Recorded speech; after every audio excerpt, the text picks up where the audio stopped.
one thing I want to note, though, is that, the town manager, to her credit, she does a great job of managing the needs of all the other departments. And that we don't get those, Heather steps in and says, you're not getting that before it ever comes to us. And I think she figures out a plan that's strategic to get everyone's needs met in a unique way over a period of time. And that really is to Heather's credit. And now we know how we need to work better with the schools. Because, we obviously can't touch what they are asking for. Right. So, can you afford to stay in this town if your taxes go up 40%? No. Most people can't either. So, and it becomes like this awful cycle. Everyone who leaves, who's buying that house? A family with children. And now you're... What do you say? I wouldn't say that. Not everyone. Certainly I certainly have a house in Lunenburg. And you're driving older people out when you raise the taxes too much. Because they're on fixed incomes. They don't have 5% more every year. They've got to live on what they've got. I've had people come up to me and say, I'm trying to be on a tax plan to pay my tax bills month by month because I just can't afford to stay here. And that's now. Yeah. Yeah, I know. I worked at a grocery store when I was a kid, and you see the people that are seniors, and I hate to say this, they buy cat food at the end of the month to eat because they can't afford anything else.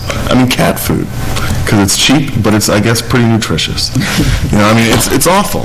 Yes. It's awful. And I get it, the situation that a lot of people are in, they're deciding between pills and, heat, or, it's terrible. And we have to do what we can do. But, we have employees that expect to get raises. We have health insurance costs that we have no control over. We have insurance costs and that are way higher than 2.5%. Not that much higher this year. This year. Yeah, but there have been years where it's much more. Yes, there has been. And there's energy rates that are going up, all these things outside of our control. To stay within Proposition 2.5, to not ask for an override, we have to stay within 2.5% plus the new growth. We just really don't have a choice. We've got to figure that out. People can't afford more than that. I don't think people can afford that. Right. I would agree. But you still need to understand what the school's needs are, because when they come to town meeting and say, well, I need this, but we're going to have to cut this other core service to give it to you, people at town meeting will, slash the police officer or the firefighter or some other critical thing if we didn't plan for it and account for it in our 5-year forecast. So we still need to understand what the needs are going to be and what they're going to look for. No, I think they have to give us a more realistic needs picture. I think they gave you one. Yeah. I don't know. I spent a lot of years in education and not convinced. I do know that the last teacher's contract added $1 million+ to the school budget over the 3 years of the contract. You have a lot of employees. 8 teachers got an 8% raise. I know. They're, but they are not being good stewards of our money. But I want to be realistic, though. We are elected officials, right? And we have all these vacancies in town, but I assure you that if the student population felt as if we were a threat to the schools, I think that they will very aggressively run for office and make sure that this board is more supportive to schools. So I think no matter what, we cannot take a stance of, I think it would be great if we could hold the school's budget for a year so we can get more stuff in town done. That would be great, but it's not going to happen. It's not going to happen. So, so we have to work with reality here. And most of the town is, for the person, I can sit here and advocate, which, our role isn't advocacy so much, but I can sit here and advocate for why we need to make the Ritter building ADA compliant. But if you have a kid in the school system that is in a wheelchair, you don't need anyone to advocate. They're going to do it for themselves. I'm saying that to say they are. But I'm saying when you have a problem, using that as an example to say that an adult may have a need, but they're not going to be out there vocalizing it as much as the needs of kids. That they have everyone loves their children. Everyone wants their kids to be the best they can be, and everyone knows that that's going to take more money than they can contribute to the tax base. I think everyone knows that. It's not just about money. It shouldn't be. It should be about the quality of teaching. It's about a lot of things. You can't just throw money at it. Well, how are you going to get quality teachers and specialists in the fields that the children need addressed if you don't pay them? Yeah. They are paid. They are well paid. But all right. I hear what you're saying, but I see the problem with, there are a lot of behavioral incidents, and like kids, they want to keep the children in the school district. It costs a lot less, but then you need to have professionals to address the behavioral issues. Those specialists are not cheap. They're cost money. Really, we're getting down into how they're running the schools. Which is not our job. Yeah, it's not our place. But we know that their budget is going to stay high, and they're going to keep asking us for more money. And without focusing, we can say it's not about the money, because I don't think from their perspective it is about money. I think it's about what can we do to provide the best service. And I think we have to be able to hear that, though, and hear what they're saying to us to work with it. I agree with that. I think that's the motivation behind any of this, is they're trying to provide the best education they can for the children. Yeah. If people want to back it off, then it's up to us and people in town to back it off, but that's also their job to advocate for the kids. And I think, if they get to the point that they start talking about cutting Spanish, or not Spanish, but if they start cutting Latin, I'm going to be up in arms about that. And I don't have a strong opinion about much of what goes on in the schools, but I do have a strong opinion about that, because I think, anyway.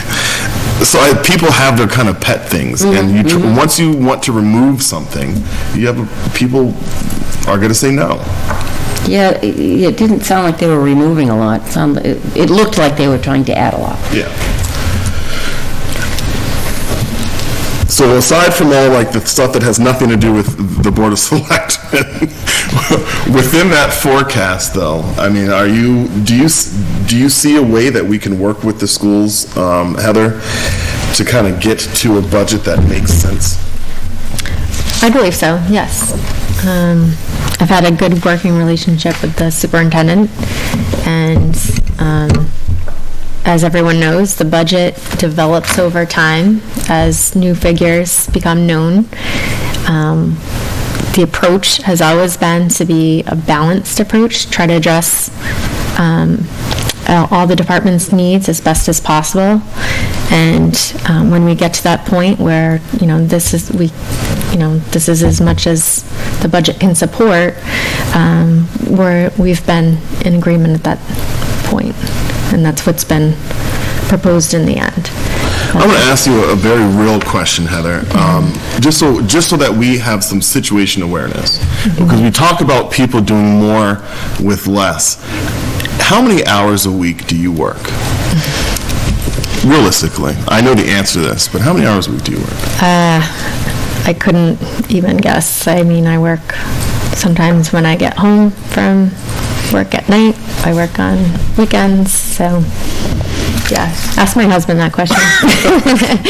You don't want to keep. And he would say too much. You make minimum wage for how much? Yeah.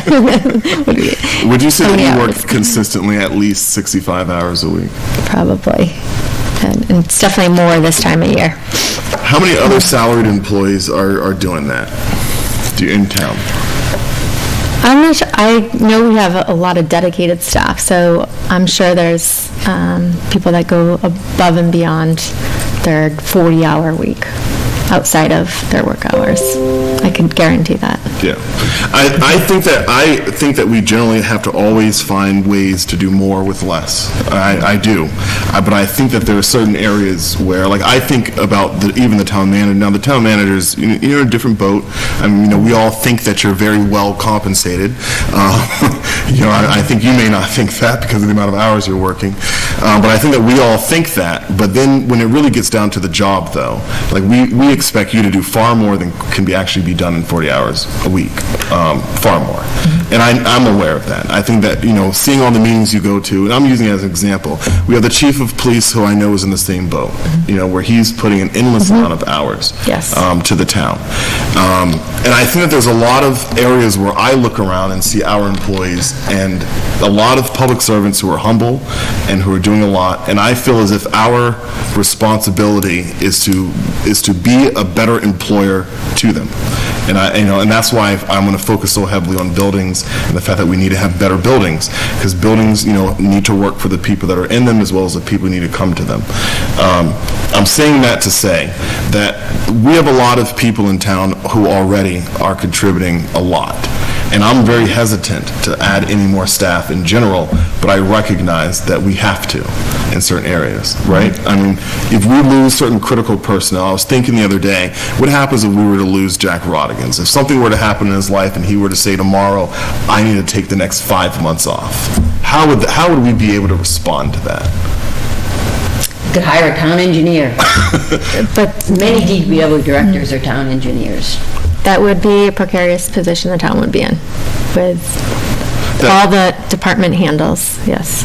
Wasn't that one of the odd things? I mean, you can't just go replace a department head like that, but cross-training probably, standards that we have to write up. Knowing what each role, their responsibilities are on a daily basis, and which would take. Yeah. Any department Yeah. head is, in any scope is Right. tough to replace just like that. But that's a good segue.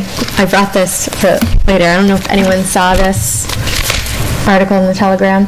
No, I haven't read it today. It's all about the less and less people going into municipal government, and that these positions are becoming harder and harder to fill because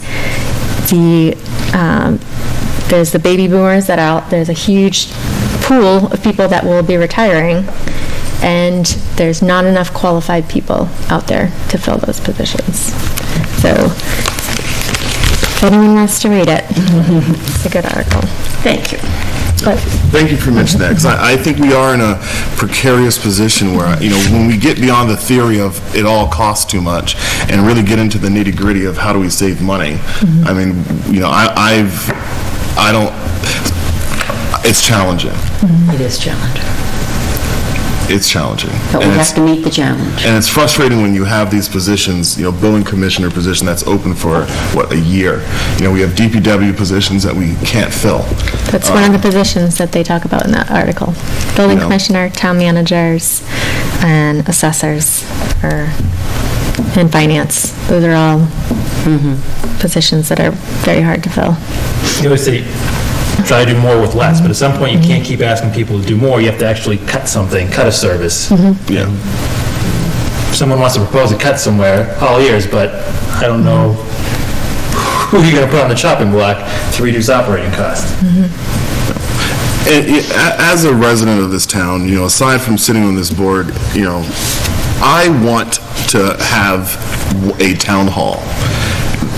As an example, this is something that since the creation of towns, that we've always had a point of assembly, a place that's like the whole town character, is that you have one place of assembly. And, we've been so lean for so long that we are not even taking care of some of the basics, of having your, government in one spot. I mean, I have friends who work for pharmaceuticals, and there's a whole bunch of different divisions, a whole bunch of buildings, but to think that, roughly, I don't know how many people work between these 3 buildings, but I'm assuming it's probably 60 people or so, but, 60 people in 3 buildings, like all that gas that we're wasting to heat these buildings up.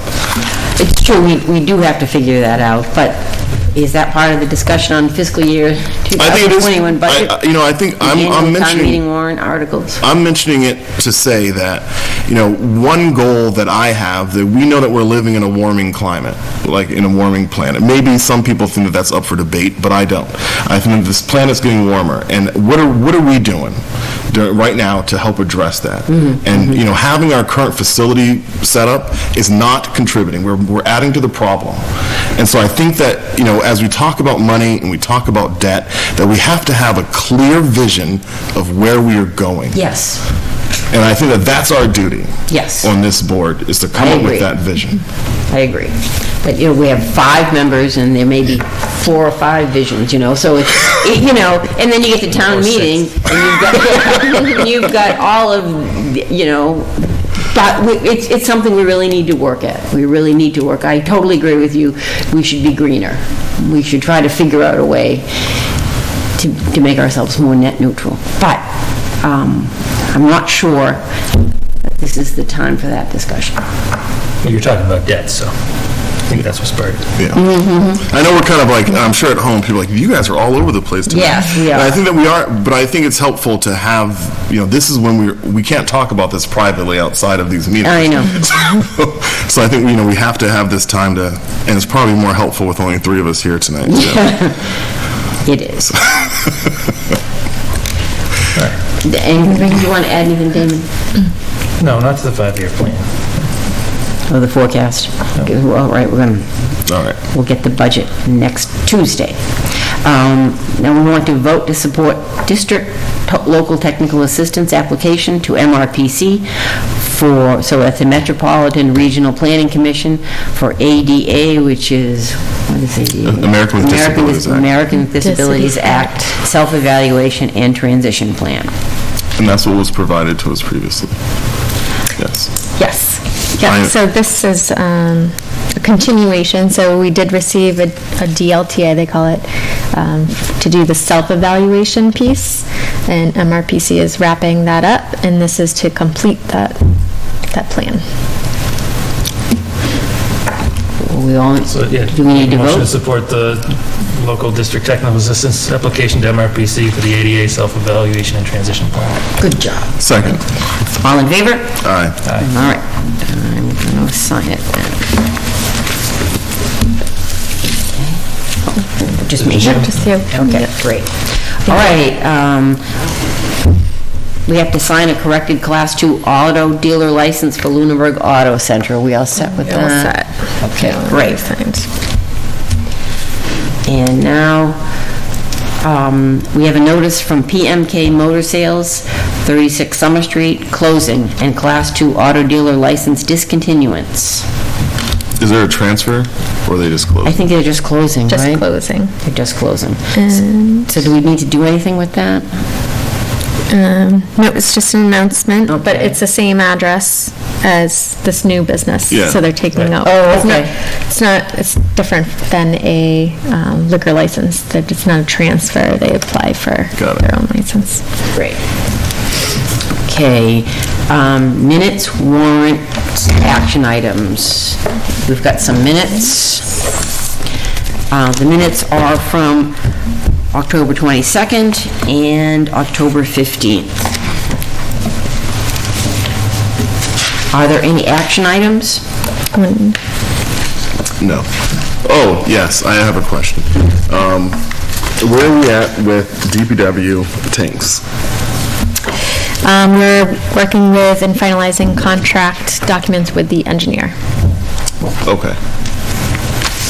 All set. And we're still on track to have these installed before town meeting? To expend the 160,000 grant by the deadline, yeah. Okay. So, no, they won't be installed, right? I hope to be. I've talked to different people saying the install is only a couple weeks, so. Great. Any other action items? Well, I have one. I recall that when the Board of Selectmen met with the school committee, both groups agreed that you, the town manager, would participate in the teachers' contract negotiations. The superintendent recently made us aware that the negotiations are now underway. As this is the contract with the most impact on the school and town's budgets, I would appreciate scheduling an executive session for the Board of Selectmen to be updated on the progress of this negotiation as soon as possible. Because the last contract negotiation resulted in a $1,002,735 increase to the budget over the 3 years of the contract. I sincerely hope the town can achieve better results this time. Just to respond to that, that is not my recollection of that meeting with the school committee. It was that not that I would be directly involved in the negotiating, but that the school would work with the town manager on knowing what a reasonable cost was that the town could afford. I'd like to look at those minutes because I was very specific. Which should also be on YouTube. That seems, I mean, respectfully, Selectman Luck, that, we have a school committee for that very reason. Yeah, and they did a poor job last But time. that's not, we can vote for different members then, but we can't do their job. No, we That's the can't do their separation. job, but it's 60 to 65% of the town's budget. The teacher's contract is huge. It has a huge impact on the budget. It does. Added $1 million over 3 years. And I knew that it would happen, that they would, as soon as the contract would pass, it go, geez, we need more money. Really? I mean, it's... Well, it's not our part of the budget to deal with. Yeah, we can't. I agree with you in the theory of, I wish that I could do something in my role related to it, but I know that we cannot. I would like an executive session to find out what's happening with the contract, if at all possible. As far as the executive session goes, and there are ground rules that when they enter negotiations, those discussions are confidential to when they have those negotiating sessions. And they're reporting to the school committee, not to any other board. Nor should And so they. you can't even be aware of what they're discussing? You can't be involved in that at all? Not unless they agreed that I'd be part of the team that sits at the table. Boy, I really remember that. I'm going to have to go back and look at that, because I really remember being happy with our decision. And I wouldn't have been if I interpreted it this way. We could work with the chair when he returns to see if we can invite the school committee back in, just to have a informal discussion about... It would have to be an executive session, wouldn't it? No, not about the content of their negotiations, more about your concerns. Your expectation is, I suppose, if you want to voice that to them. But again, you can voice your opinion all you want, but it's their decision. It's a tough pill to swallow, but it's what it is. I mean, the school committee gets to decide school budget and how they expend the money. I mean, they don't have to give it to the teachers in the form of a raise. And I have plenty of friends who haven't gotten raises in a very long time who are teachers, but that doesn't happen here in Lunenburg. Right. And only the school committee can change that. So, Well, I would like to at least set up, if it's just an informal discussion, I would like to set something up, because it wasn't pretty last time. And I would hope for a better outcome this time.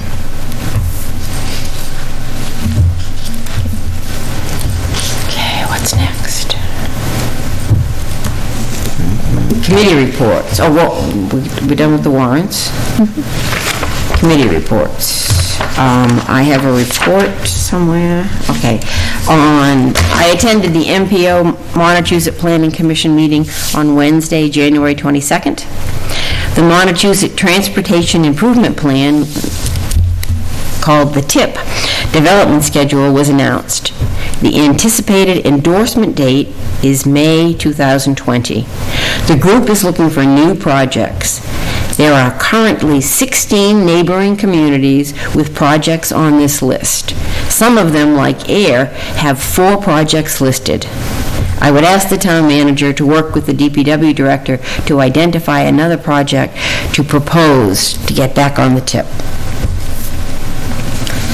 On Thursday, January 23rd, I attended the Stormwater Task Force meeting.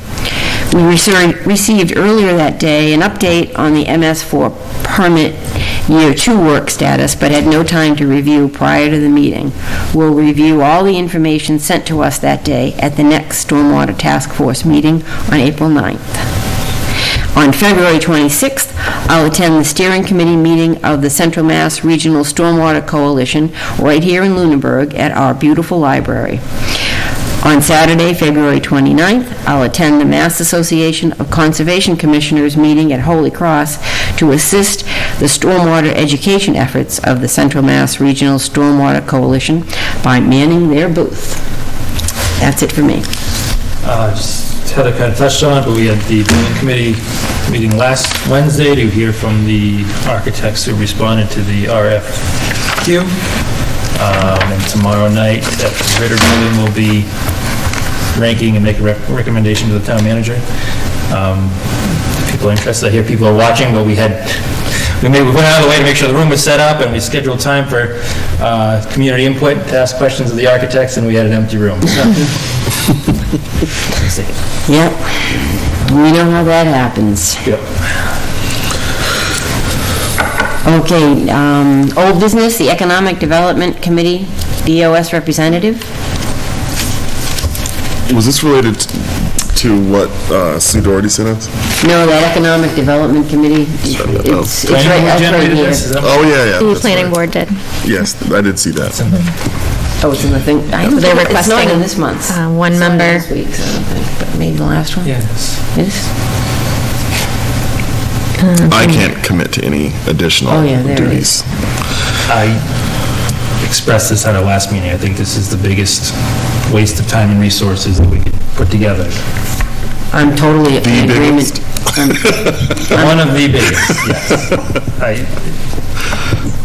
The culture of the way the people are treated when they come in applying for things, not by the staff or the departments, but by the boards, which it's hard to watch a meeting where you don't see people come in, applicants come in, they're not treated like they're trying to pull the wool over your eyes, like they're the bad guy, like they're doing something wrong.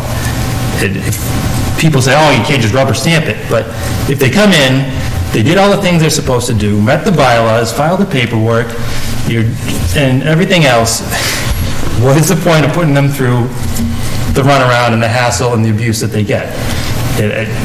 Putting that together committee is nice, but it's not going to change a single thing. Yeah, I guess I don't get what you're complaining about in connection with the Economic Development Committee, but I agree with you that we can't get volunteers for the finance committee, the planning board, the sewer commission, basic committees the town needs to run. An Economic Development Committee is so far down the line of what we need. I don't understand. I just really think it's a waste of time. Yeah, Damon, I agree with you with your point, and and I may have been guilty in the past of contributing to that, although when it came to the solar thing, I probably wouldn't have said I contributed to that, since I didn't. I absolutely thought that was a wool over our eyes situation, but I think that, the situation even with our earth removal permit that came before us, I think that was an example of what you're talking about, where we have information, it's our responsibility is clear cut and clean, and for an applicant, I understood, because I was wavering on asking them to come back in the following week. I ultimately didn't decide to go with the minority, because I think 3 weeks is too much. But having an engineering firm here costs a lot of money for these applicants to come here with engineers to present on their behalf, even the time out of their day. These are people. I guess I don't mean to interrupt, but what does that have to do with the Economic I think Development that what Committee? we're saying is that's how we treat the people coming to develop has the most impact on development. That if they feel like they're going to come here and be disrespected, and that they're not going to be treated as if they're making a positive contribution to the community, then they're not going to come here and do it. You can have all these people sitting in a I see room what you're talking saying. about how to, make it a better business environment, when all you have to do is turn around, look in the mirror, look at yourself, and how you treat people. That's the biggest hindrance to economic development in town. Not whether the Agricultural Commission or open space thought something would be nice. Well, another thing is, I'm not sure how Lunenburg residents feel about economic development. I think many of us love the unique situation Lunenburg's in. You know, we're a rural community, but 2 miles down the road, we have the advantage of Fitchburg, Leominster, Shirley, Air, and all they provide, all the services they provide, without having to be responsible for the police and the fire and every other thing that having those services in town require. When I talk to people don't want more economic development. So but they also don't want to pay more money in taxes, and they want better schools, and but the thing is, we all want a lot of things. You're not going to economic development. You're not going to get enough economic development to lower anybody's taxes, unless you change the community vastly. It will not lower your taxes, but it will help prevent raising your taxes. This is the new growth that you want to see, because it's not putting kids in the school system. It's not feeding that biggest piece of the budget that you keep talking about. We should want some economic development, but having these people sit in a room and talk about it, to me, isn't going to accomplish that. I agree. But if somebody else wants to volunteer for the board, not shelf but you're not going to give them to do it. No, I'm not interested either. I mean, Mass Ave is zoned commercial pretty much from the Fitchburg line till the fire department, and then again after, Northfield Road over. And I mean, when people come before us to do development on land that's zoned commercial, I think that we need to not give them the third degree. I totally, obviously, I disagree with you on how we handled the earth permit application. And the planning board disagrees with you because they're having them come back for several meetings, And that's exactly what I'm talking about.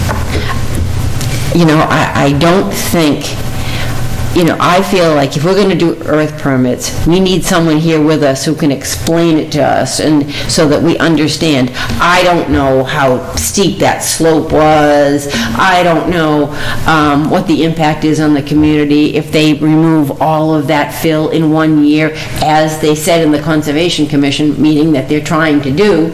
I mean, I just don't know the answers to those questions, and I would, and I am not ashamed that I didn't vote to approve it, because I didn't have the answers I needed. But all the information is in the filing and the reports and everything that they've put in front of you. But I can't visualize the slope, for There's example. a cross-section in the plans that shows you exactly what the slope is, to scale. I hear what the planning board's saying. I think that I'm not interested. I'm not saying it as a vocalization about their request and having a strong opinion about it. I can't commit to another meeting. Well, I mean, clearly, because, three of you voted to approve it, so you've made your, and I voted not to approve it, so we're entitled to our opinions. That's why we're here. Yeah. But we all agree on the Economic Development Committee, and none of us are interested. So should we bring this up again next week when we have other members here? To see if the other two members are interested? Yeah. Yes. Sure, why not? All right. Where are we on the agenda? To note, we and the planning board share responsibility for economic development in town. But I mean, we have the zoning. I don't think there's much more we really can do besides what Damon's suggesting, which is not make this such a ridiculous process that, you have to have you have to have some deep pockets if you're willing to go through all these meetings that we're putting people through. And it's not... Well, you know what, the boards have asked to have a land board meeting for at least 2 years. What do you mean by a land board meeting? The conservation, planning, is there another land board? We've done it before. It doesn't... They have asked to have that meeting. They would like to work together so that if someone You has... shouldn't be working together. That's the biggest one of the biggest complaints they have. We wanted to hold up the meeting, the approval, because the other board hadn't approved it yet. But they're going to go back and say, oh, the selectmen haven't approved it yet. You have your thing to review. Planning board reviewing stormwater runoff for that project. We shouldn't even been thinking about stormwater for the project. We should be looking at all the things that we're supposed to do. And you say, oh, I'm going to make my decision contingent upon them. Oh, I'm going to make my decision contingent about them. That's the most, it gets convoluted, it's collusion, quite honestly, at some points. Like, we'll find something wrong with it if they keep finding things wrong with it, just to find a way to disapprove it. Oh, I was thinking, in some communities, a couple of boards meet together so that the applicant has less meetings to go to. You have a technical review in the beginning of the process, but every board should be reviewing their thing.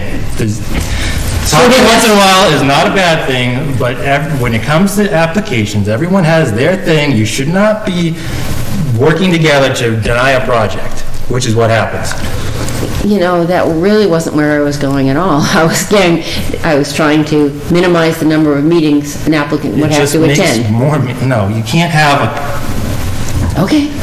conservation and planning and anybody else meeting at the same time to review one application. It's not going to make it any quicker. It's going to become like the Unitil meeting. It's going to be like a gauntlet. Yeah, you'll have planning board members sitting there in a room listening to runoff questions that they don't have any reason to be affecting their vote. It convolutes the process, and it adds more meetings and more people weighing in on things that they're not responsible for. So what's your solution? Stick to what your role is. Be kind and thoughtful to the people who show up and want to do business in our town, and treat them with respect, and not like there's the bad guy coming in to do something evil. They're not trying to hurt you, most of the time. They're not trying to hurt you, but that's the way they're treated. No, I think I would have to disagree. I think every civil engineer in the state of Massachusetts would disagree with that. I think that engineers have a tough time in this town. I agree. I think this is a hard town to develop in. It's hard to get anything approved. For all the things that we sit down and make people do, the end result hardly ever changes more than an inch. You've just made them go through a process to appease the board. I don't know, I think... I'm not on the planning board anymore, so it doesn't matter, but as far as economic development, nothing's going to happen until you look at yourself. But it feels like, with a speech like that, I can see why we have trouble getting volunteers. I lived through it for 4 years, and I watch it all the time. I have projects, not just at Lunenburg. I see how easy it is in a lot of places to do business compared to what people have to go through here. It's not scaring away volunteers. It's telling you to be nice to people, be respectful. That's not scaring away volunteers. And I think it also, to one comment that I will contribute here, on top of all the ones I've already contributed, is that we have to do a better job of doing our homework. Yes. That when we get projects in front of us, this doesn't come to us at the last minute, the day of. That we Sometimes get the stuff. It does. But what I've seen on the planning board, what I've seen here, there's plenty of advance notice. And so, it doesn't make a lot of sense to me when we have to delay things so that way we can do the homework that could have been done prior to the meeting in the first place. Yep. And that was my perception ultimately why I did not join the vote with you guys, because I felt as if this was a case of homework not being done. Yeah, I guess, and, to Katie's point, we aren't civil engineers, so a lot of the information and the documentation didn't make much sense to us. So we're not really, we're not really equipped to make those decisions without having the guidance of someone to explain it to us, You have an architect, you have a contractor, but you guys didn't want to hear what we had to say. And the building inspector is an earth removal specialist, he's not a civil engineer. Land use director is a civil engineer, he's a zoning professional. He has some experience from, being around it, but he doesn't know this many yards versus that many yards, or what expertise is he going to provide except for say, the applicant's engineer is not lying. And he did provide a memo for that discussion as well. It's not our job, it's not any reviewing body's job to design the project for them. They made an application, they think it applies with the bylaws. You say, does it apply with the bylaws? Does it have the negative effects on the abutters? Can we address the abutters' concerns when we make the decision and conditions? What else can you do? You can't, whether you understand the slope or not, you can't design his project for him. It's not your job to design this project. He designed this project. You tell him if it meets the town bylaws, if it addresses the needs of the abutters. I'm not sure it addressed the needs of the abutters. And we have rules of denial that we weren't even focusing on, it was like we're all, and I think that that's something that we need to really think about is a lot of times there's reasons listed of why we can legally deny an application. And if we're not looking at those reasons, and if that's not the discussion, then why are we? And we just get sued and he gets to do his project anyways, and we spent time in litigation, he spent time in litigation, lost the opportunity, and he says, why am I doing business in Lunenburg? And he tells all his friends about his terrible time he had in Lunenburg. And he's going to tell at least 7 people, because that's the number. Something bad happens to you, you tell 7 people. Something good, you tell 2. I mean, it's no lie. I've had conversations with some engineers say, I'm not doing business in Lunenburg anymore. I'm taking a break from doing business in Lunenburg because it's ridiculous. I'm not making this up. It's not a personal feeling. Sounds it. It's personal to me because it's my industry and I know how much better it can be. But I'm not pulling this out of thin air. I hear you. We're tacking a lot of stuff on where, you mentioned tonight that people don't like economic development. That's, I think, partially true, because the zoning map says that they do. But I think that people's sentiment is, I like the town being rural, and, that's what people's sentiment is. And then they get their tax bills, and they say, oh my gosh, why is this going up so much? You have to put so much economic development in to affect the tax rate at all. I think that's not a good argument. That having commercial and industrial properties help out? Right. Well, okay. That having an extra $50,000 worth of new growth helps you hire another person on staff or not raise the tax rate. It's not going to reverse it. I'm not telling you it's going to reverse it, but it will stop the issues of sitting here thinking about an override. Yeah, I just disagree. Okay. All right, are we ready? I thought we'd be out of here I know, but, I'm vocal tonight. yeah. I know. Really are. Good for you. Upcoming meeting schedule, February 11th and 18th, 2020. On the 11th, the town manager will give us her preliminary budget presentation, and on February 13th, she will give a preliminary budget presentation to finance, and at both meetings, there will be an opportunity for public questions. Now, one question is, we had talked in December about adding another meeting at the end of January and at the end of February. Are we planning on doing that at the end of this month?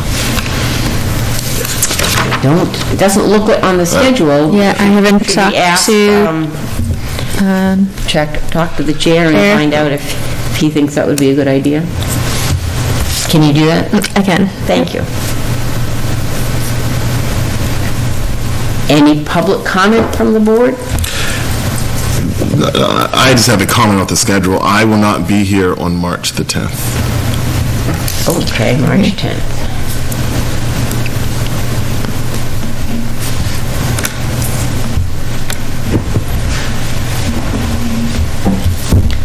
Any comment from you?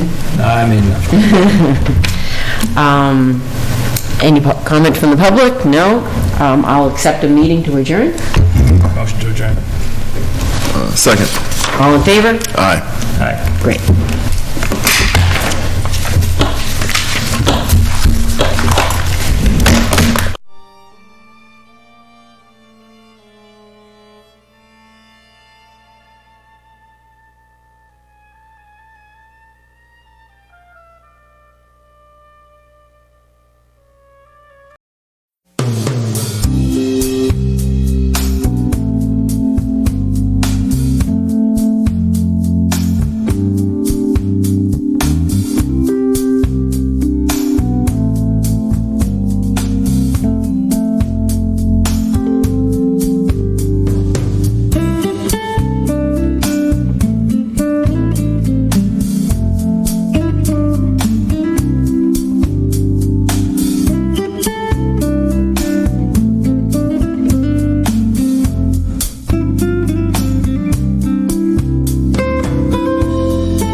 A one, a two, two.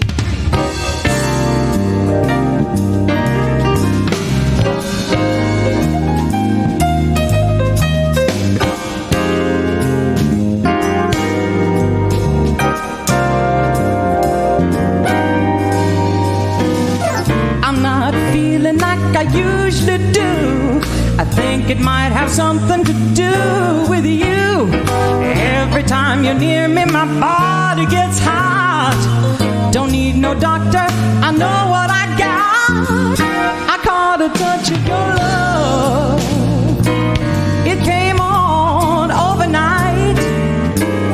I must have held you too tight last night and caught a touch of your love. Your affection has affected me, feeling kind of dizzy and weak in the knees. I've been in love before, but never so bad. You're in my system and it's driving me mad. I caught a touch of your love.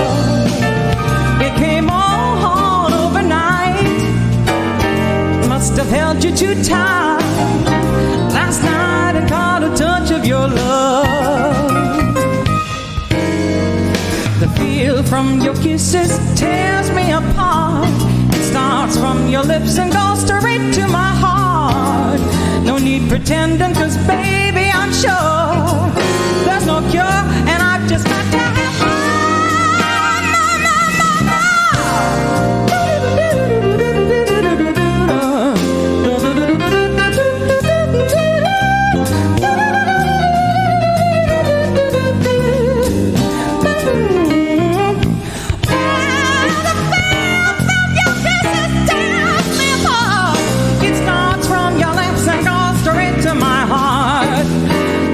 pretending, 'cause baby, I'm sure there's no cure, and I just got to I got a touch of your love. It came on overnight. I must have held you too tight last night and caught a touch of your love. I caught a touch of your love.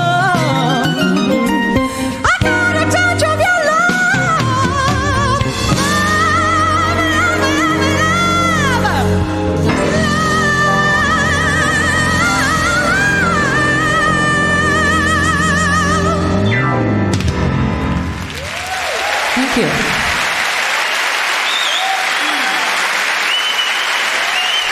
Thank you very, very much.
What will be left when I've drawn my last breath? Besides the folks I've met and the folks who know me, will I discover a soul-saving love, or just the dirt above and below me?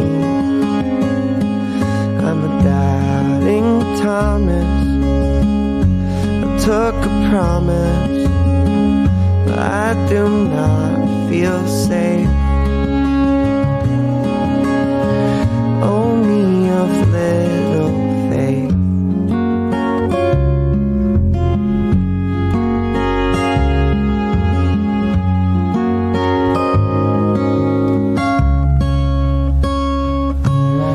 Sometimes I pray for a slap in the face, then I beg to be spared, 'cause I'm a coward. If there's a master of death, I bet he's holding his breath, as I show the blind and tell the deaf about his power. I'm a doubting Thomas. I can't keep my promises, 'cause I don't know what's safe. Oh, me of little faith.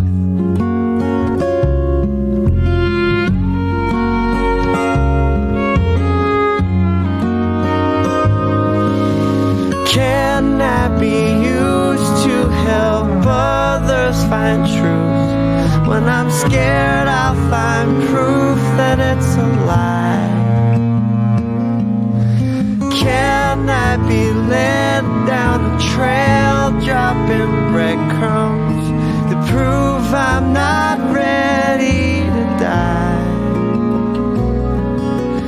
Please give me time to decipher the signs. Please forgive me for time that I've wasted.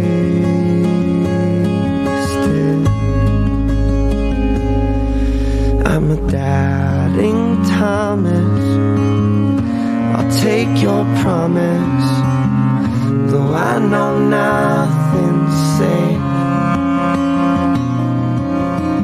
Oh, me of little faith. Oh, me of little faith.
beauty that I remember in my true love's eyes.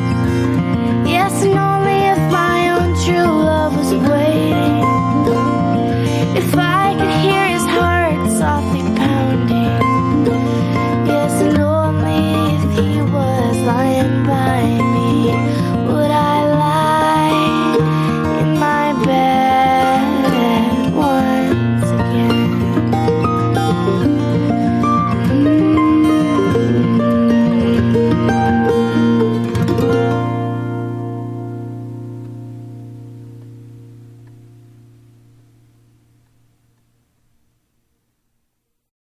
This is Mission Control Houston. Once again, Atlantis and the International Space Station traveling from southwest to northeast, about to cross the equator. Systems in very good shape aboard the orbiter.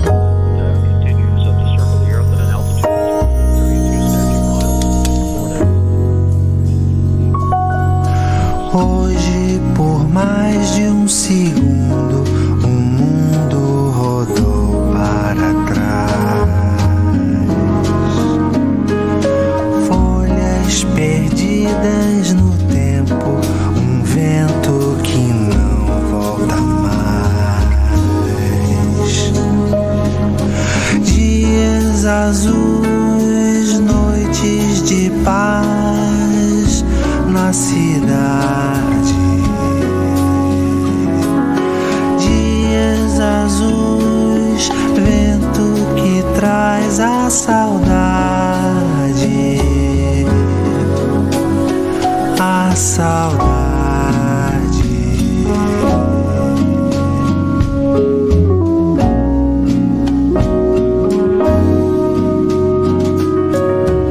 Hoje, por quase segundo, mundo parou de rodar.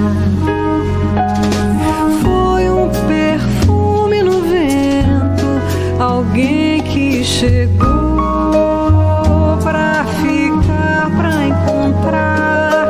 Dias azuis, noites de paz na cidade, na cidade. Dias azuis, vento que traz a saudade,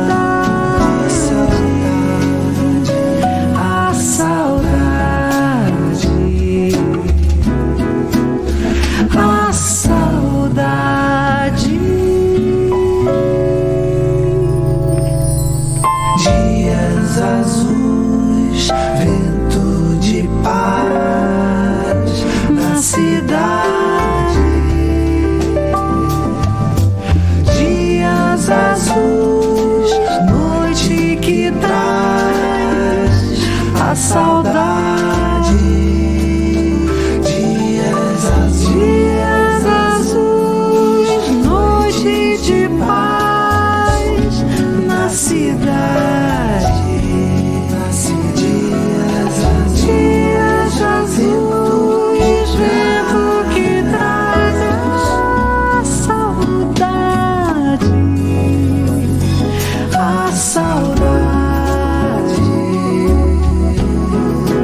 seems impossible to face, and someone else instead of me always seems to know the way. Then I look at you, and the world's alright with me, alright. Ooh, just one look at you, and I know it's gonna be a lovely day. Lovely day.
found the key to you.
Found the key to you.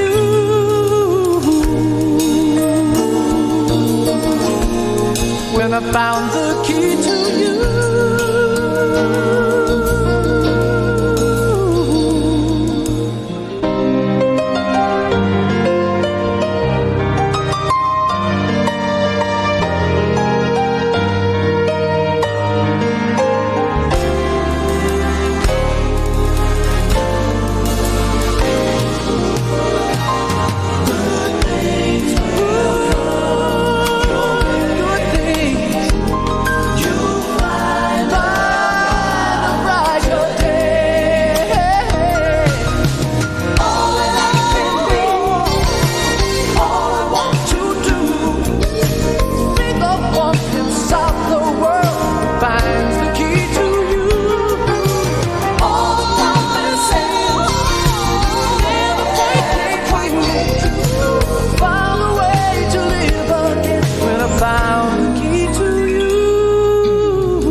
Found the key to you.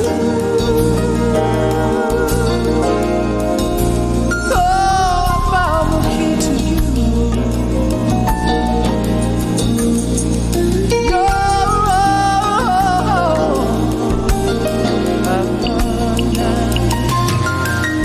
Life became complete. Feel so that I found the key to you.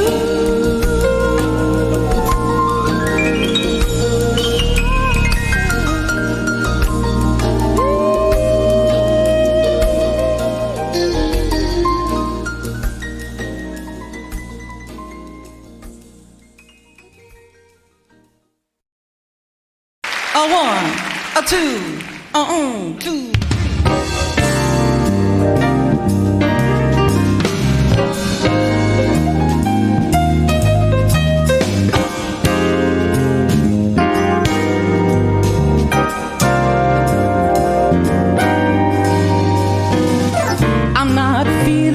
I usually do.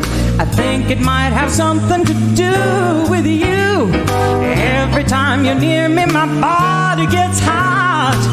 Don't need no doctor, I know what I got. I caught a touch of your love. It came on overnight. I must have held you too tight last night and caught a touch of your love.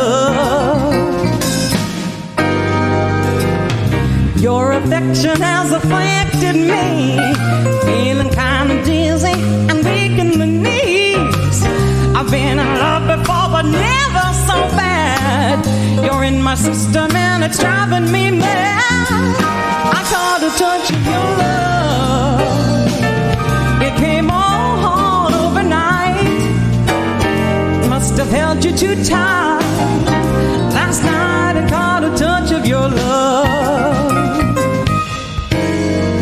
The feel from your kisses tears me apart. It starts from your lips and goes straight to my heart. No need pretending, 'cause baby, I'm sure there's no cure, and I've just got to have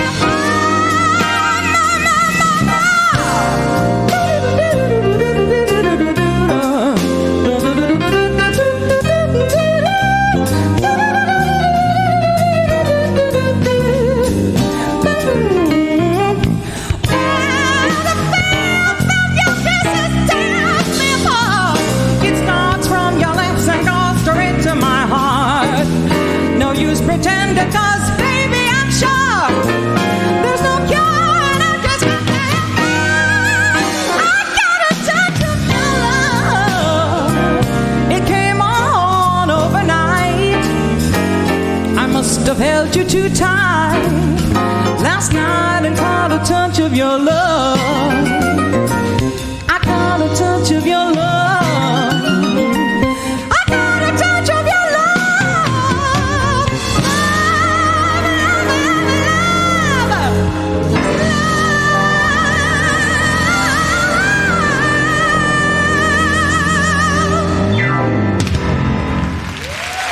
Thank you.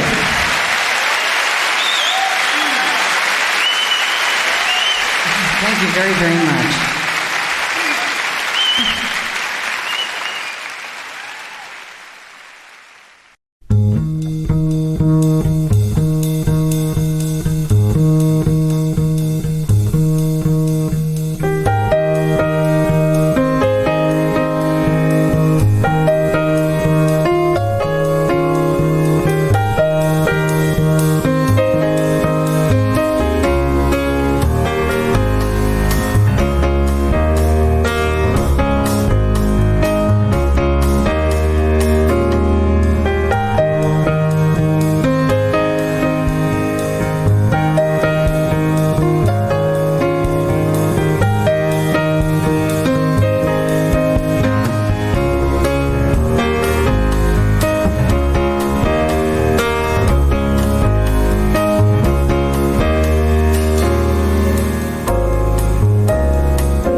I've drawn my last breath. Besides the folks I've met and the folks who know me, will I discover a soul-saving love, or just the dirt above and below me? I'm a doubting Thomas. I took a promise, but I do not feel safe. Oh, me of little faith.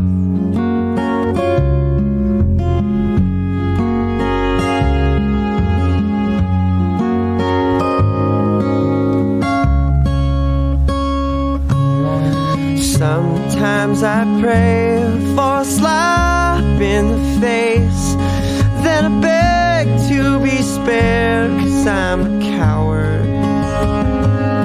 If there's a master of death, I bet he's holding his breath as I show the blind and tell the deaf about his power.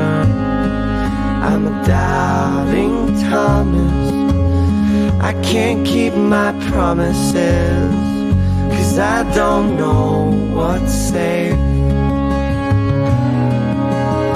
Oh, me of little faith.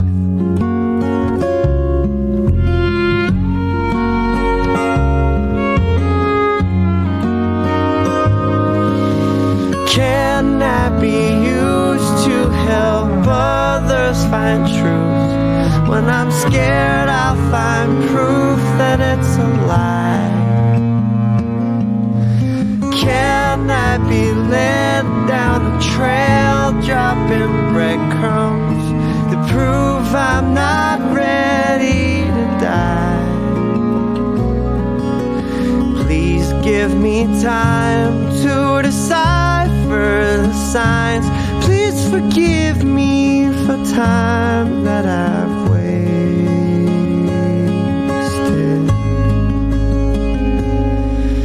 I'm a doubting Thomas. I'll take your promise, though I know nothing's safe. Oh, me of little faith. Oh, me of little faith.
What? I signed one in the wrong place, so you'll have to go in the other place. Oh. But I think so, but not usually signing the same. Oh, we're on the air. I gotcha. Just We're on the air. There. We're on the air. Okay. In accordance with the requirements of open meeting law, please be advised that this meeting is being recorded and is live broadcast over Lunenburg Public Access channel. The mission statement of the Lunenburg Public Schools is to provide all students with skills, confidence, and passion for lifelong learning so that they may find their own paths to successful careers, active citizenship, and rewarding lives. Now, I'd like to ask everyone to stand for the Pledge of Allegiance. I pledge Allegiance to the flag of the United States of America and to the republic for which it stands, one nation, under God, indivisible, with liberty and justice for all. I just wanted to thank the superintendent, Mr. Cassidy, for responding to all the questions that the school committee had previously sent to you in regards to the budget, and for being so thorough and complete, and hopefully we'll be able to answer anyone's questions tonight in regards to the budget. Do we have a presentation? We do not. Oh, okay. Public comment in regards to agenda items. I know that Mr. Levesque has public comment. I do have a public comment. I watched the select board meeting last night, and frankly, I was appalled by the behavior of the select board members in discussing the school issues. It was very unprofessional.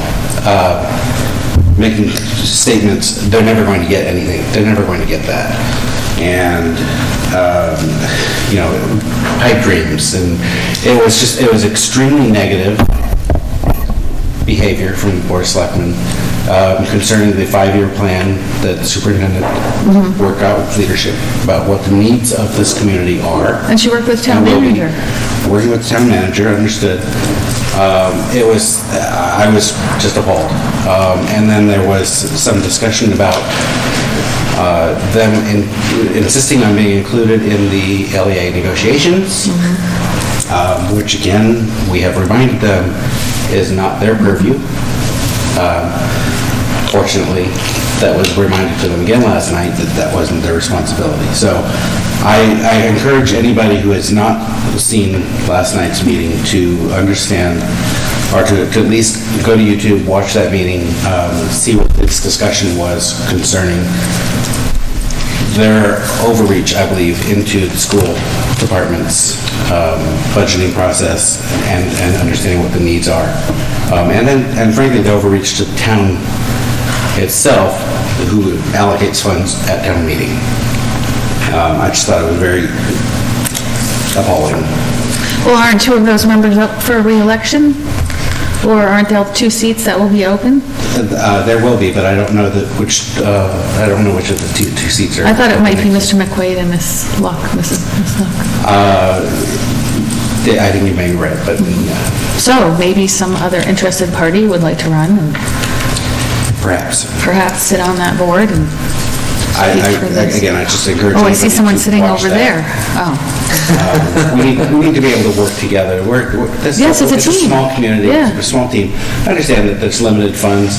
Superintendent was very forthright in saying, this is what we've identified as needs. We understand that we're not going to get this all in 5 years. It may take 10 years. But these are things that we, as a school community, need to educate our children. And the disrespect in that meeting last night was, I assume if the chair were actually there, would not have gone to that level. But anyway, that was my public comment. Okay. I think the public needs to know that there's been a lot of cuts in the past years where we need to gain back some of those positions, never mind get to where we need to get. It's going to take some time. And reminding folks that a handful of years, dialing back, we went through this cycle again where it was cut after cut after cut. And I remember Mr. Santry standing in this room, right at that podium, looking at the school committee saying, you can't draw blood from a stone. There isn't any more to cut. So if we dial back that far, then, at the cost of the kids in our district, how long is it going to take to get things back to a better place? So It's unfortunate that we've workshopped and as a committee, it's been important to us to try and have a better working relationship, symbiotic relationship with the Board of Selectmen. That's quite unfortunate. Yeah. And the concern too is that if we keep losing services, then the students are going to keep leaving. Yeah. And we lose. For sure. And there goes money. And people will leave, sell their house, and property values will go down. Yeah. So, it affects the entire town. And I understand that property taxes are going up. I mean, I've been here 8 years and I've gone up 30% on my house. I get it. I don't like seeing those bills going up either. But I think we have a... But the schools are what draws people to Lunenburg. Responsibility to our schools and our children to educate them. Yeah, but it's also what draws people to move to Lunenburg. That was one of our drawing factors, absolutely. So I think that the town people should remember that, and the select board as... Well, I would say, just from my experience at town meeting, I think the town people get it. Yeah. So, and I'll leave it at that. Okay. Do we have anybody else to make public comment in regards to agenda items?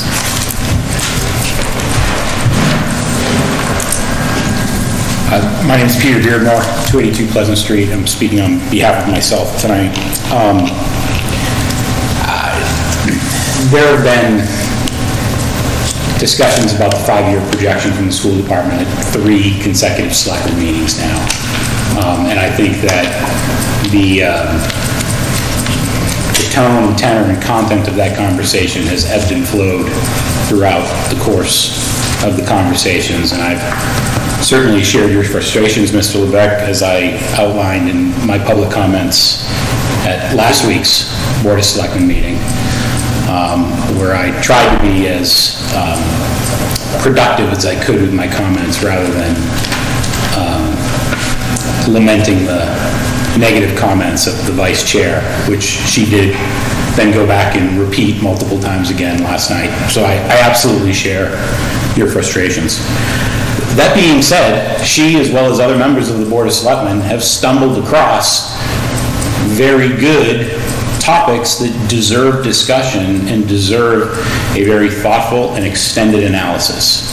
And one of those areas is debt service outside of the Prop 2.5 structure. And the fact that we are going to be reducing our debt service over the course of the next several years, and we have an opportunity to be very thoughtful and strategic about what we do with that capacity. Do we reduce taxes? Do we move to a strategy where we pay for our capital on an annualized basis outside of the Prop 2.5 structure, which towns like Ashby do, which is an area that the Finance Committee will likely explore in the coming year? Or do we go and spend upwards of $14 million to rehab a 60-year-old building, and then upwards of God knows how much more to upgrade a 50-year-old building, and continue to add to our debt, which explodes the tax rate, to which people are certainly not going to want to then go and spend more money on programs. And I understand the importance of wanting to have great buildings. I think they're great too. I enthusiastically supported our last building project. But the reality is that we can't continue to build and take on debt and simultaneously support the programs and the services that we need to be able to support in this town.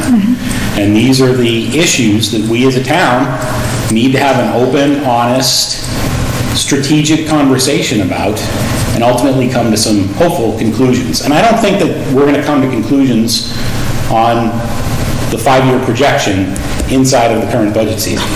You know, I think that we probably need to focus on the budget over the course of the next several weeks and months, a couple of months. But then as soon as we're done, we probably need to get right back into that conversation, you know, and think about how we can be smarter and more deliberate in terms of what our projected expenses are going to be and the effects that that's going to have on everybody in town and our tax rates. Thank you. Thank you, Mr. Beardmore. Anyone else? Public comment? We have warrants and line item transfers to approve? We do. There are 3 transfers this evening. The high school is requesting to transfer $219 from their general supplies line to their high school furniture line to fund the purchase of stools for the control room in the auditorium.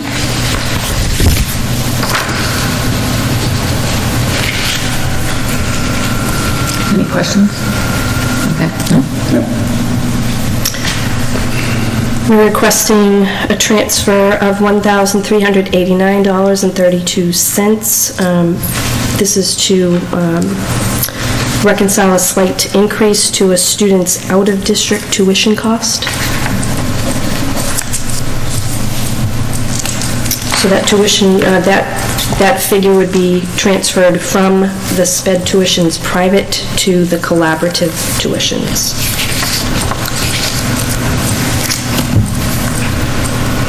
And then a request to transfer $16,380 from health insurance to the regular transportation expenses, and this is to support an additional small bus that's needed to reconcile a unique transportation issue at this time until a more permanent resolution can be found. And with that one, we don't anticipate that cost for next year, correct? Okay. No. Okay. So I'll take a motion. I'll move to accept the 3 line item transfer requests as outlined by the superintendent. Second. All in favor? Aye. Okay, and we have regular session minutes from January 22nd.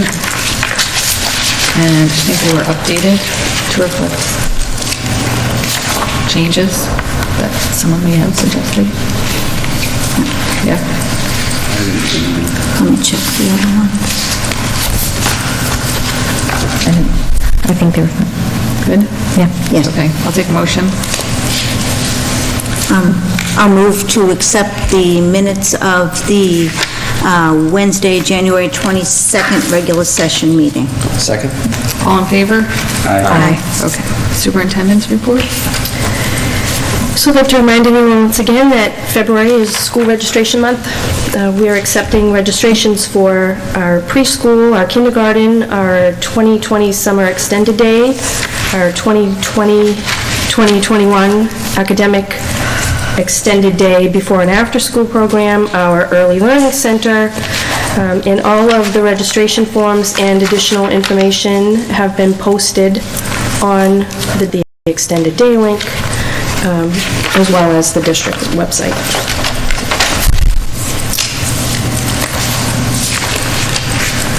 Regarding the 5-year financial forecast, Mr. Cassidy and I were present last Tuesday at the Board of Selectmen meeting to answer questions during an open question and answer session on the 5-year staffing plan that has an impact to the 5-year financial forecast.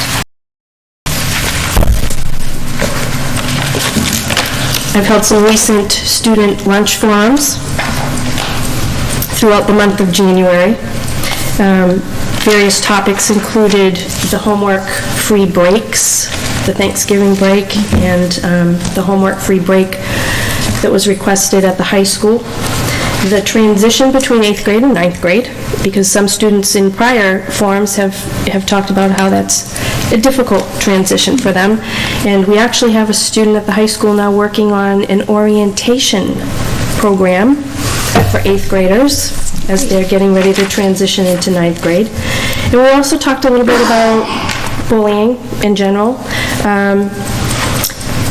What my takeaways are is the kids actually do appreciate the homework free time to be with family. One 8th grader talked to me about the fact that his parents both work long days. And by the time they get home, they have something for dinner, and he does a little bit of homework and he's off to bed, and he really doesn't get to see much of his parents during the week. So he really does enjoy having homework-free time during the breaks to spend time with his family. And that was a sentiment that was echoed amongst other students as well. High school students did mention that they had some concern because there might have been some teachers who, in anticipation of no homework during the break, loaded things up ahead of time, or maybe held things and gave everything upon return. Hopefully that could be alleviated if teachers had ample notice to plan appropriately. So hopefully we can remedy that as well. Regarding this idea of bullying, the students report that they don't really experience any physical bullying or intimidation. It tends to be verbal, and it typically comes across in the form of sarcastic humor, which is still hurtful. So we talked a little bit about that, and I'll be following up on some of the comments that the students shared in the context of these forums with the leadership team, so that we can talk about ways that we might be able to address them. Social hosting. So this was a topic that was brought to my attention in the fall. How can we address a culture where it might be the norm or acceptable for adults to host gatherings of minors and perhaps even either turn a blind eye to the fact that they might have access to alcohol, or worse, potentially providing it. So I had a conversation with the District Advisory Council about this a couple weeks ago, and we talked about ways that we could approach this. We talked about, is there a need for a different committee, or do we have structures in place that are appropriate to engage in this kind of dialogue and come up with maybe some solutions, proactive solutions to educate not only students, but parents, the community. So we will be involving SAD, the Wellness Committee, the Behavioral Health Advisory, the Community Service Club, the Middle and High School Advisory Councils, and ROAR is coming to the Wellness Committee meeting in March. So we'll talk to them as well and see if we can't partner up on some presentations that might be beneficial to the community at large on that particular topic. Parent-teacher conferences was another topic that came up. The feeling was that the 10-minute meeting is really not enough. It's not enough from the den. So our teachers are pretty excited that they'll have an opportunity to attend the national conference this April.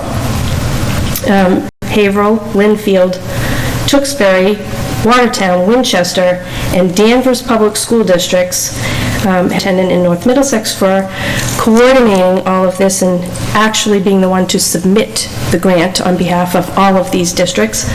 I'm excited for the work. Our teachers are excited. On Monday, the Commissioner's Office released a guidance document for the plans that each district will be required. So, usually in those webinars, they'll go through all of the particulars, but you'll have an opportunity to ask at the schools and students not feeling safe, and I just wanted to make sure that I clarify. So, the survey belong or fit in at school, and 75% of students said they felt that they did, but that means 25% don't. School problem, how many adults at the school do you think you could go to for support? And almost 20% present his school improvement plan. He actually referenced this data, and it is incorporated into one of the. But I just wanted to be clear that the questions really weren't targeted at a Department of Ed survey that students in grades 5, 8, and 10 has been compiled and reports are available for the schools. So at the next meeting, we'll present that data to you, and that really gets at the that Wendy talked about in the last meeting. Was there a question on safety in that, in the Wellness Committee one? This was the stress. Was there a safety question in that one? No. No, okay. I just wanted to make sure. That was different topics. That was actually, students feel in terms of, are they feeling safe at school? While, you can make connected to how they feel in terms of, do they feel safe at school to reach out to adults? So there may be a linkage there, but I didn't want to leave anyone with the impression. Professional development money, was that the group of schools that they had at North Middlesex for the professional development day? Not all of them, but many of these towns were involved in a curriculum mapping project and were this professional development in civics. Thank you. And I haven't seen that. In 5 years on school committee, this has been the year where we've seen students get to put on their resumes about reaching out to each school, just to get a tiny blurb from each school, what's going on. So your report.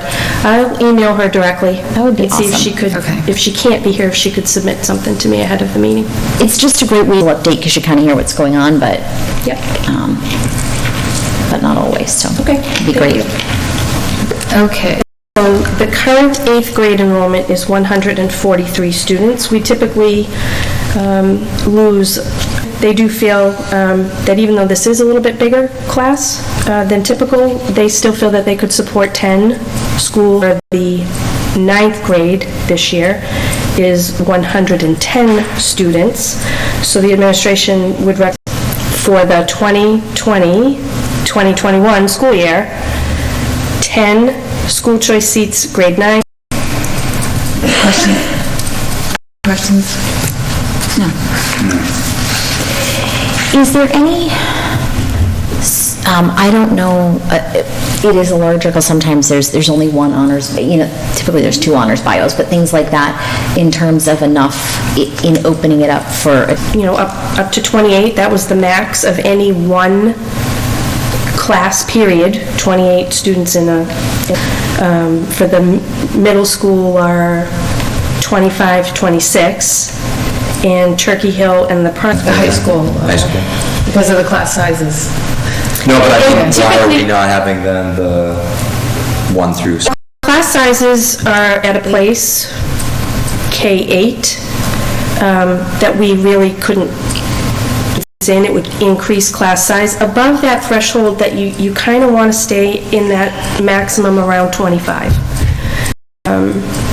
If we were to open up seats, then you're talking about having to hire a teacher, provide a classroom, furnish a classroom, curriculum materials for an additional classroom. So there's more costs that would be incurred at other grades at this time. Thank you. So that would mean about 133 students in that class? Potentially. There are sometimes students who, for different reasons, programmatic offerings elsewhere, that they opt to go to private schools or can't offer. As an example, last year 2 students from the high school came to meet with Mr. Cassidy and myself, and they really wanted to be able to start an ROTC program because they want to go into the military, and they have other friends who want to go into the military, and this would be something that would be very beneficial to them. Unfortunately, they are no longer supporting new ROTC programs.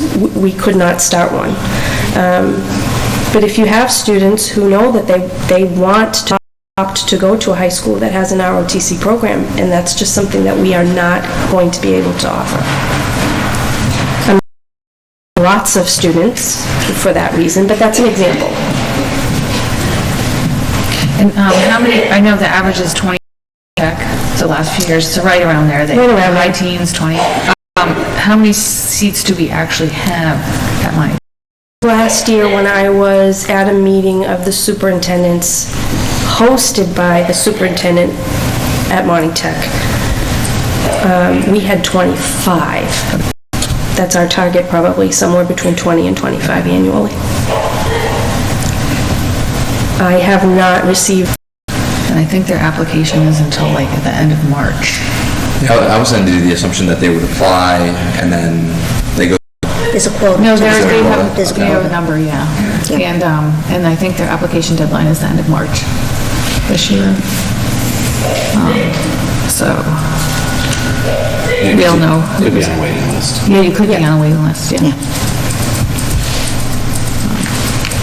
Okay. So, we need a motion to approve, or do you? Just one last question. Of the 4 classes in the high school currently, the largest one has how many? 120? That's the sophomore class. I'm just curious what that number sits at. Our current sophomore 10th grade class. I think that is the largest class Yeah. at the high school? It should be. And what number does that, I'm just, if you have it, it's okay. I can, well, No, it's okay. Yeah, enrollment. Current 8th, 10th. I mean, I know it's somewhere in let's see. Can you see it? Not really. Let's see, we are round about 128 for the 10th grade, 122 and 101 for 11th and 12th. And wait, what's the, 122 is the junior class? Yes. And then it would be 130. Thank you.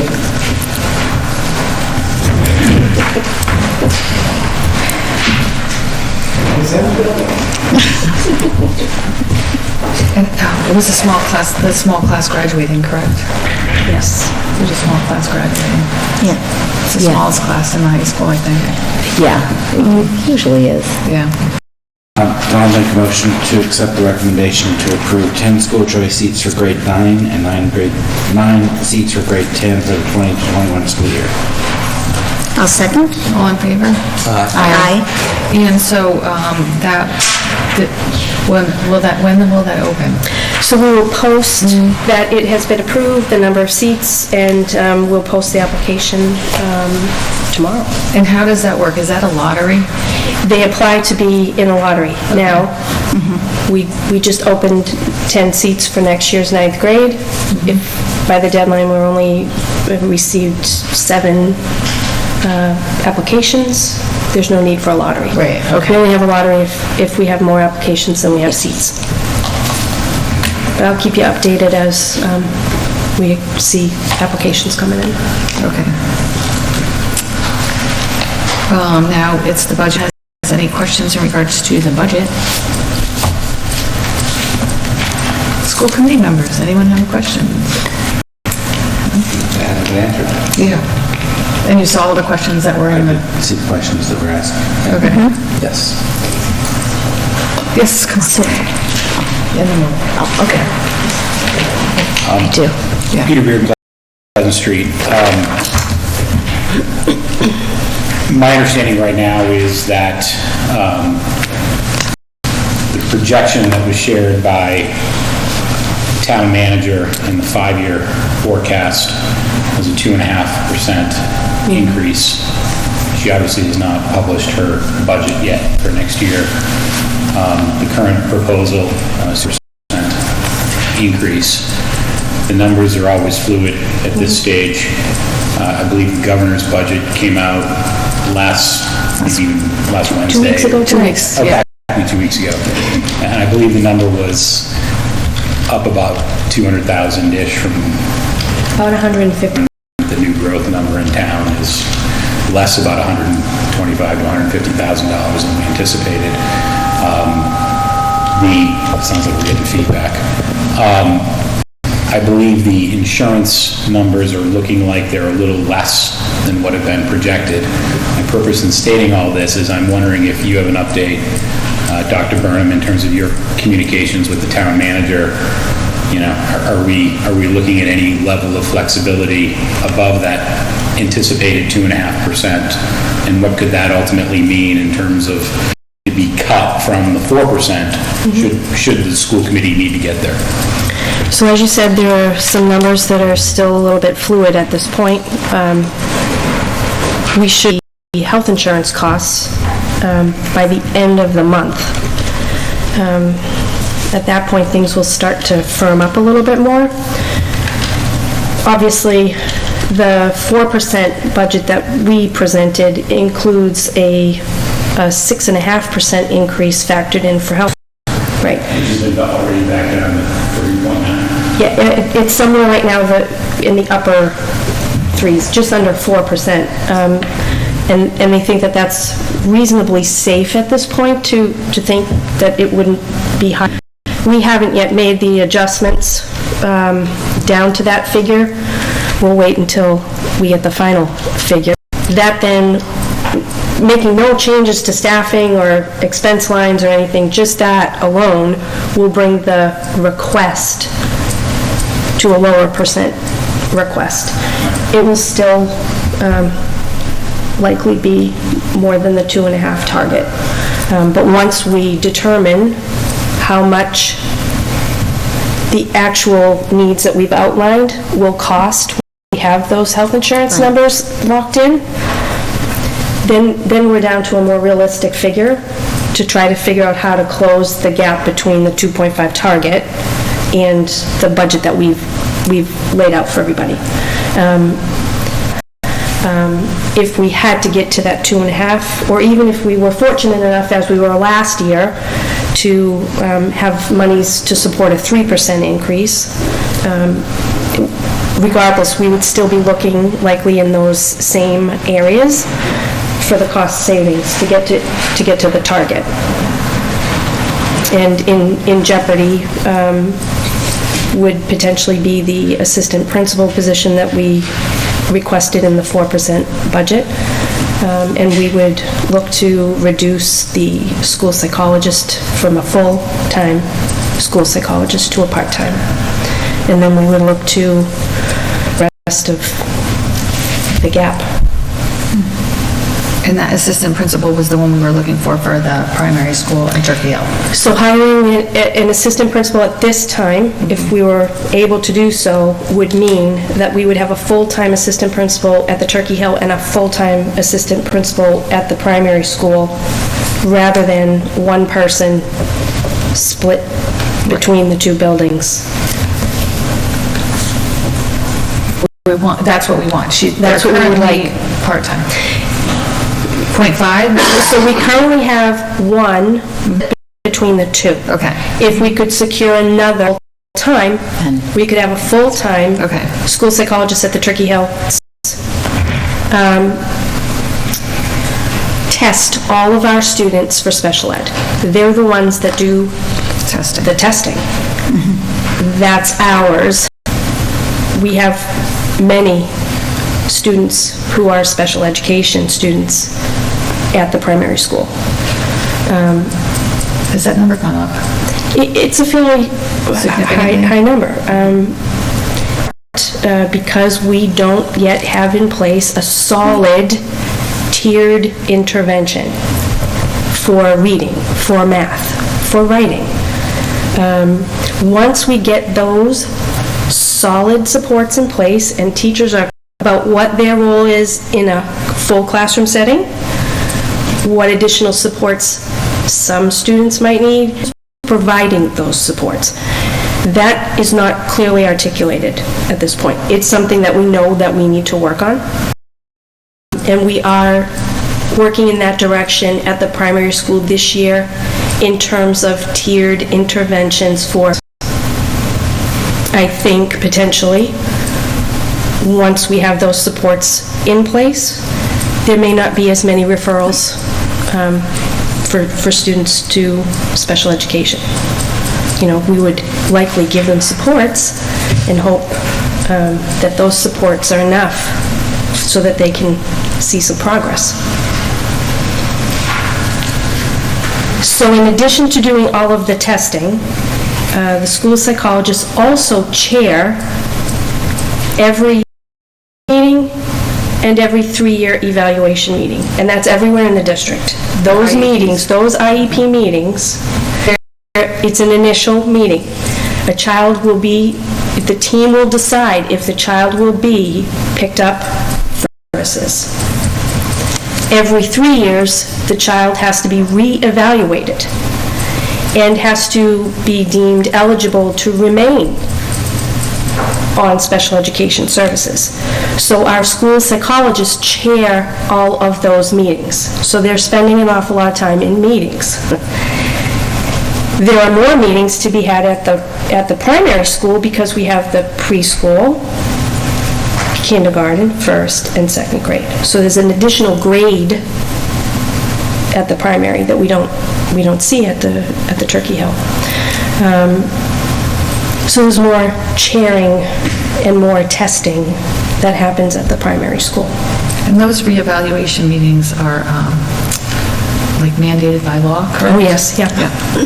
We have to have them, the child has to be re-evaluated within a certain timeline. Reports have to be written within a certain timeline. A meeting has to be held within a certain timeline. It's all compliance driven. And if they're not, they can... Yes, we're out of compliance, yes. Okay. Yeah. If we had someone in the building full-time, not split between two schools, they would be more available for supporting students with more significant needs, behaviorally, emotionally, socially. They could run social skills groups with children. They currently serve as part of a response team should a child be heading into a crisis situation behaviorally in a classroom. The call goes out and a response team goes to assist the child and take the child to a place where they can process through with adult support whatever it is they're going through. So to have a school psychologist in each building would be very beneficial to supporting the students and, of course, all the compliance issues with special education as well.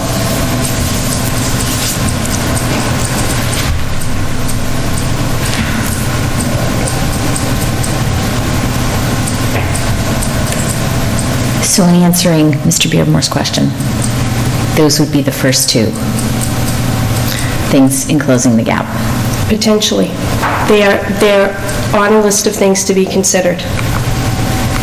That we would potentially lose the assistant principal, potentially see a reduced request for FTEs for the school psychologist. We also indicated that we would take a look at reducing teacher FTEs,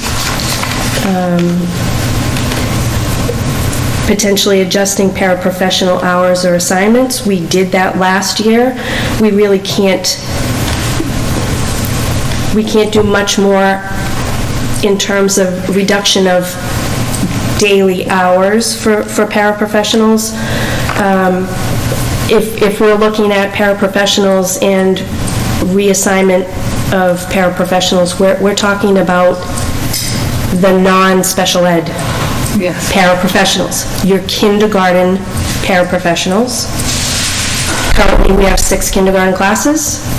Each of those classes has a full-time para.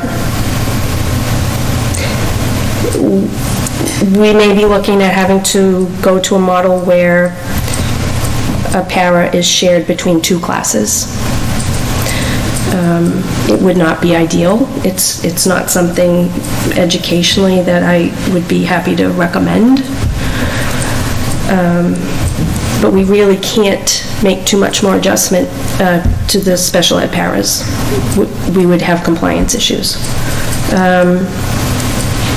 We talked about potentially reorganizing district departments. We could look at our IT department and maybe cut back some FTEs in IT. Again, it's not ideal. We could take a look at our maintenance grounds custodial and see if there are any adjustments that could be made there for some savings. Again, it's not ideal. I thought we were down already, on that. We are. Oh, returned. Oh, okay. Returned. Oh, good. But still on limited duty. Okay. Yeah. And with any reduction to FTEs, there's also potentially some savings there with health costs, health insurance costs. Right, so when you make those FTE adjustments, you're also potentially reducing the health insurance costs. And we would look to level fund the school-based expense accounts. And again, last year we cut those lines. So essentially to level fund them with costs for materials increasing essentially is a cut. Cutting them. So those are the areas that we would look at. You know, I'm not at this point determining, you know, teacher FTEs, what that might be or what it definitely won't be. We'll have to take a look. And the other thing is that when we get to the end of the month, when the kindergarten registration has closed, it's never closed. We'll see what our baseline number is looking like. And we know that we will continue to see registrations in March, April, May, June, July. So it depends really on what this baseline number looks like at the end of February. We may be in a position where we have to bring the kindergarten position back on the table. So there's still a lot of unknowns at this point. Peggy, I hate these short hikes. Peggy Proctor, 141 Gilchrist Street, Lunenburg, Mass. When you talked in the budget about what would happen if we don't get 4%, the potential things you would have to look at, as far as the full-time employees go, do we run the risk when you reduce someone to, you know, 4/5 teacher, that we begin to lose good people who, or reduce the looking for a school psychologist at 0.5, when truthfully most people that are looking for work, and particularly in an area that is in such high demand, that these people can kind of go where they want to go, that we would run the risk of actually not filling that position? We absolutely run the risk of losing teachers if we cut them from a full-time position to a part-time position, even if that's a 0.8 position. Right. Still benefited, but it's still a reduction in their salary. If they can find a full-time position somewhere, right, they're going to go, and that's just the truth. In this climate that we're in now, with the monies that are coming from the Student Opportunity Act to the larger districts, with the priorities that have been outlined by the commissioner, the plans that districts have to submit by April 1st have to align with those priorities. And one of those priorities is around social emotional learning, mental, behavioral health. We anticipate that board-certified behavior analysts are going to be in high demand, school psychologists, school social workers. It is going to be we're anticipating a highly competitive climate to fill positions like that. So yes, if we're looking to fill a part-time school psychologist position, it's going to be difficult to fill. However,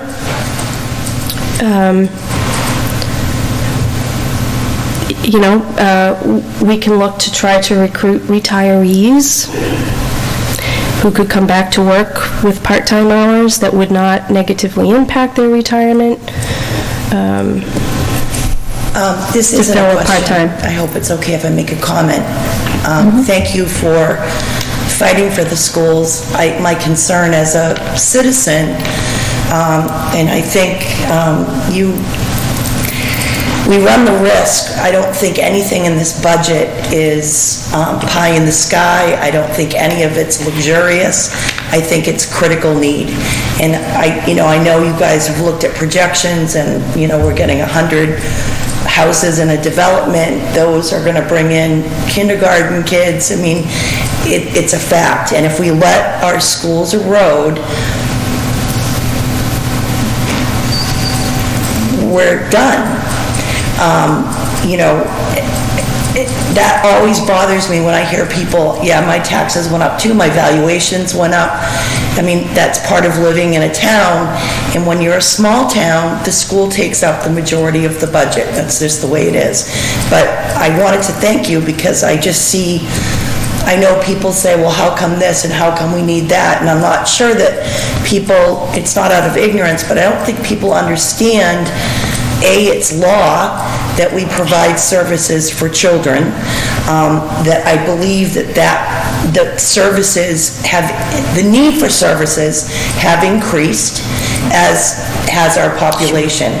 And I would hate to see the town, again, come in with a 2.5 when I think 4%, sorry, I get nervous, the 4% is critical. I don't think that we can, that it's reasonable as a town to look at making cuts, particularly in the feeder schools that are feeding, because without the feeder schools and without an environment where kids get a good education and we're dealing with kids that need support socially, emotionally, behaviorally, the quality of our education is going to go downhill. And right now, we have a good reputation.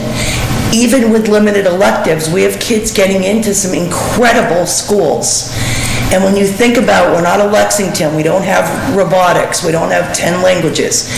When you think about, we have kids that go to Ivy League schools and some just incredible schools around the country, I think we've done a really good job. And I think really as a town, we have a responsibility to meet this need in this budget this year. There's no hot fudge sauce on this budget. We need it. So, thank you. Thank you. I think it's important too that the citizens know that there's a big difference between our budget and the 5-year plan that was presented, and we know in misconceptions of that, people watching the selectmen on YouTube, this is the budget that we need to work and to have those students learn. Right. The 5-year plan was really projection based on trends in the data, based on what we know we need, because we're living in the schools daily. We see the need. So those needs are identified. The projections for staffing based on the trends in the data is included in that 5-year plan. I think the only thing that really was kind of a wish was the thought that we would be able to expand our foreign language offering down to the 5th grade, where the 5th grade would be a foreign language exploratory experience, and then we would have foreign language 6, 7, 8, 9 through 12. As we did here.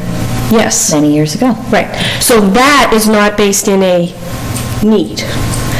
But those couple of foreign language teaching positions that were in that 5-year plan, those were the only ones that weren't based on projections based on data or what we know we've identified as need. Like, no one in the district is going to argue the fact that we need a curriculum director in the district. No one is going to argue that. Yet we keep delaying it because there's more critical need.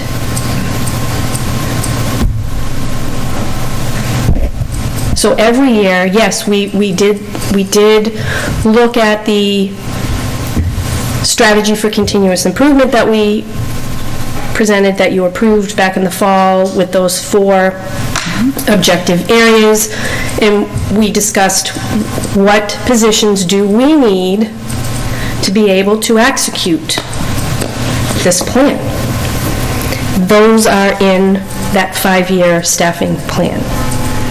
But every single year, just as we did this year, we're going to look at that list and we're going to prioritize based on the most critical need that we see for the upcoming year. And we know that positions are going to get pushed out another year. That's just the reality of what we're looking at. But I feel that I have to present the needs that we have identified, and anything that we could reasonably anticipate might be on the horizon. And that's what that 5-year plan did. And I think that the town can kind of see that too, that year after year, there were cuts made. You can't bring that all back in 1 year. Right, and I think, if you look back, you'll see that often the proposed budget that came in, even prior to me, the year prior to me, Superintendent Combs brought in a proposed budget that was a 5% increase. And then I think it was a 5.5% increase, and it was a 3% budget that year, right? So that's part of the challenge, right? We identify the need, it's round about 5%. We can't meet that need, so some of it gets pushed off to the next year. Well, I think it's important to put that, even though we know the town can't afford all of those positions, the town very much needs to know what the children need. And it's our responsibility to put that out there. That it is our responsibility to say to the town, in order for these children, our children, to be educated correctly, we need all of this. We understand we're not going to get all of this, but this is what is needed, because today's education is very different than the education even my kids had, 15 years ago. It is very different. Very different. To teach today is very different. To be an administrator. It's very different. Yeah. And I think it's very important that we put forward to people, this is what the kids need. We can't afford it, but this is what they need. And I think having this information out there, this 5-year plan, and as well as last year, identifying the needs that were not met by meeting that budget, is that we have increased the level of transparency into what the requirements are to educate the students of Lunenburg. And so the public is aware, these are the things that need to be taken care of for our students to remain successful and for the schools to remain successful. I think that transparency speaks volumes, and it's something that has not been available prior. We didn't have a 5-year plan before this year. And so this is something that will allow it, or at least, 5-ish year plan. But this will allow the town over the next several years to look at that and say, oh yeah, we learned about this 5 years ago, we really should start talking about it. Just like we're doing with capital planning. We have something on the capital plan for 5 years, we usually say, it's about time that we get this funded. So, to me, this is like putting the town on notice. These are the things we need. And these are things we're going to come to you and ask for at some point. Be prepared. I think it's also, identifying all of these needs. Should there ever become a funding source, a grant opportunity, a new grant opportunity that could fund a position on this 5-year plan, then it's not coming out of nowhere. It doesn't appear as though, oh, we got some money, let's hire this position. No, it's a position that we identified that we needed, and aren't we fortunate that now there's an opportunity for a funding source for the position? And I recognize that when we add positions, it's not like a one-time purchase. It's not going to hit just that year's budget. But that's the challenge, Student Opportunity Act monies that come to Lunenburg. Can you talk a little bit about that? Only because I want everyone to be clear that money just doesn't automatically get dropped in the school budget. Correct. And I think that could be the conception that people have. Oh, great, the schools are going to get money from this, so. But it goes specifically to... I just want to be clear It's about Chapter its process. 70. Yeah, it's more Chapter 70 money. It's not just more money. Right, but So it's been just. earmarked. And the monies Yeah. are going to be phased in over a 7-year period. The money's from this year? Or they're going to... The monies to fully fund the foundation formula, right, are going to be phased in over a 7-year period. That's part of the Student Opportunity Act. It's going to be phased in. So,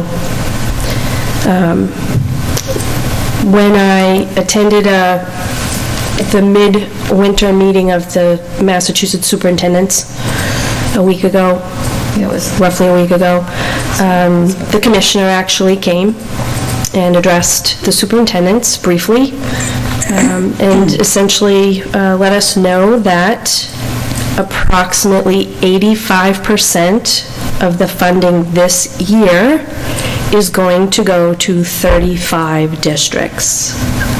That means all of the other 150-ish districts are getting 15% of the money shared. So we are not going to see a large increase. Mr. Cassidy, do you want to address that at all?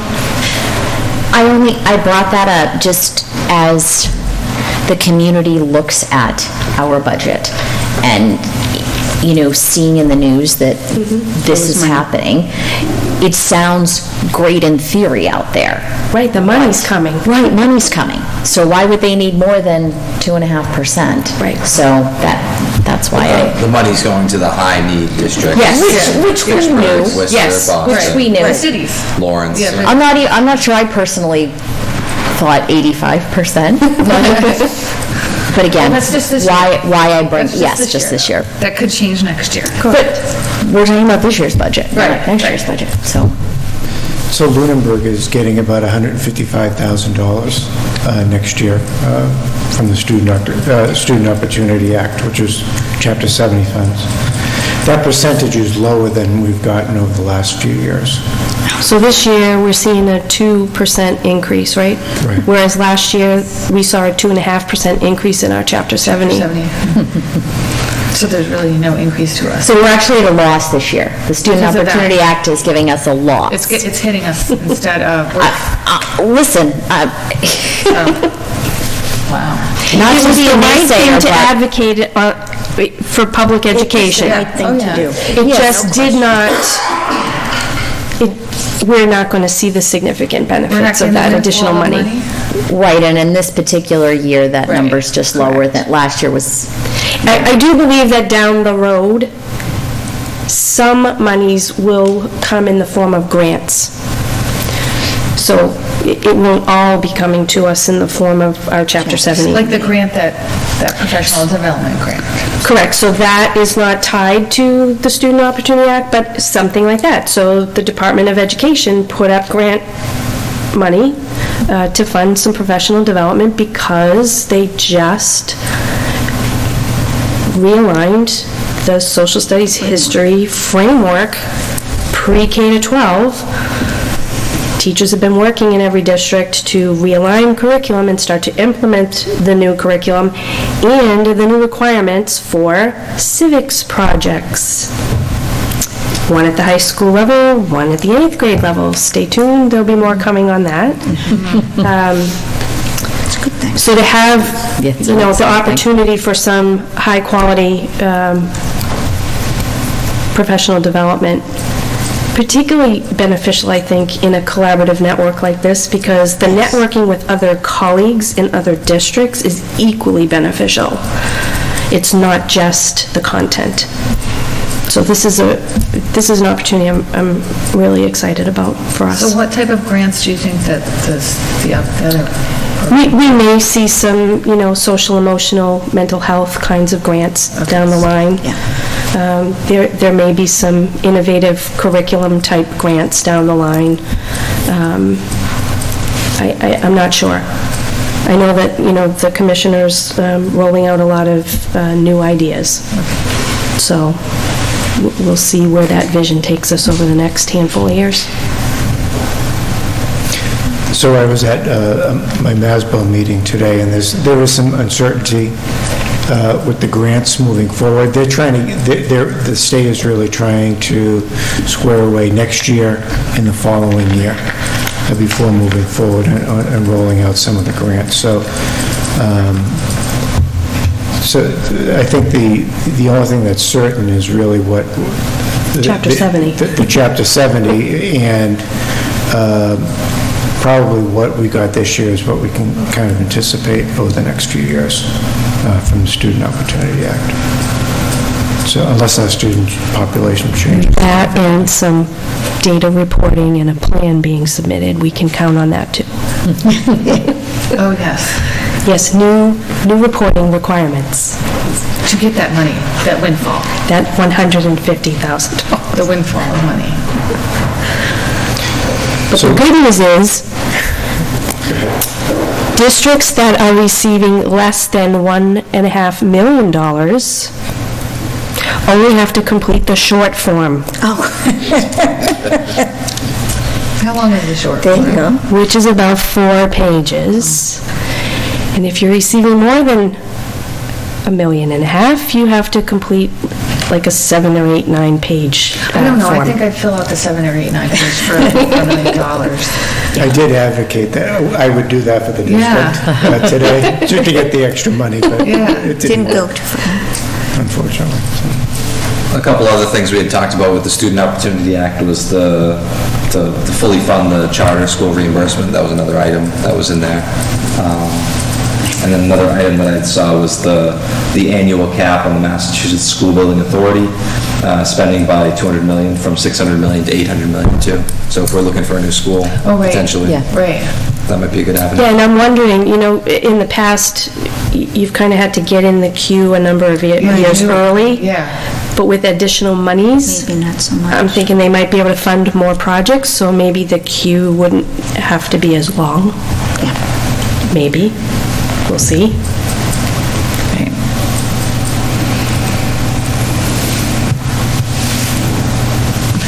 Do we have any additional questions? Yes, I was wondering if the superintendent could give the public, you talked earlier about the timeline. I don't know if you can give the public a little bit more details on the timeline for the next month or two? Yeah. So by the end of this month, we should have a solid figure for our health insurance costs. Once we have that, we're in a much better place to be looking at some more realistic numbers at that point. And then we'd be able to bring back to you some recommendations as to what a 2.5% budget actually would look like. We can also work up what a 3% budget would look like, if that would be helpful. Yes, I'd like to see that, yes. I'd like to see 3%. options. Yeah. Okay. Yes, absolutely. And I'm sure the public would as well. So Okay. they can go to FinCom meetings and town meetings and advocate as necessary. Yeah, potentially even what the percent would look like if we lost the assistant principal, if we lost the full-time counsel. Yeah, and unfortunately, it really doesn't shift the percentage too much. We've kind of started to take a look at some of that, like, oh. Not enough, right? So would that be at the first one in March? Could you do that, or? Potentially. Potentially? Okay. Potentially. I'm slated to present a budget to the Finance Committee on March 12th. They had asked that I come in with a budget that had been approved by the school committee. I know that is not, the timeline is, it's just not going to be feasible, I don't think. Perhaps maybe going before the finance committee with a budget that is endorsed by the school committee. In other words, you support the items that would be in the 2.5, 3.5 Right. budget. Okay. So in other words, it's not just you bringing that forward. Would the first meeting then in March be another Q&A? Well, I don't think we need to have a whole meeting, clearly. No, apparently not. Right, but yes, a block of time, the next one for the But- first, just. Yeah, then we talked about multiple Q&A. Yeah. Oh, absolutely. Yeah. So. But also the concern was if it's that March 4th, that you wouldn't have enough time potentially to... It depends on when those final numbers come in for the health insurance. And you're not at the March 4th meeting. And I'm not here That's for March superintendent's 4th. not here at that. So potentially, we could present a March 11th, not that you have to vote to approve it, but then we could potentially have another question and answer at the March 18th. Hold on. Yeah, 18th. Yes, yeah, it would be the 18th. So And typically, in the past, you've had your budget hearings the first meeting in April. Yep. Is that? Yes. You would prefer to stay with that plan where you would have the budget hearing and vote to approve a budget following that hearing? I think that makes sense. Yeah. So what about the 4th? Do we want to move that meeting to the 11th? That makes sense to me. Well, if you can't be here, I mean, I won't be here, but Carol I'm won't not be as vital as you are, so I would, I also feel like we'd have better information potentially. 'Cause Yes, at yeah, that stage of the absolutely. game, one more week is going to give us more information, or and has I the think the potential best to. information And we it can might not be- provide to we have to FinCom find out about the town hall. Yes, on the 12th Correct. would Right. be, I'll find if we've met the night before, then yes. that's the most up-to-date we can be, Yeah. Yep. So does that NEASC visit, is the 9th. Is the 8th. the 8th. The 8th, the Yeah. Sunday. I'm showing it also through Wednesday. They will be here through But not Wednesday. for us. They will be talking to you Sunday. on Sunday. Sunday. Yeah. Do we have a time for that? Yeah. They have not yet shared a schedule with I us, need a time for that. but I do believe you will be having your meeting with the team at the Doubletree in Leominster, Oh, okay. not on campus. And so is that an individual thing? Or are we all, because that's a quorum? Correct, so I would imagine that they would have appointment times through a block of time for you. With each of us? Yeah. Potentially. We can't all. Yeah, as soon as I get a schedule, Okay. we will definitely share that with you. And the chairs of the high school committee that have been prepping for the visit, they'll be coming before you at the next meeting to give you a little bit of an update as to the work that they've done, what this visit will look like and feel like. It is part of the work that they must do. They must publicize the visit. So I'm helping them right now, publicizing the visit the week of March 8th. So we'll get the word out that the team is coming in. So March 11th is okay. Right, does that work for you? Move that. Ryan? Yes. Okay. And Obviously, it you'll- wouldn't be in this location. Right, we would have We'd to have to go probably. somewhere to the school. Right, So it would not be broadcast live. yeah. It would, And we would have done Q&A. we still will. We still will. Yeah. Yeah. Just not the whole meeting. Right. Can we get it broadcasted? I don't think so. Not live. They Not can't live. live. It has to be taped, I think. and- Yeah. Yeah. But it could be taped. Yes. No, Oh, yeah, it there's- definitely we- is. definitely there. It just won't be available live. Right. Do you have any other questions? Yes, please. Public? Good questions and comments is different Yeah, agenda yeah, items. that's all right. First of all, I want to, we've obviously had some passionate disagreements over the last year, those who've been paying attention. But I really want to congratulate and thank you for taking the approach that you've taken to this year's budget. Clearly, there's some criticism, and when you do something different, it's bound to attract it. And I would encourage you to continue to pursue the avenue that you're on and to continue to defend it and advocate for as much of the budget as it's been presented as possible. And to the greatest extent that you can, I would encourage you to attend selectmen's meetings and finance committee meetings over the course of the next couple of months, because your presence or absence is and has been noted. And that's not just for the school committee, but for anybody for watching at home, particularly parents. There are certain members of this community and leadership in this community that needs to know that parents can be mobilized and can have an impact on both elections as well as town meeting budget votes, if it comes to that. And we need to get busy if we intend to do that and get serious about it. But I think that there's good reason to begin that process. Mr. Lightman brought up a very good point, which is we got to be very careful about the confusion between the 5-year forecast and the FY21 budget. And the FY21 budget is what we're working on now. Right. You know, building on the strategy and the resource plan that was laid out, but they're different things. And the immediacy and the need associated with the FY21 budget is immediate and what we're going to deal with definitively over the course of the next couple of months. And we need our focus, and we need people's support to get to a conclusion that's the right conclusion for the town. I want to comment really briefly on the challenge and the balancing act that I think you folks have when it comes to the funding that goes into the primary school and the elementary school, and the funding that goes into the middle school and the high school. And Mrs. Soroka brought it up at your last meeting, and I think it was a valid point, and something that we kind of touched upon a little bit here tonight with the discussion around school choice, which is middle and high school programs are important. And they're what retain our kids in our schools, in our school system here in Lunenburg. And if we don't retain them, those dollars invariably go out of town.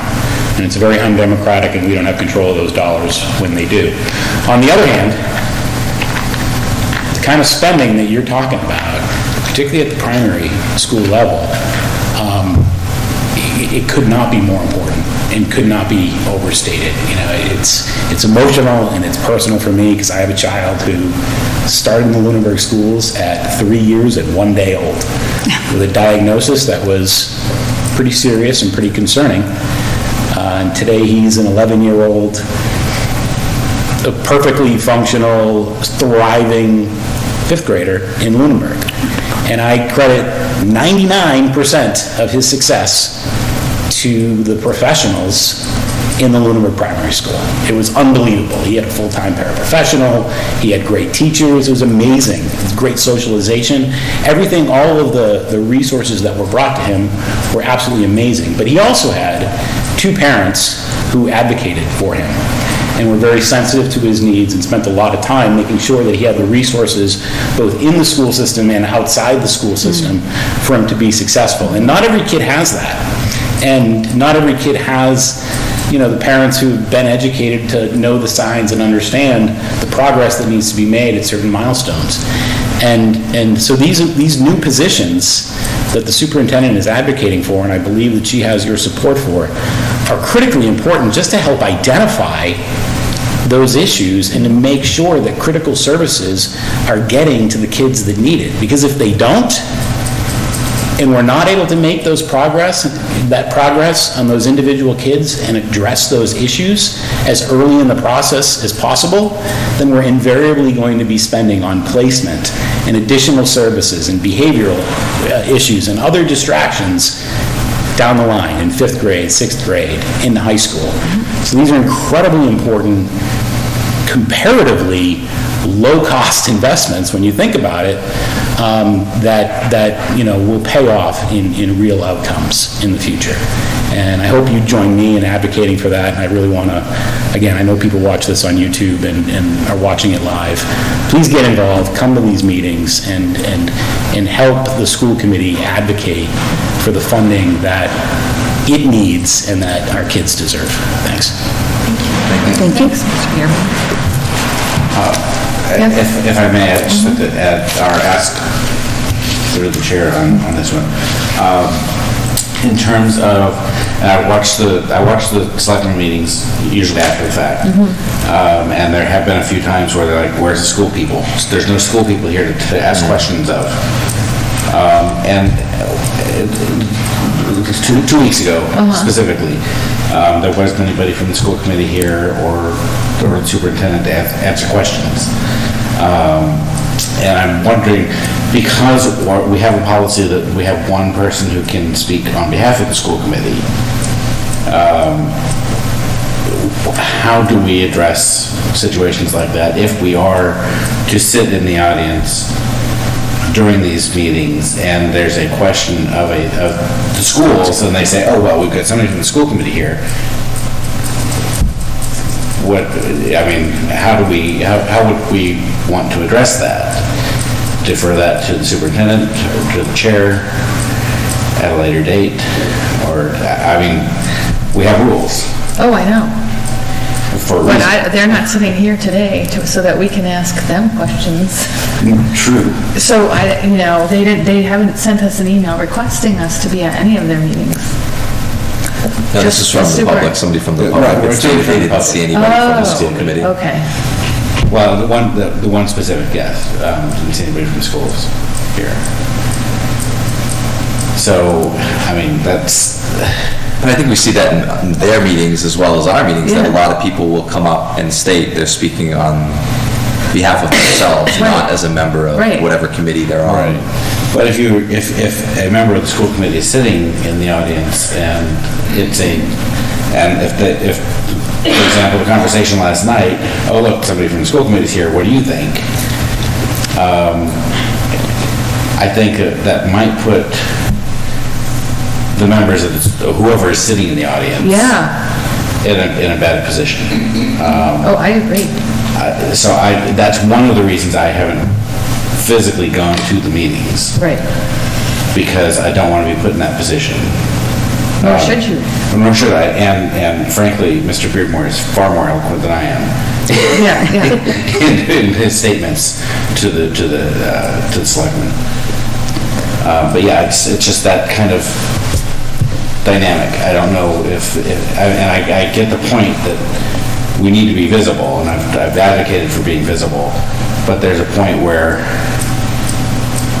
we can only go so far in terms of expressing any ideas. I think those questions about the budget specifically need to still come from the superintendent or through the superintendent. And you were there. I was there. Unfortunately. Oh my goodness. But I did not. Guests wanted to see. But I did not realize that there would be no questions about the 5-year financial forecast, and they would all be about the 5-year staffing plan. And unfortunately, we had a policy meeting, and I had let the town manager's office know, and I was told to get there as quickly as I could, which I did. And I apologize that people were held up waiting for me, because I was the only one that could answer the questions that they came with. So, sorry about that. But you had it at one of our meetings. The 5-year forecast. Yes. They could have easily attended one of our meetings where they could have asked those same very questions, or they could have posed them to you in an email after seeing it on YouTube, the 5-year forecast. It's very easy to write an email to the superintendent and have a quick response. And I do respond. And they could also come tonight with they could have, we had the agenda item of questions. For years, we used to have a rep.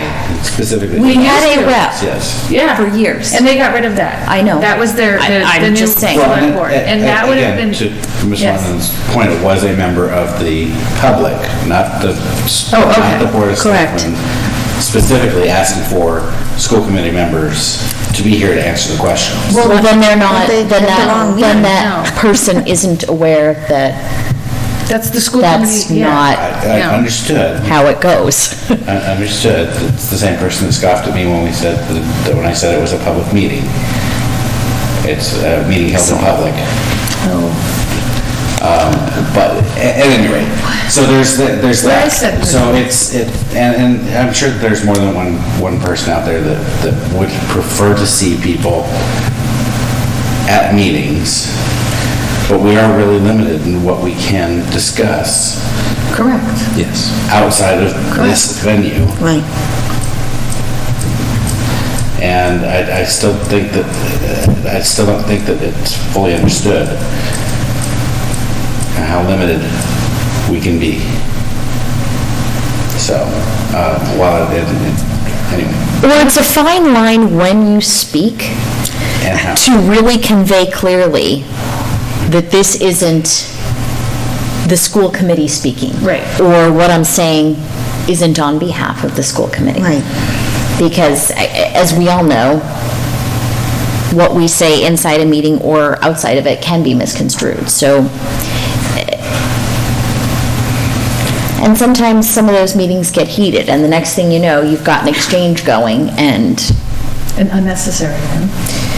And we don't the school want that. committee said. Yeah.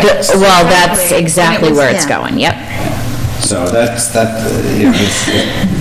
the reason I don't attend usually those meetings in public. I did attend several planning board meetings, but that was unrelated to budget stuff. And sometimes when things come up at those meetings, they come up, they may or may not have been an essential part of the agenda that if one of us was looking at it, we might have thought it to be what it was. You weren't expecting the night that you went to have those specific. Well, I was prepared for questions, I just didn't... Right. Didn't realize that really all of the questions were going to be about the 5-year staffing plan for the school department, because the question and answer was for the 5-year financial forecast. Town forecast. Yes, which we are now a part of, and that, I was totally prepared to answer questions on that, but I do apologize that people were held up waiting for me to get there because there weren't any other questions.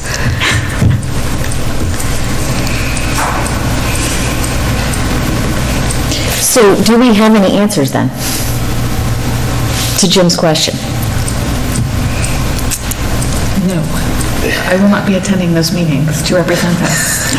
So I would suggest. On the off chance that someone has a one of us is question that there, night. And we say, we just refer it back to the superintendent and the chair.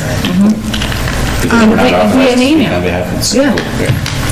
I attend most frequently the finance committee meetings as the liaison.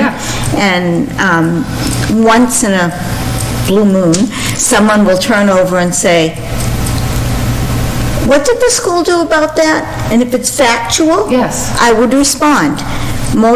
If it's something I don't know, or if it's not factual, then I would say they need to check with the superintendent, generally.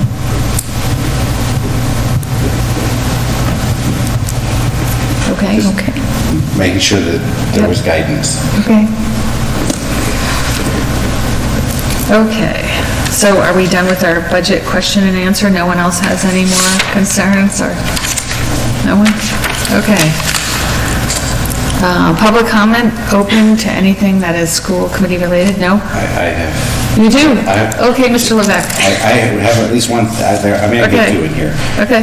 Last Wednesday, I attended the MASC. For which it stands, one nation, under God, indivisible, with liberty and justice for all. Good evening. In accordance with the requirements of the open meeting law, please be advised that this meeting is being recorded and broadcast over Lunenburg Public Access. So we are all current members in attendance. Is there any public comment not related to the public hearing tonight? Seeing none, is there any board comment? I have a board comment, Mr. Chair. I actually was at a father-daughter dance this past weekend, and I spoke with a gentleman who works in the health and human services field. He runs a facility that actually has a child care aspect to it in Fitchburg. And we got to talking about permitting and child care facilities, and his facility in Fitchburg is too small for their needs. Their programs keep growing. And they researched the Reliant Medical Building which is right on the Lunenburg-Fitchburg line, as a potential location for their services to move to. And unfortunately, due to the fact that there's now a marijuana retail facility across the street, they can't move there. And this is an issue that we as a planning board discussed at length when we were developing the marijuana bylaw, but I just thought it was interesting to see how essentially two uses are at odds now. And both of them, to a certain extent, receive protections from the state. The state has said that we as a planning board and a community cannot limit daycare uses from particular areas. We can't zone them out of town, and the thought process behind that is to make it easier for childcare facilities to get going and to keep childcare costs down. And they made similar legislation when it came to marijuana. Because we were a yes community, we effectively couldn't zone it out without going through the ballot process and so on. And so now we have these two forces at odds, which I just thought was interesting and thought I should share. Interesting. Yeah. Can we circle back to that at the end? Sure. Yeah. Any input on that? No? We'll have input at the end, maybe? Okay. I don't know. Yeah. It's just an observation. I don't know that we can really, quote unquote, do anything about it, but here we've got a facility in town that unfortunately can't get reused because we have a... Luckily, it's not in Lunenburg. That's the Fitchburg line. Fitchburg, right? There's a small corner of the parking lot that's within the town, but the line, the entirety of the building is in Fitchburg. Okay. All right. Any further board comment? Okay. We have on the first on the agenda is an A&R plan for 425 West Townsend Road and 100 Howard Street. And Mr. Chair, I need to recuse myself due to a financial interest in this project. Certainly. Thank you.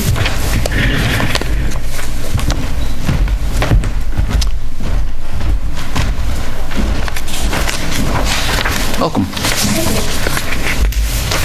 Kimberly Gold, 563 Massachusetts Avenue. So there's an A&R plan before you. We are going to sell a small portion of the 400 square feet of the property that we own on 100 Howard Street. So do a buyer who just wants to make sure.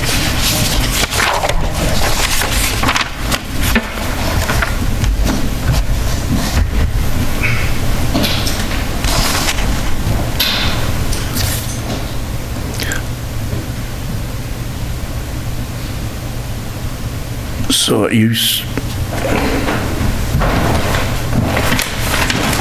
Yeah, if you can just outline, because I'm trying to understand it too.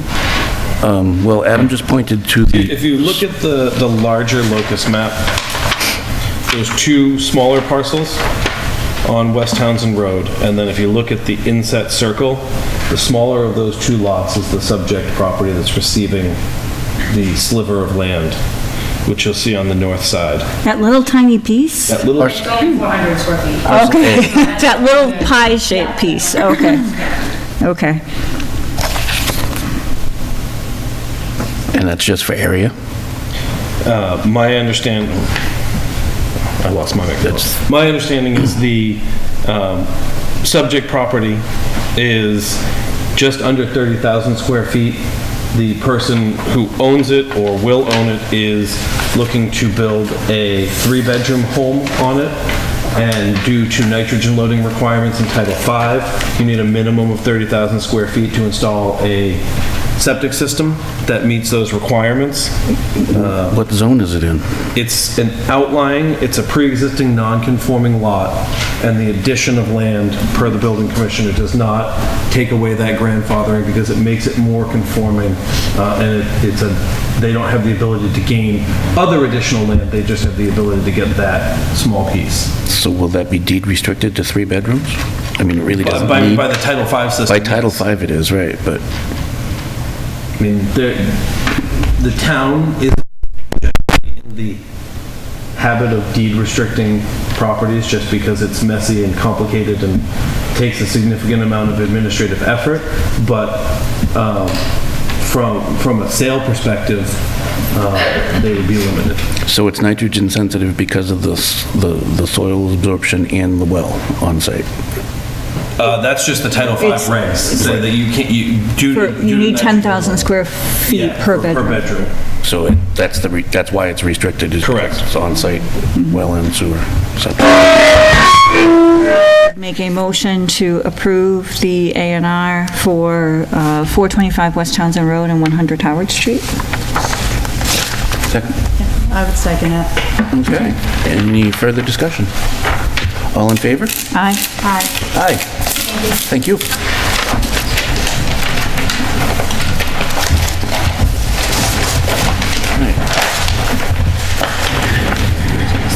Sign this now. Yep.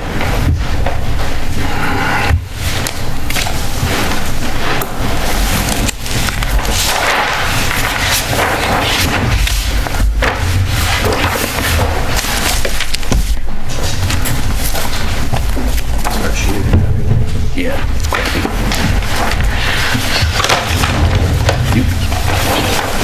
Yeah, never mind. Skip over it. Oh, sorry.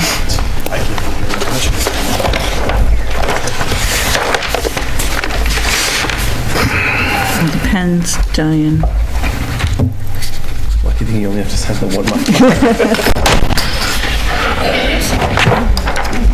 Is this mine or yours? I don't know. Okay. I think it might be mine. Yeah, I think it's yours.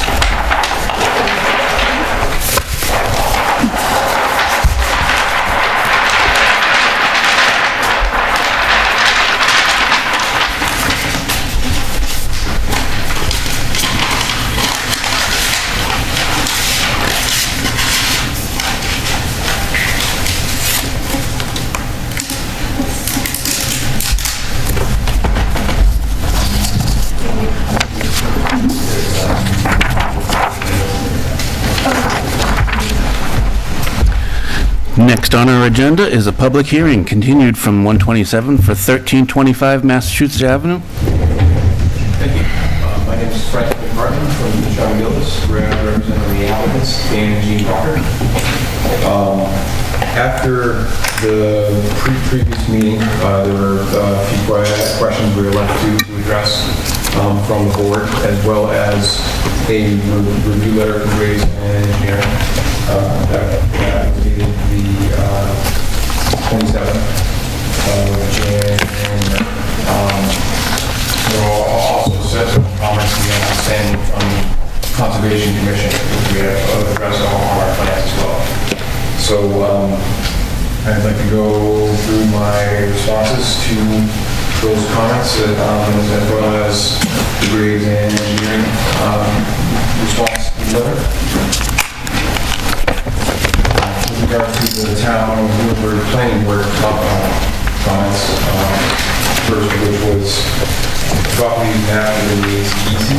Does the stormwater basin meet the DEP requirements for areas of critical concern? The stormwater basin as submitted previously to the board did meet the NCE requirements for standard 6 of Mass stormwater handbook. Table CA2 standard 6, CA3 standard 6 of the stormwater handbook highly recommend infiltration basins for stormwater discharges within areas of critical concern, provided that the BMP provides 1 inch times the impervious area of the water quality volume and 44% TSS removal is provided prior to the discharge into the infiltration BMP.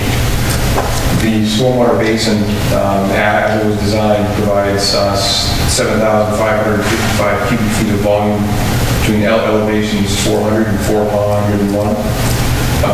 When we exclude the volume within the sediment 4 bays, that provides 6,484 cubic feet of water quality volume.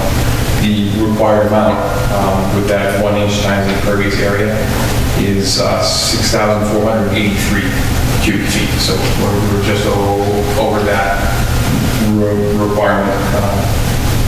The 44% TSS removal is achieved utilizing deep sump hooded catch basins and the sediment forebays. The deep sump hooded catch basins are to be provided as part of the future development of the parcel. At this time, there's no planned impervious surfaces. It will be the earth removal as well as the material to down for stabilization. There will be no on-site impervious and internal conditioning that will exist. The plans have been revised to document this treatment train.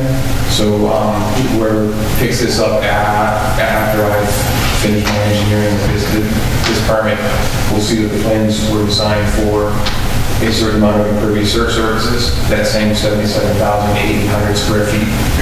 And what the design plan treatment train for TSS removal is.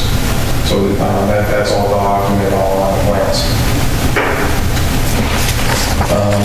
The second planning board comment was that soil maps show this area as prime agricultural soils. Will the previous history of agriculture on the property have any impacts on nitrogen or phosphorus calculations in the stormwater report? To the best of the applicant's knowledge, the property has previously been a horse farm and therefore will not have significant impacts on nitrogen or phosphorus calculations. The stormwater handbook, chapter 2, volume 2, chapter 2 documents that stormwater management areas providing infiltration remove 50% to 60% of total nitrogen and 60 to 70% of total phosphorus. So even if this was an area with higher loadings of nitrogen and phosphorus, like an actively fertilized field, the proposed stormwater management would reduce nitrogen and phosphorus from any runoff. The board had requested that the applicant provide a document outlining sequencing and stabilization for earth removal. We revised the construction sequencing notes on sheet 3.1 to document this. The updated sequence is as follows. 1, construct stabilized construction entrance and access road. 2, install erosion control barriers around the perimeter of the site as shown on sheet 3.0. 3, construct proposed stormwater management area, installing erosion control barrier along the top of the slope and stabilizing as shown on sheet 3.0 and sheet 3.1. So that that erosion control barrier reference there was added during this process.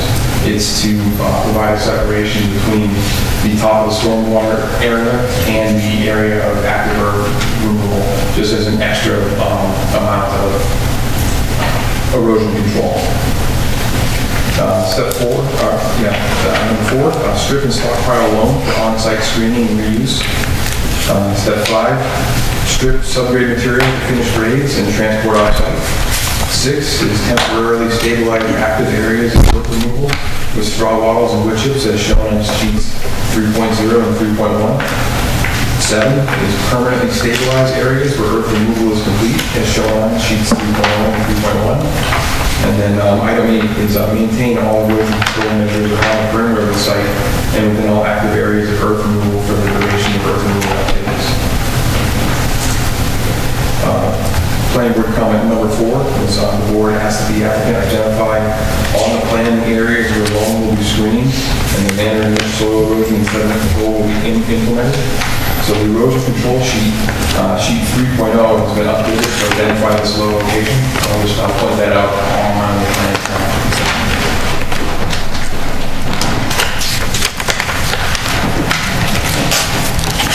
So that location was set at the end of the proposed stabilized access road.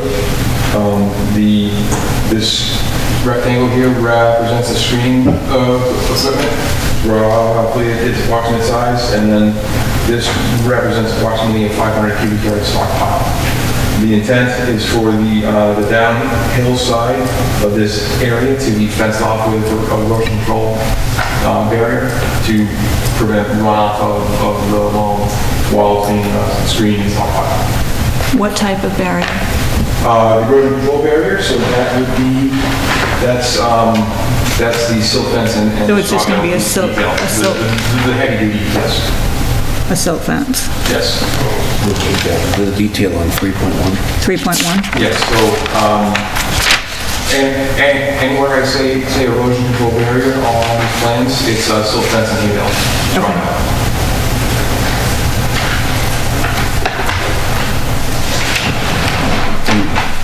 Can you show us where the straw wattles will be used rather than the siltation barrier? Yes. The straw wattles I have called out specifically as mid-slope stabilization on this uphill side. And those are also noted in the plans for an as-needed soil erosion control. These straw wattles are generally, you can move them around site fairly easily, whereas a silt fence and straw bale line is dug in and staked in. That tends to be more permanent in installation.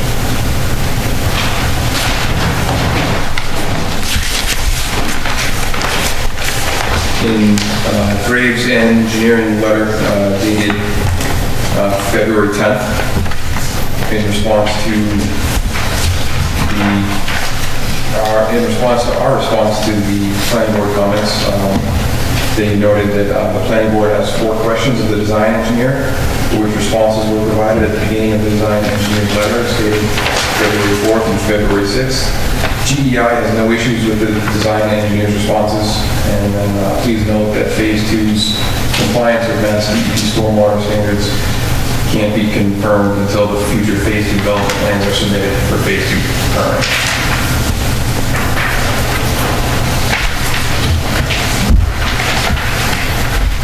Any questions on the planning board responses, or should we continue on with the Graves' engineering comments?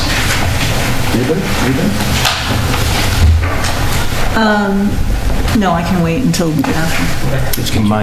My only comment was, I think in the previous review letter, didn't Graves make a comment about wood chips not being used? Yes, I'll get to that. Yes. Oh, okay. That's in his individual itemized items. Okay, so are you just going to adjust the note that says using wood chips? So what happened with that, and I'll read it here, Jeffrey had asked that I had this entire area temporarily stabilized with the wood chips. He had said that was fine on the flat area. However, this strip where it's where there's a little more pitch on the ground, he'd asked that be grassed. Okay.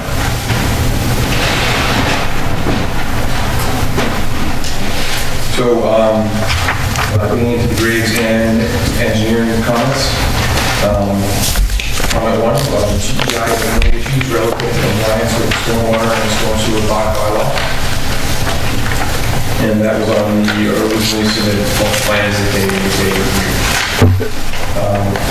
Item 2, a signature block for the endorsements of the planning board must be included on the plans. The plans have been revised to provide a signature block for the planning board endorsement. Item 3, GEI reviewed the hydrology computations and found them to be ordered relative to the pre-development and Phase 1 post-development conditions, provided that comment 4 below is addressed. Phase 2 post-development computations appear to be reasonable, however, can be confirmed until the future Phase 2 development plans are started. Permitting. Our response was to acknowledge any future development of the parcel will be required to undergo site plan approval and document compliance with Section 204 of the Lunenburg Code, as well as Mass Stormwater regulations. Item 4 is with regard to typographical error on sheet C21, invert elevation to the 3-foot wide pier is shown as 401.0, while the hydrology computations with the invert is 402. The construction detail on sheet C2.1 has been revised to reflect the calculations.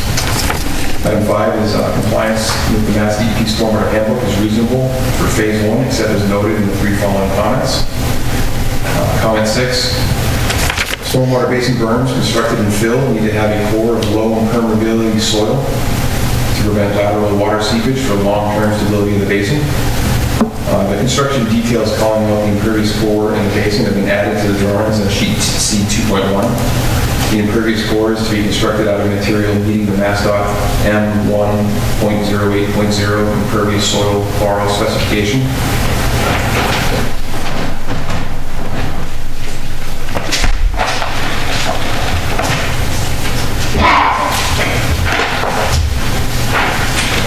That response we documented on the cross-section of the basin with a note, with the core depicted on the cross-section, and a note saying that wherever the berm is to be constructed infill, it is to have an impervious core. So it's not required in a situation like cross-section A, where the basin is fully in cut, but in cross-section B, where the berm is elevated and infill, it does require a core.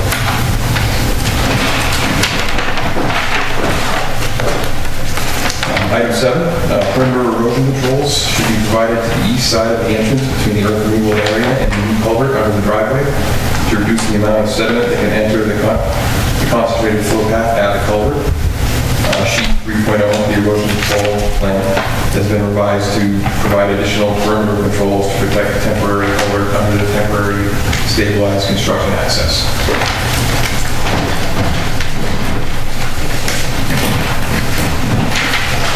So that is this additional silt fence and strongly off the line that's along that asset. That's just to protect the proposed temporary culvert.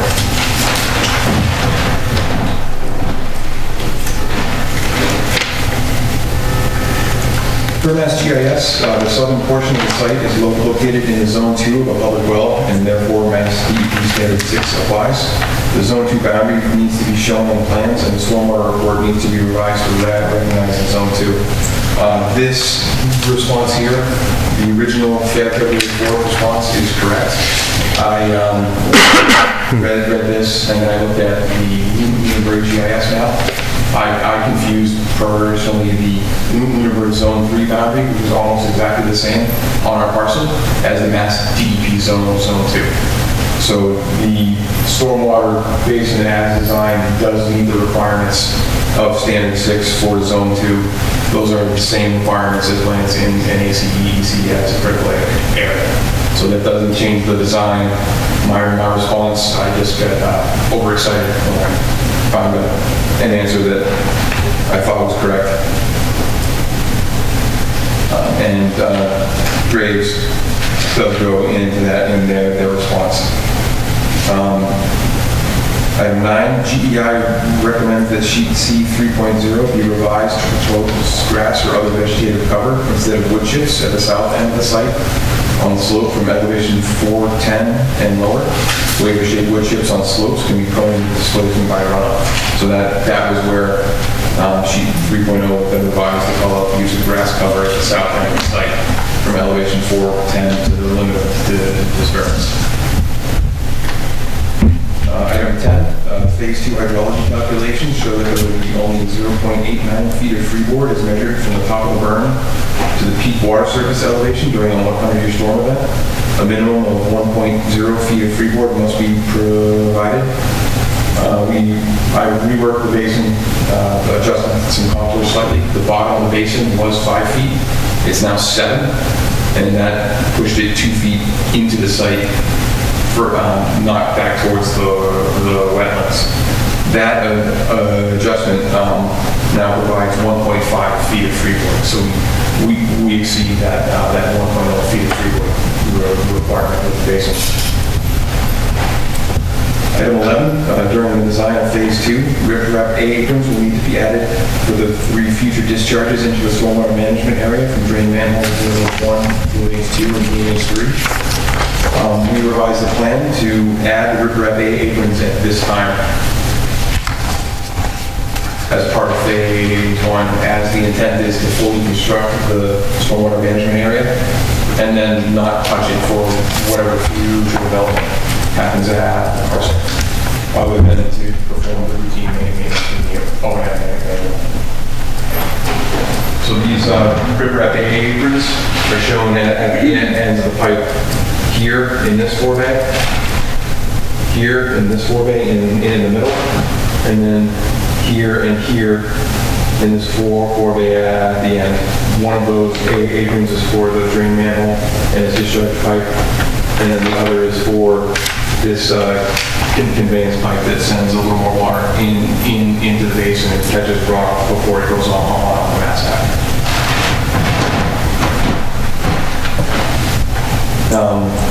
Graves asked that the drainage pipe size, slopes, and lengths should be included along the plans. The drainage pipe sizes, slopes, and lengths have been provided in a table on sheet C 2.0. Item 13, the design engineer should consider shifting the outlet control structure to the west a few feet to allow water in the southern and northern portions of the stormwater management area to pass by the outlet control structure freely and provide cover over the outlet pipe.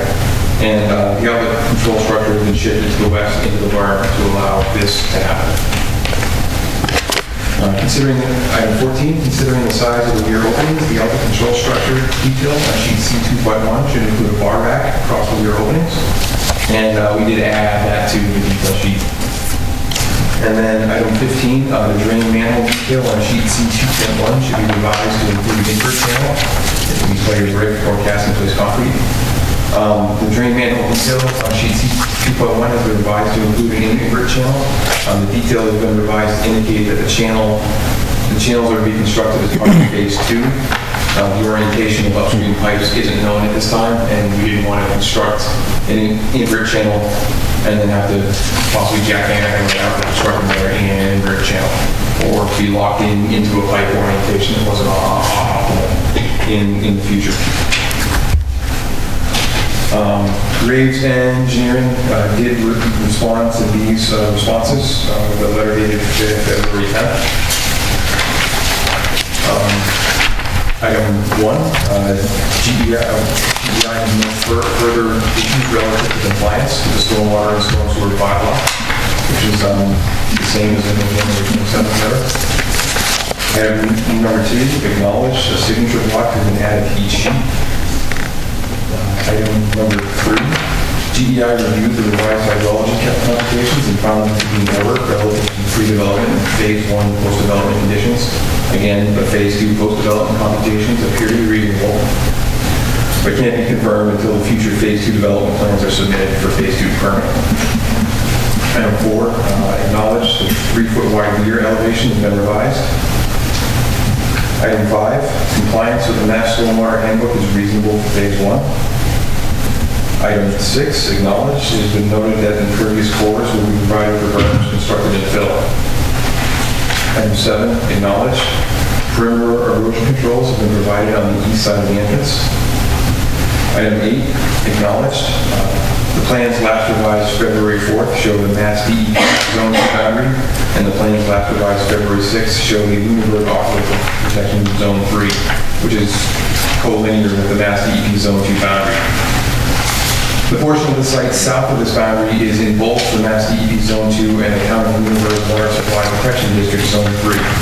Also, the stormwater report was revised to recognize the stormwater discharge to a critical area, Mass DEP Stormwater Standard 6. GEI has no issues relative to Phase 1's compliance with Standard 6. Phase 2's compliance with Standard 6 can't be confirmed until future Phase 2 development plans are submitted for Phase 2 permitting. Item 9, acknowledged, sheet C 3.0 has been revised to propose loam and seed in the above-mentioned area. Item 10, acknowledged, the proposed stormwater management area has been revised to provide a minimum of 1 feet of freeboard from the top of berm to the peak water surface elevation during the 100-year storm event. Item 11, acknowledged, riprap aprons have been provided at each concentrated flow discharge point into the stormwater management area. Item 12, acknowledged, a drainage pipe schedule has been added to sheet C 2.0. Item 13, acknowledged, the outlet control structure has been shifted west into the berm. Item 14, acknowledged, a bar rack has been provided on to be installed across the rear opening. Item 15, acknowledged, the drain manhole detail in sheet C 2.1 has been revised to include an invert channel. So that combined with their response to the planning board comments, concluded the letter that reads to me like a fairly clean review response on grades A and Comments, concerns, questions? I remain concerned about this project. An ACEC, or an area of critical environmental concern, is a place that in Massachusetts that is specially recognized because of the quality, uniqueness, and significance of their natural and cultural resources. And designation of an ACEC increases environmental oversight. And I remain concerned about the environmental impact of this project, and specifically in regards to Phase 2. I did look into the MEPA requirements and the environmental notification requirements for a project within an ACEC, and contrary to the letter that we received from our Conservation Commission agent, I have had communication with him as well as the chair of the Conservation Commission, and the Conservation Commission chair now agrees that the regulations do require a MEPA review and an ENF. According to Section 310 CMR 11.03, number 11, any project within an ACEC, unless the project consists solely of one single-family dwelling, requires ENF and other MEPA review, if the secretary so requires. So we have not heard yet back from DEP. A DEP number has not been assigned to this project. I don't know, has it been submitted to MEPA or has it not? It has not. Okay, so I believe it does need to go to MEPA. We have not received comments from DEP as to their concerns regarding this project within an ACEC, and I believe because our requirements are stormwater protection and more stringent requirements within an ACEC, I would propose that we hold off on voting on this until we hear from the environmental agencies that have jurisdiction. I also have concerns relative to a statement was just made that their intent is to leave the stormwater management in place for the proposed Phase 2. Yet when you look at the stormwater report, it talks about the fact that since no impervious area will be added to the site during the proposed project, water quality volume calculations were not required. Since no impervious area will be added to the site during the proposed project, recharge calculations are not required. So a lot of the things that would have been done if the impervious area were added were not completed. And those have been submitted in the revised stormwater. They were? They were, yes. Okay. The basin itself is fully compliant for TSS removal, TSS pre-treatment. Okay, it's the minimum, the 40. In the event that a 77,800 square feet per project comes through there on the future. So it's over-designed for the interim condition. Okay. And then the basin itself has been built for a future project with the intent of doing it the right way up front. Okay, the higher potential pollutant load, if you're doing a pavement, a parking lot, isn't that a higher potential pollutant load? Parking lot in and of itself isn't a high potential pollutant. Okay, because, I personally would like to wait until, what happened at the Conservation Commission hearing? The Conservation Commission hearing was continued because we don't have a number yet. Okay, so similar to what the Conservation Commission has done, given the fact that MEPA review may be required, given the fact that DEP has not yet commented on this project, I would propose that we continue this hearing until such time as we receive those comments. As stated in our regulations, the Conservation Commission is a critical component of stormwater permits, and I think that until such time as the Conservation Commission is satisfied and completed their review, and given the fact that I now have verbiage from the chairman that he does believe a MEPA review is required, I don't think it's prudent for us to vote on this tonight. Anything else from the board? All right, public hearing. Public. Questions, comments? Yes, sir? Thanks, Frank. I'm Greg Rowe, 2 Sherman Place. I just wanted a quick follow-up on that. We have 3 local permits that we need to get. We have earth removal, permit from your board relative to your stormwater bylaw and a Conservation Commission approval. All three of those are mutually exclusive. And what I mean by that is to say that we cannot remove soil from the site unless we have all three of them. So we can't, to put jurisdiction of another board, to use jurisdiction that's under another board into the permitting process of your jurisdiction, we can't, even if you don't, correctly just operate under your jurisdiction purview, we still can't do the project. We have to get the DEP order conditions through the Conservation Commission. So it really is hard for us to move forward when we're kind of just one commission board says, oh, we have to wait for that commission board. It's just, it's a little bit difficult.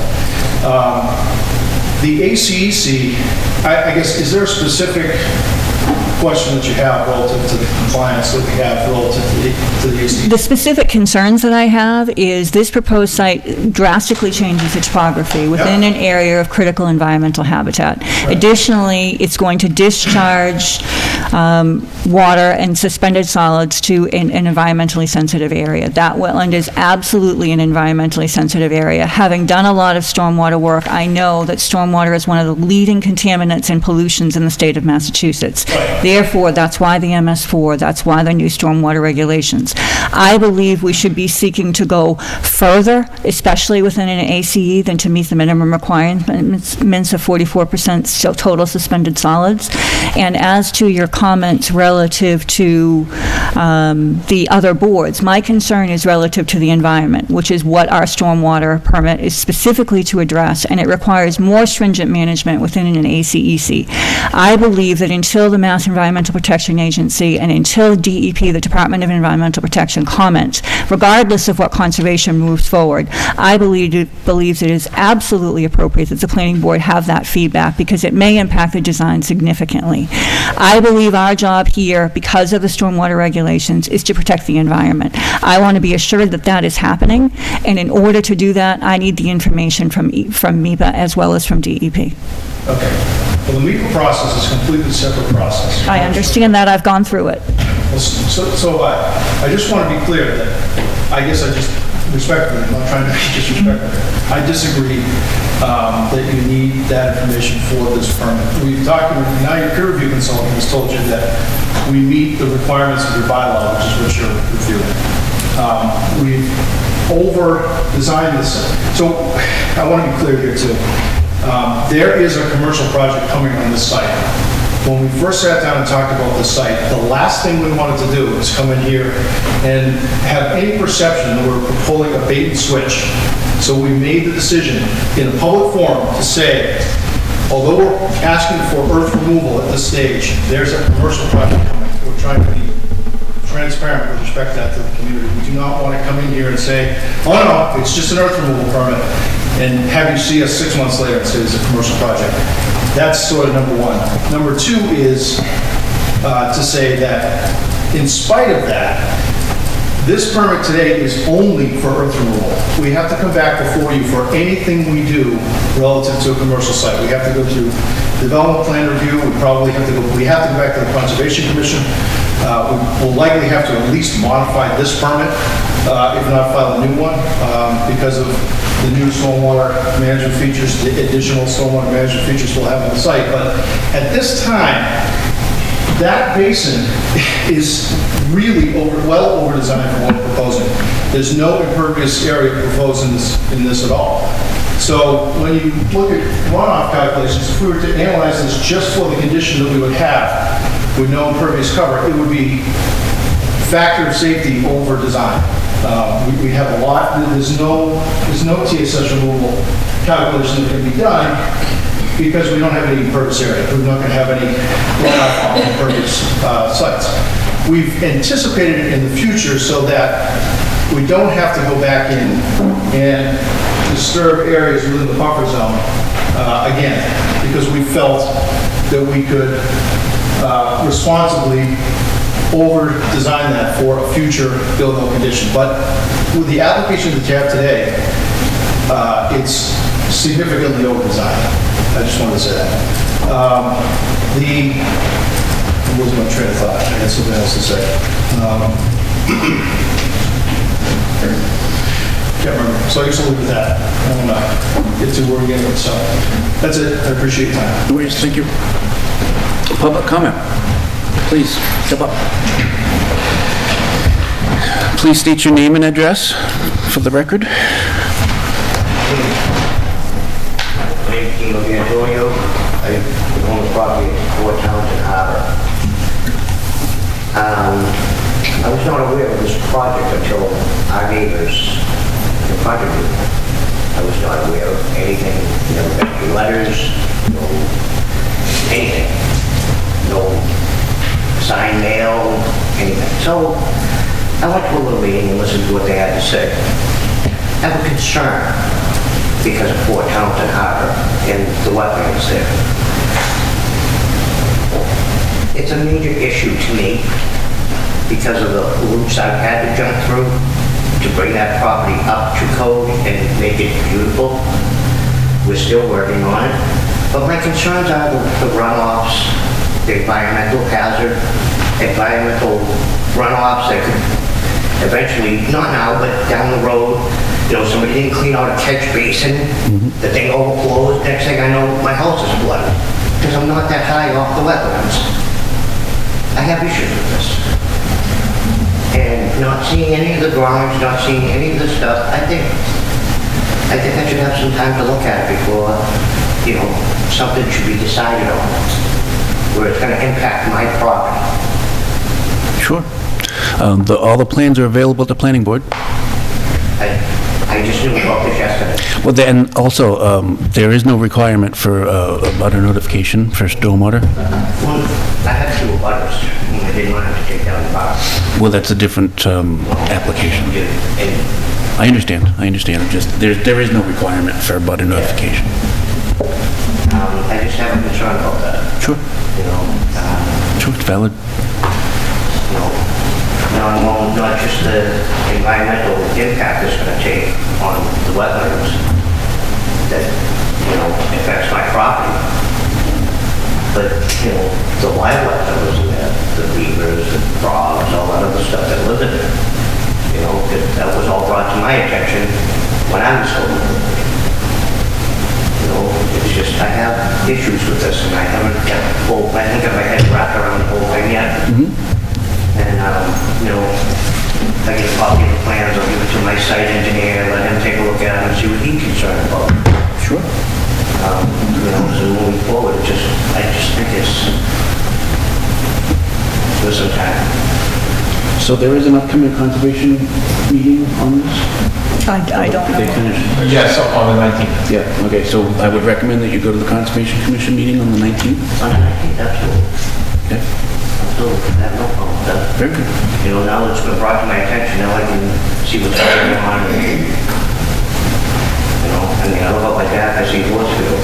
I don't want to look out the backyard and see a dust mountain. I have concerns about this. Sure. That's all I got to say about that. Thank you. Thank you.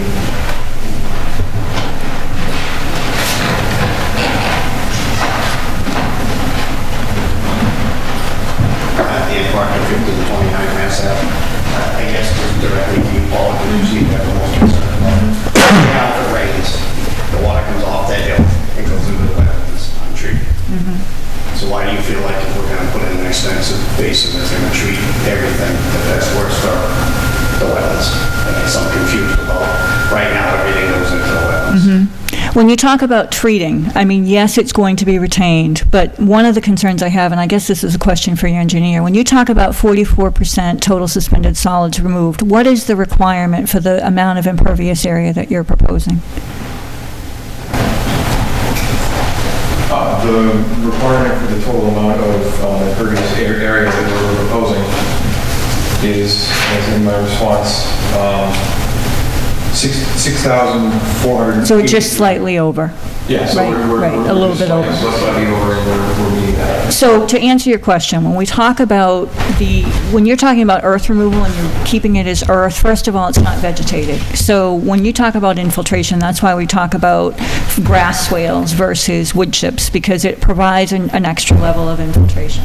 When you get to the area, when we talk about phase 2 of this project, it's no longer being infiltrated over a course of a field. It's going from a paved area that's been potentially sanded and salted, pulled off, and then put into a detention swale to be, quote, treated.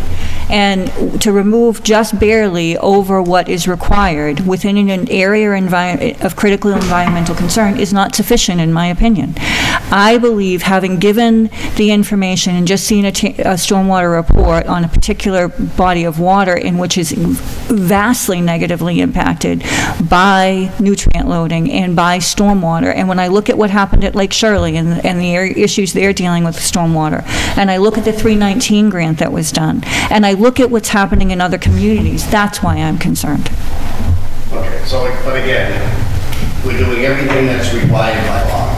I understand that. But you still don't feel like that's enough. So For an area of critical environmental concern, do I believe that the minimum is sufficient? No, I don't. And I would like to hear from environmental agencies, MEPA and DEP, that they would agree that the level of protection is sufficient within this environmentally sensitive area. Because it is. When you look at the wetlands of the county lot and you look at the area across Mass Ave in which it extends, it's a wide swath of critical habitat. And when you put this kind of stormwater solution into an area of environmental habitat, do we meet the minimum? Yes. Can you assure me that there's not going to be negative impacts? I don't believe you can, just on my own experience and what I've seen in other towns. I've attended numerous stormwater seminars. I've done a tremendous amount of research. I probably have an entire full cabinet full of just stormwater information. So am I concerned about this project? Yes, I am. Am I as concerned about phase 1 as phase 2? Not necessarily. But given the fact that 2 environmental agencies have an opportunity to weigh in on this, I would like to hear their input before we take a vote. And I would like to see more than just the minimum.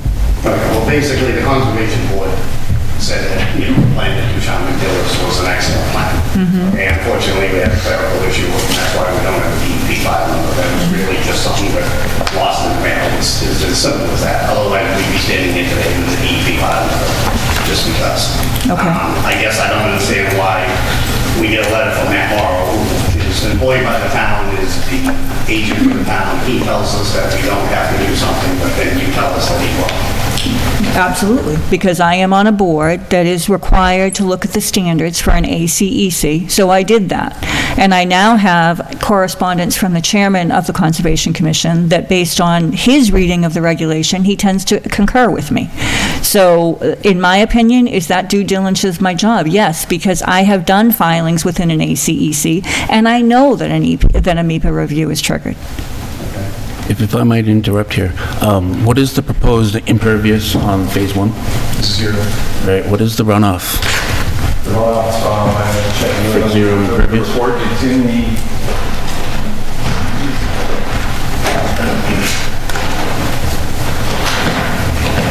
I guess the bigger question is there any required TSS removal for no impervious? You mean what's the runoff from, what would be the runoff from this site? Phase 1. Phase 1, yeah. Do you have that? Yes.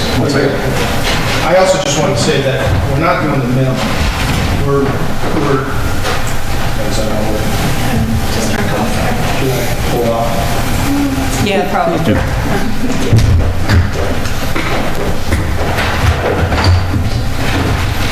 What is it here?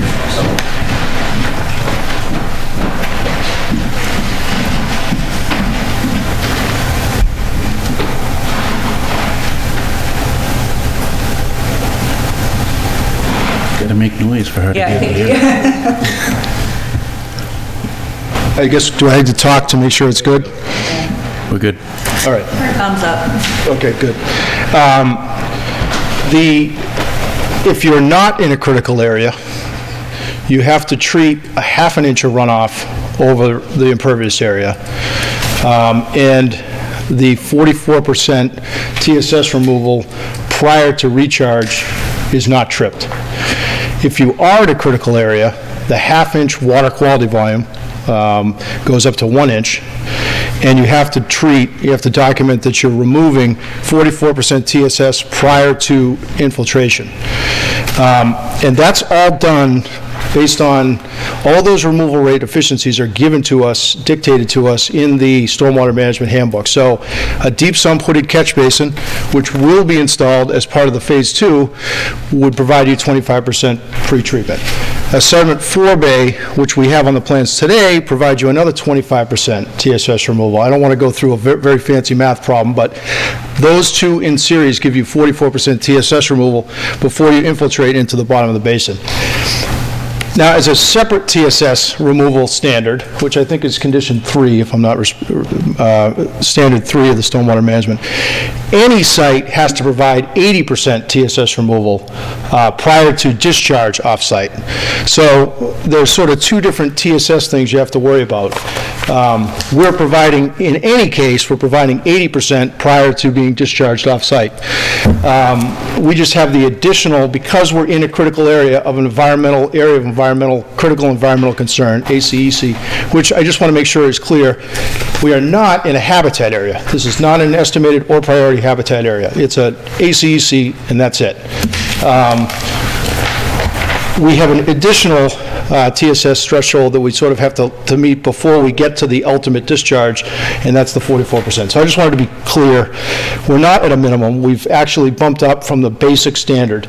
The zone, the critical zone requires that we bump that up even further. I also just want to point out that, kind of to Dan's point, standard 1 or 2, I think it's 2, one of the first standards and sort of basic fundamental standards of the stormwater management policy is that we cannot discharge more water, peak rates, more than the pre-developed condition. So you have to employ better management practices on your site as part of the Massachusetts Stormwater Management Policy to document that that's the case.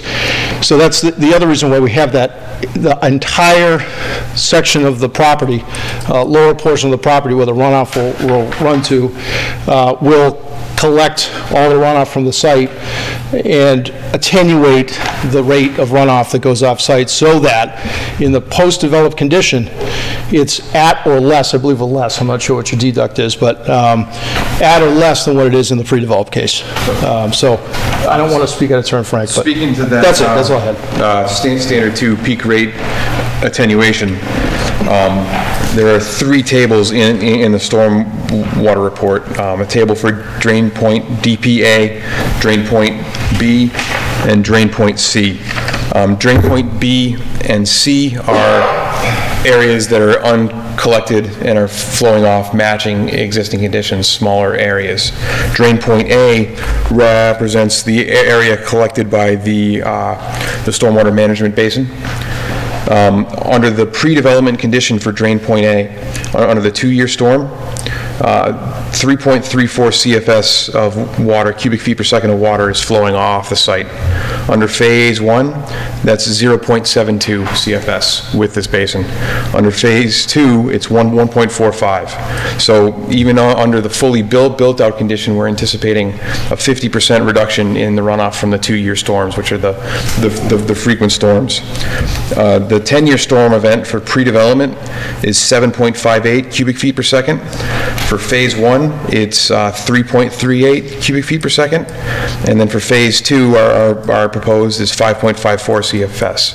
So we have a significant decrease in runoff from the site in the 10-year storm. Under the 25-year storm, the pre-development flow is 10.26 cubic feet per second. Under phase 1, it's 3.88 CFS, and phase 2, it's 7.89. Again, a significant reduction. The 100-year storm event under pre-development conditions is 14.13 CFS of water flowing towards the basin, towards the wetland and the basin discharge. Under Phase 1, that's reduced to 4.43 CFS, and Phase 2, that's reduced to 8.9. So we've planned for significant drainage runoff reductions with the design of this basin. Under the interim Phase 1 condition, those runoff reductions are anywhere from a quarter to a third of the existing runoff. So that is a significant amount of water being captured and attenuated by the basin and metered out slower. What's the existing runoff pre-development? For the 2-year storm, it's 3.34. For the 10-year storm, it's 7.58. 7.58, I just missed the 2-year. Okay. Yep, okay. And 10.26. 10.26 and 14.13. Yep. And then for the drain point B and C, those pretty well match up with the existing conditions. C has some, drain point B is more or less matching existing conditions, some slight reduction, not really significant. And then drain point C, because we're pulling water into the basin in that area and reducing what flows to drain point C under proposed conditions, those reductions are approximately reduced by half, but they're relatively small flows. So I guess my question should have gone to Paul first. Is the MEPA review required for site alteration or just? Anything within an ACEC other than a single-family home. So. That requires a permit. I'm sorry? That requires a permit. Right, okay. And this requires a permit, so. State permit. Yeah, so the MEPA, and I don't have them, I don't have a photographic memory, but ACEC trigger is any work within an ACEC that requires a permit. Permit is a capital P and is defined. The definition of permit is any activity basically a permit is anything given by the state, by the Commonwealth of Massachusetts. So the only trigger that we would have here is the triggering of a full-blown mass access permit. That's the only state permit we need for this project. We are not getting a full-blown state mass access permit for this portion of the project. They're only giving us a temporary permit. It's going to expire, and it's only for the removal of the gravel. We have to go and get a full permanent access permit when we do the full project. They can't, DOT has told us that they cannot give us one.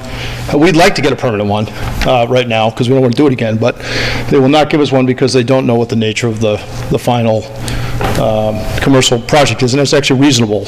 That's not an unreasonable request. So my view is we do not have a state permit here because we're not going to have a permit that is, we have to do a full mass access permit at the time of the new project. So it may be appropriate to file for a MEPA at that time, because at that time we'll certainly clearly have a mass DOT permit, and we'll have work within an ACEC. So that's my So you don't have to get a DOT curb cut? We have to get we need a temporary one to use the proposed access there. But they make a distinction. They either give you a temporary or a permanent. And they're giving us a temporary. Would you concur that a temporary access permit would not be the state permit that's required by NEPA to trigger the? I would need to look at that a little bit further, which is what I'm trying to do now. Okay. I'm sorry, Dan. I should have asked you to wait because I wanted to hear public comment because this is a public hearing. Okay, that's fine. I appreciate it. Thank you. Sorry, I probably overstayed my welcome too. No, not at all. It's just public period for the abutters and people concerned. So please come up and address your concerns. I'm Bonita Martin. I live at 68 Townsend Harbor Road, and we are the abutters on the top side. Okay, and between our driveway and the property line, we have a little small incline with trees, but not very heavy. And A lot of them are very, very old and will be rotting and eventually probably falling down. There are some pine there, a little bit concerned about their root base. It certainly is not going to block noise or block dust. And we bought our property because of where it was. And we are really sad about all of this. We are very into wildlife, and this is going to be, along our property line is the deer path. We have wetlands too. We're all retired, we're home a lot, and we'll be listening to this noise. We work in our yards, we're out there gardening. Our neighbors, Pam and Cliff, are always on their farmer's porch, and we don't even know what the next phases are supposed to be. Mr. Proctor told me that his son was interested maybe in building a house on that land. I don't know whether that can be done with commercial. I've also been told two things, that it can either be 20 feet from our property line or 50 feet from our property line. It's not going to make a lot of difference to us. We are concerned about our house values being so close to this that people aren't going to want to come and buy a house if it's going to be behind a gravel pit. I also think of the town. We moved here 18 years ago, love the town. We have no children in the system, but we just enjoy the town and its aesthetics. And as you come in from Air, you have beautiful homes, you hit the school, you hit a little mom and pop's place, you hit the puppet theater, you hit this beautiful plot of land that had horses on it. Then the house that has just been lovely renovated. I mean, their whole backyard is going to be dirt. They won't even be out for a barbecue. And then you move up towards the center of town, a few small little very neatly kept businesses, some more houses, the school, and on in. And I just feel really sad for the town to have a gravel pit in the middle of it all. Thank you. Thank you. Who's next?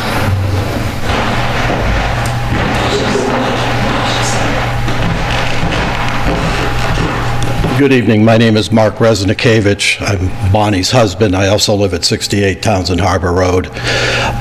Anyway, they paint this thing, and I understand, you know, I don't understand actually the technicality of all this. I'm not an engineer. That's not my area of expertise. But what I do understand is how this is going to impact my life, our life, that, you know, we moved there to have peace and quiet, and you know, the animals are such a plus.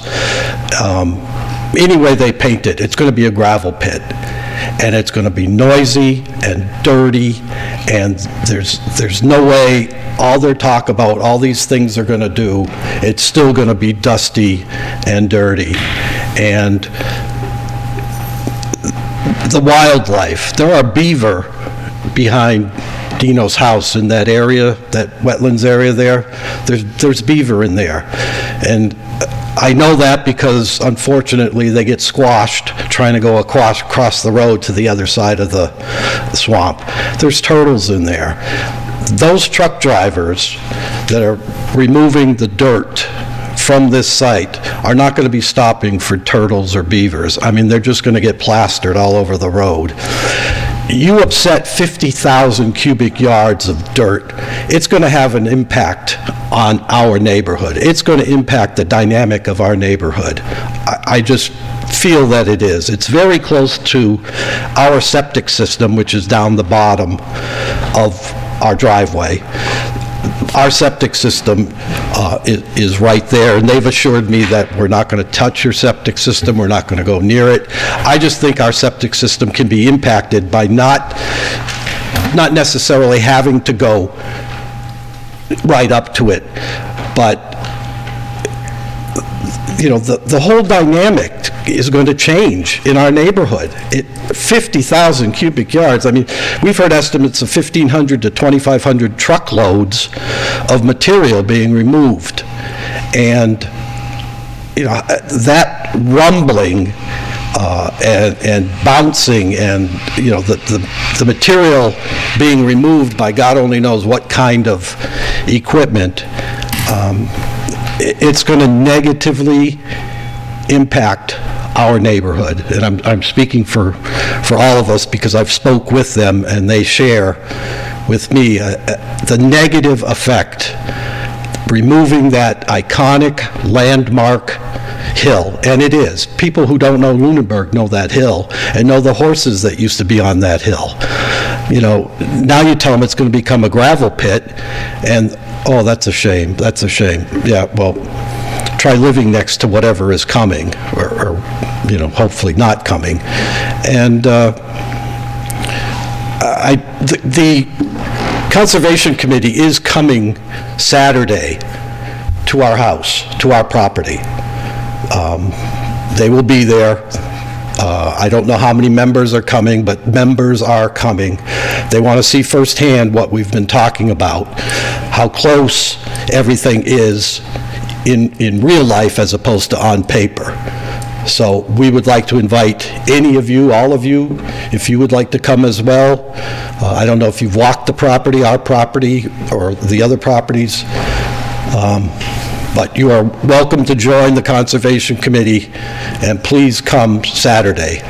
And I think it'll give you a different perspective of what we're trying to relate to, the human aspect of this project. Okay? Thank you. I appreciate your time. Thank you. Any further public comment?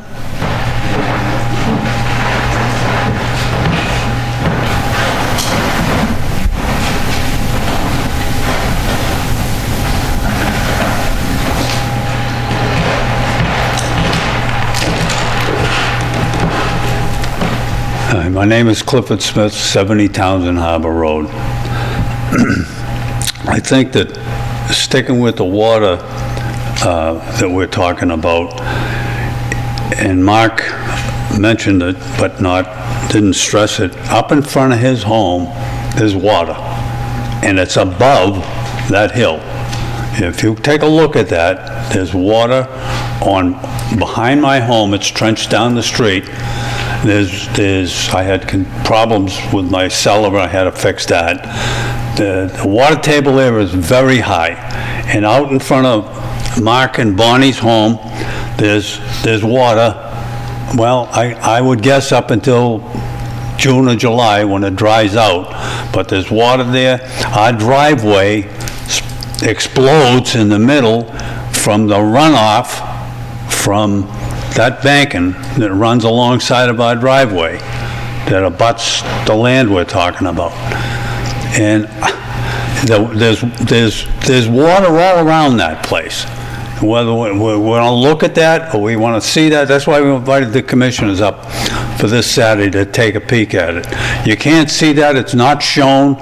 Even the homes that are there, Bonnie's, Mark's, and our home, Pam and mine, it's not even on the, our driveway's not on the map. We seem to be excluded from that, as well as Dino being excluded from even being notified that what was taking place on the hill. So I really would encourage you to come up and take a look and see what we're talking about insofar as the water and the mention of the beavers.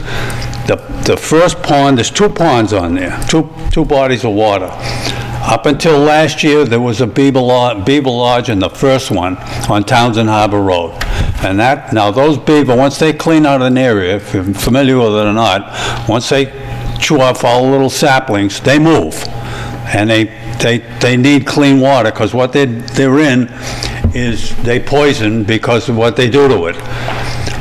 And so they leave that, they went to another area, they're down behind his home, and they have a beaver lodge there also. He has seen the beaver. I have not, because it's behind his property. I've never seen it.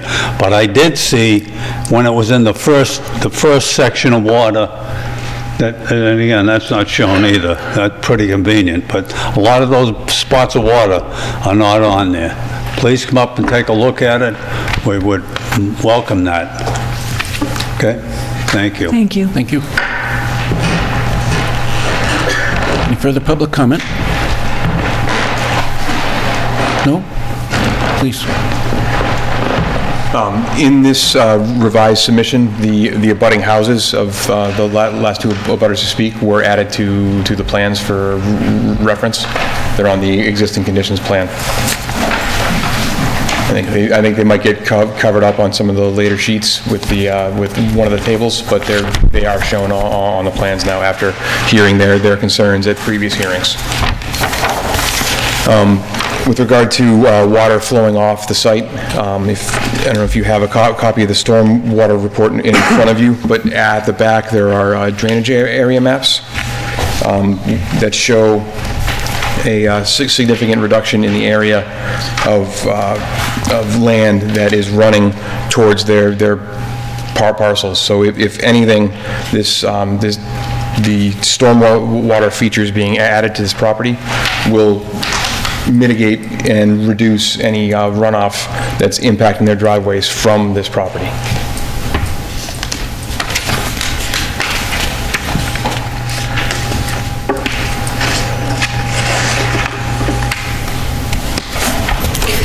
I do have a question relative to the screening operation. You indicated that the erosion control or barrier would be a silt fence. How long is the screening operation intended to occur? It would be on an as-needed basis as long as there's topsoil being removed. So period of time, you said 1 to 3 years, you think? I think it's spelled out in the earth removal application that we have to do it like every 8 to 10 days. So we haul material out for 8 to 10 days, then we have to screen, then we have to spread it, then we have to seed it. Okay, that was all part of the earth removal process. Okay.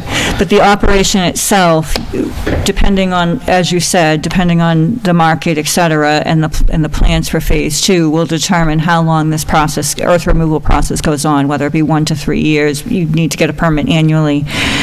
One concern that I have is because of the proximity to the wetland, is there any kind of more permanent barrier that can be placed that would provide a greater level of protection versus hay bales and a silt fence? I mean, we've all seen silt fences and hay bales along projects, and honestly, they don't last that long. Well, I think the biggest thing is, we're not going to strip the whole site and screen up whatever 1,600 yards per acre per foot figures out to, Yeah. we're not going to screen up 8,000 yards of loom.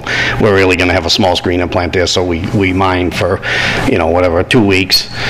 Once we're done mining, we shape up the slope, we screen, we spread it there. So we're really not going to have like a huge stockpile of screen loom. We're talking probably 100 yards at a time that we're going to screen as we go. And honestly, we don't even need to screen.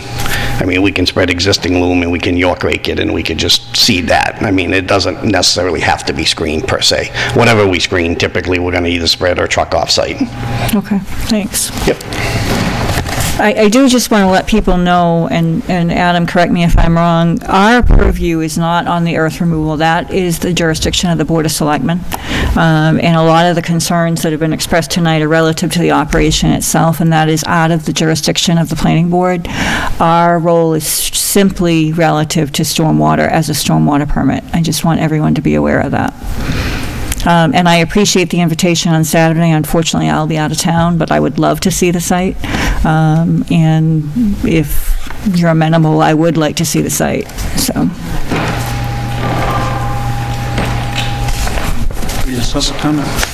Excuse me. I'm all about transparency too. As everybody wants to walk the site, I'm around. My site.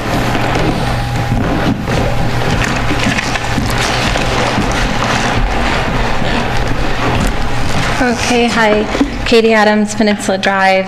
I think just sort of speaking as myself, one thing I wanted to say in terms of the overall project here, I still have a lot of thought going on with the earth removal permit, in specific to a comment just made by the engineer that the abutting houses were added to the plans, because when we had plans, the abutters that are here, their structures were not on the plans. And when you read the earth removal permitting bylaw, let's see, where are we? We're in section C of something here.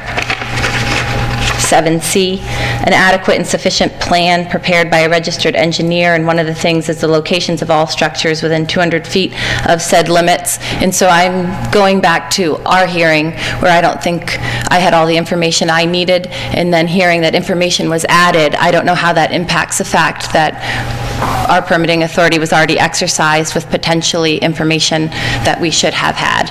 And so I think there's a lot going on here, and that's why I'm continuing to learn. So my comment tonight in terms of how it relates to here is that having gone to conservation planning, watched the other planning, and having been at the Board of Selectmen hearing, I'm having a really hard time figuring out the fact that we're not being given an endpoint. And maybe there doesn't need to be one, but that's making it hard for all of us to know what data we need. And so when you bring up MIPA and all the things that you know and your wealth of knowledge is in that place, mine isn't.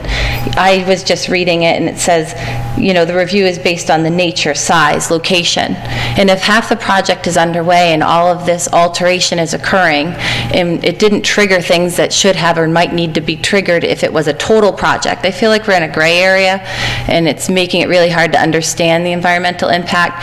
And we keep hearing that there's there's a plan or there's an endpoint. Well, why not just submit that plan and let us all know what's going to happen so we can work around that rather than work around all this uncertainty?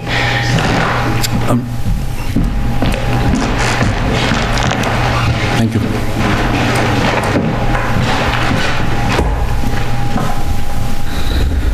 Hello, my name is Jean Proctor. I'm an owner of this property. We do not have a plan. We do not have an ending point. We bought a piece of land. It's commercially zoned. We would love to have a crystal ball and know exactly what we're doing. And we understand that every year we reapply for an earth removal permit. We do not know how. It's all dependent on Dan's work, where he needs the material.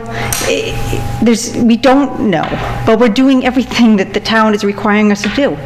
And this is what's so frustrating about this is, you know, this has been very stressful for us. We're extremely conscientious people.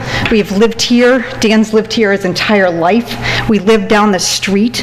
We're conservationists ourselves. We have beavers behind our house.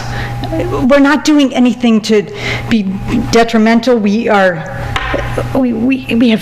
kids that grew up here. I mean, we're very invested in this town. We're not trying to do anything wrong. We're not trying to do anything wrong. We've spent thousands of dollars on engineering. We've over-engineered the project, and we don't know what we're going to do with this. We bought it as an investment so that we can provide for our family. We'll have 3 kids in college in the fall. Thank you. Thank you.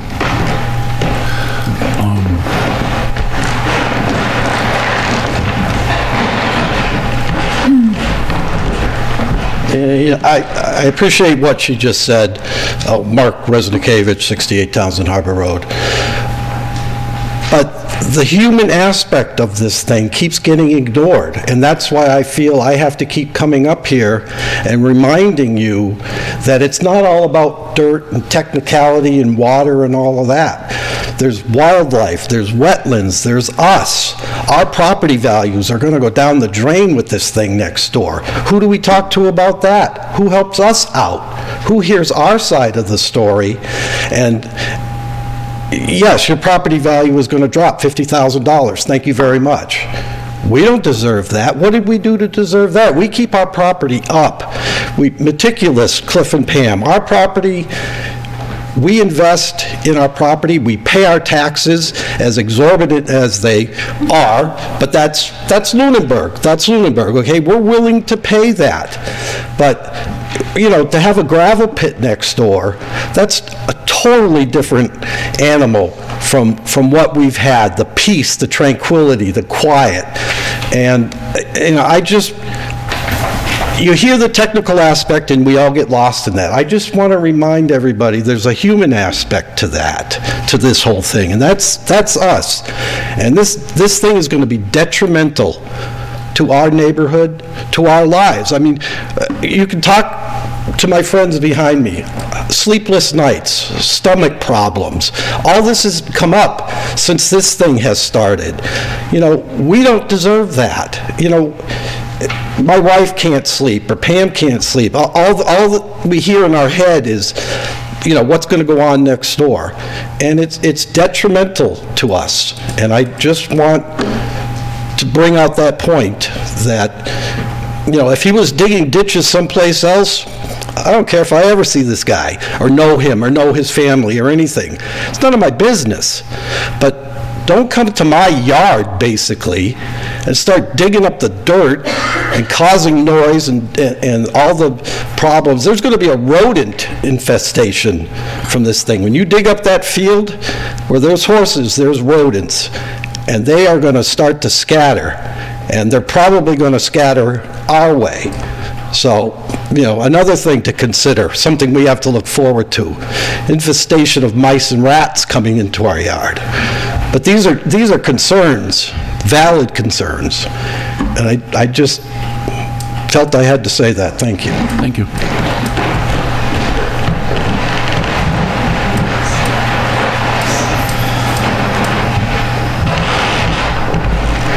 Dino D'Antonio, Townsend Harbor.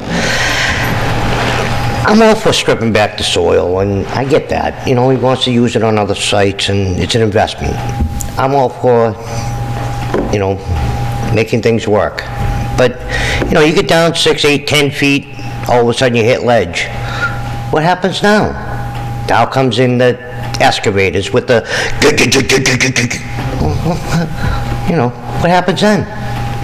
What happens? Oh, the excavator, the hammer drill won't handle it. We got to drill and blast. Now what happens?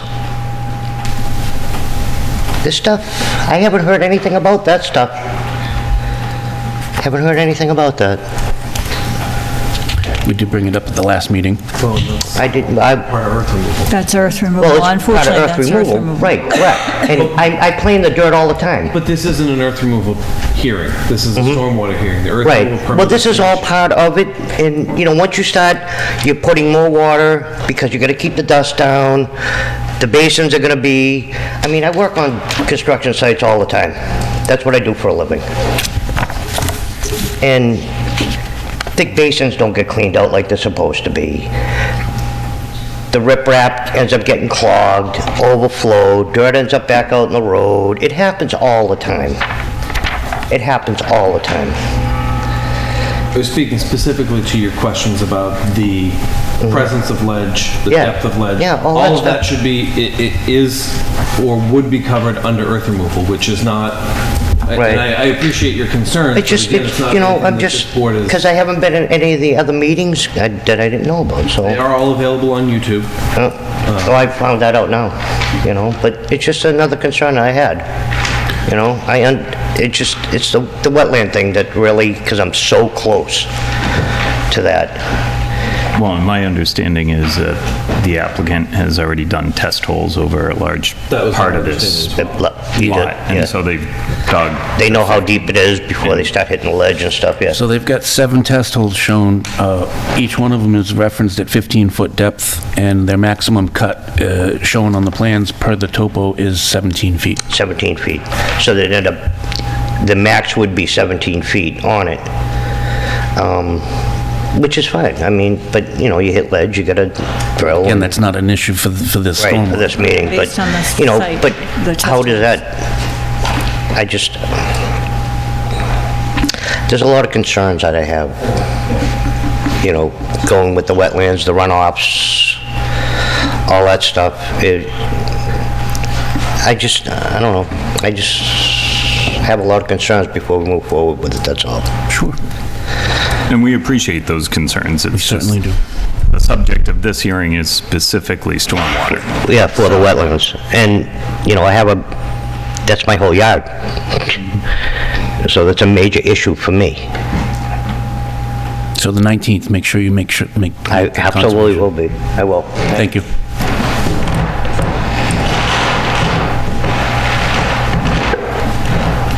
Have one more thing. Cliff Smith, 70 Townsend Harbor. I understand you said you were going to be away on Saturday. You couldn't make it. That walking the property coming up, please, is open at any time. You can come night and day. Well, you want to come at night, but please feel free to come up and take a look at what we're talking about up there. That's at any time. Before you go away, right after you come back, Have a nice time. Appreciate everybody's time and attention. Thank you, thank you, thank you. Open. Thank you. All right, any more public comment? Seeing none? Mr. Chair, to your question about MIPA, in reading the regs again, it sort of confirmed what I originally had thought, that it's a judgment call by the secretary whether or not the MIPA process is required. It does list things that permit is a defined term. I don't know that I could make a clear call whether a temporary access is within that jurisdiction without looking at other things and reading further into it. So I don't have a clear answer right now. Okay. But I don't know that a municipality can say this needs MIPA. It's a state-driven permit that's issued, that's required or not required by state agencies. Right.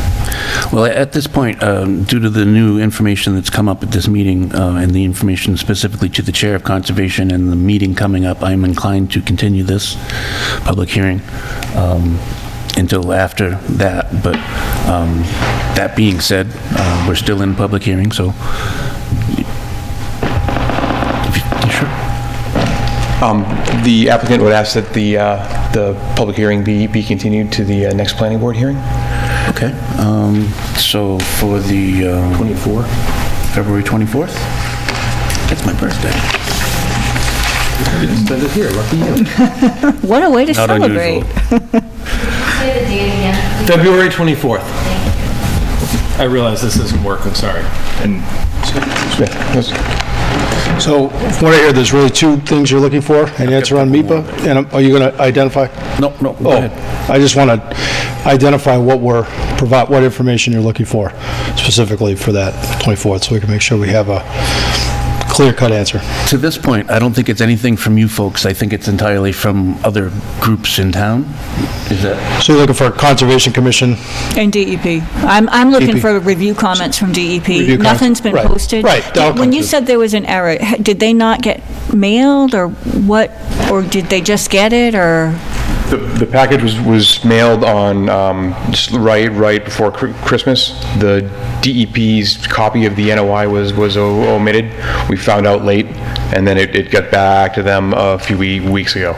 So Okay. I've been trying to chase them down for a Okay, number because for normally several when they weeks. receive it, they put the receipt date, and then they do their review comments, and I've been looking, and I haven't seen anything. Well, yes and no. I've gone like 3 Conservation Commission meetings without a DEP number, so they're short-staffed, so no one's knocking DEP, they do a lot of work, but I understand what you're saying. We won't be able to close the conservation process without the DEP number, and that's when we get the comments, so that's fine. And then we can endeavor to get a firmer answer on MIPA.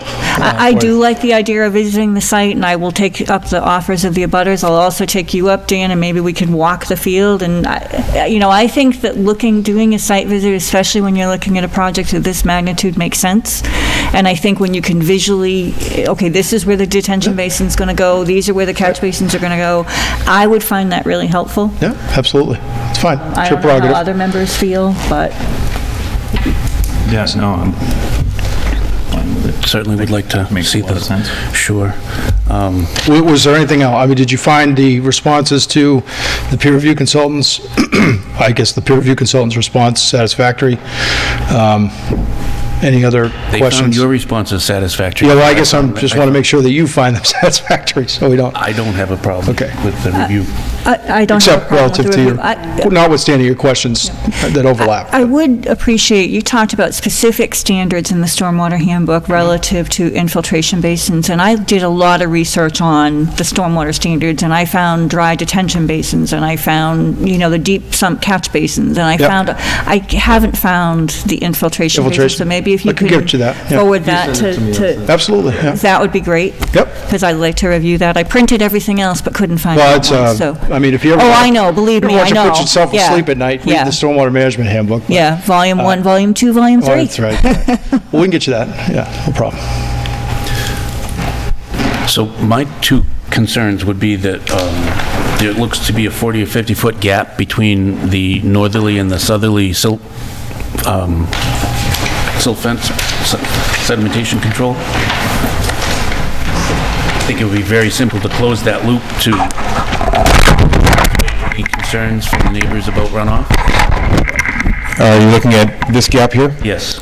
So that gap was left because it can certainly be extended as a visual delineation. Just to close the loop. Anything perpendicular to the contours wouldn't provide any soil erosion protection.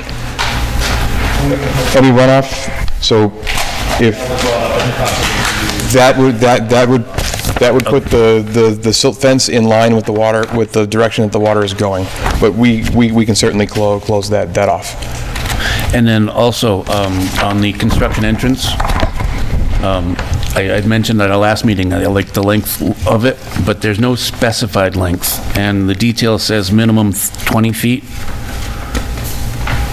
Length 20-foot minimum. See plan for location. I would like to just have a dimension shown on the plan. Yes. Because it looks like well over 100 feet in length. If that's not a problem, that would be great. We can add that, yes.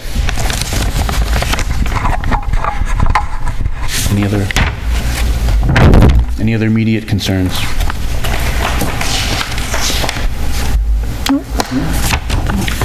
Okay, is there any additional public comment now that we've had some more discussion?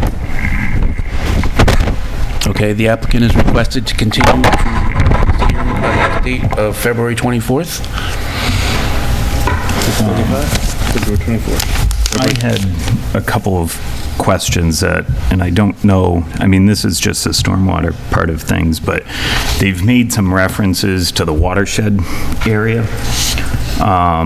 And I'm just trying to think ahead so that the applicant doesn't end up stuck with needing more meeting time and so on. And we don't have a clear understanding of how this all would shake out, but theoretically, there's a single-family house on the parcel now. Correct. So if the house remains, it's a non-conforming use. That's correct.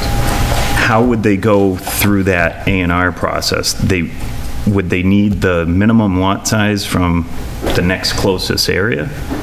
They would need the minimum lot size from the commercial district. But a single-family home isn't permitted in it. Correct, but the structure and the use remain. Okay. So that structure is a home. It's a single-family home, has been since it was constructed. So unless it's abandoned for a period of 2 years, it retains that ability to be used as a single-family home legally. So the lot is currently conforming because it's in excess of the required lot size. If you were to divide the parcel, you need to have adequate lot size and frontage for the zone that it's located in. And the house retains its pre-existing non-conforming use. So essentially a 1 acre lot. Correct. Yes. Whether it's a commercial or otherwise, yeah. So theoretically, if they do retain the house, they would subdivide off a 1 acre lot, and down the road, somebody could demo the house, change the use, whatever they want to do. Well, they wouldn't, I mean, they're not changing they're changing the use because they're but someone could retain the house and use it as a commercial. Someone could have purchased the property, chose to not do earth removal, and use the house as a commercial use because it is in a commercial zone. Okay. If and when we get to phase 2, that A&R process has to occur. If they're Not proposing necessarily. commercial development.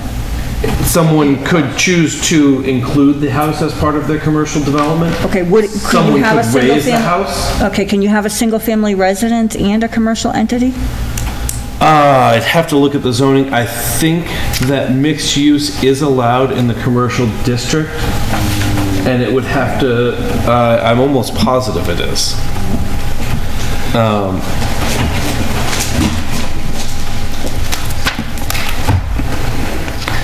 But I mean, that's all questions that... That was Stone Farm's problem. They were in commercial. But they're not in commercial. They're in limited business. They were. They couldn't. They were. But that was before we changed the use table. Right, but they, I believe that as part of the update to the use table, the board felt that mixed use was appropriate in commercial zones.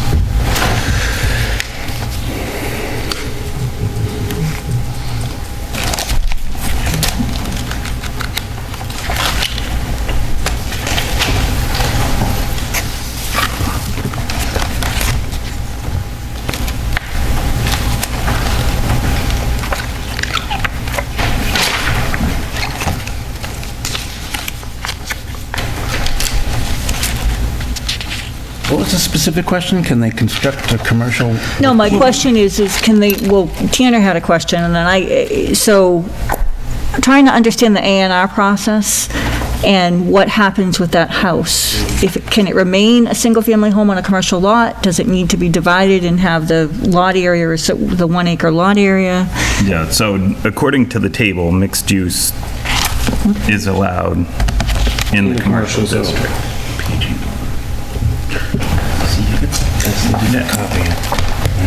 What page is it? No, well, it's... And mixed use is a combination of commercial and residential uses within a single building or lot. In the case of a use that requires a special permit, a zoning board of appeals decision must be rendered on the use prior to filing for planning board site plan approval. So in theory, someone could retain the house as a single-family home and use the property as mixed use. As long as it's under the same ownership.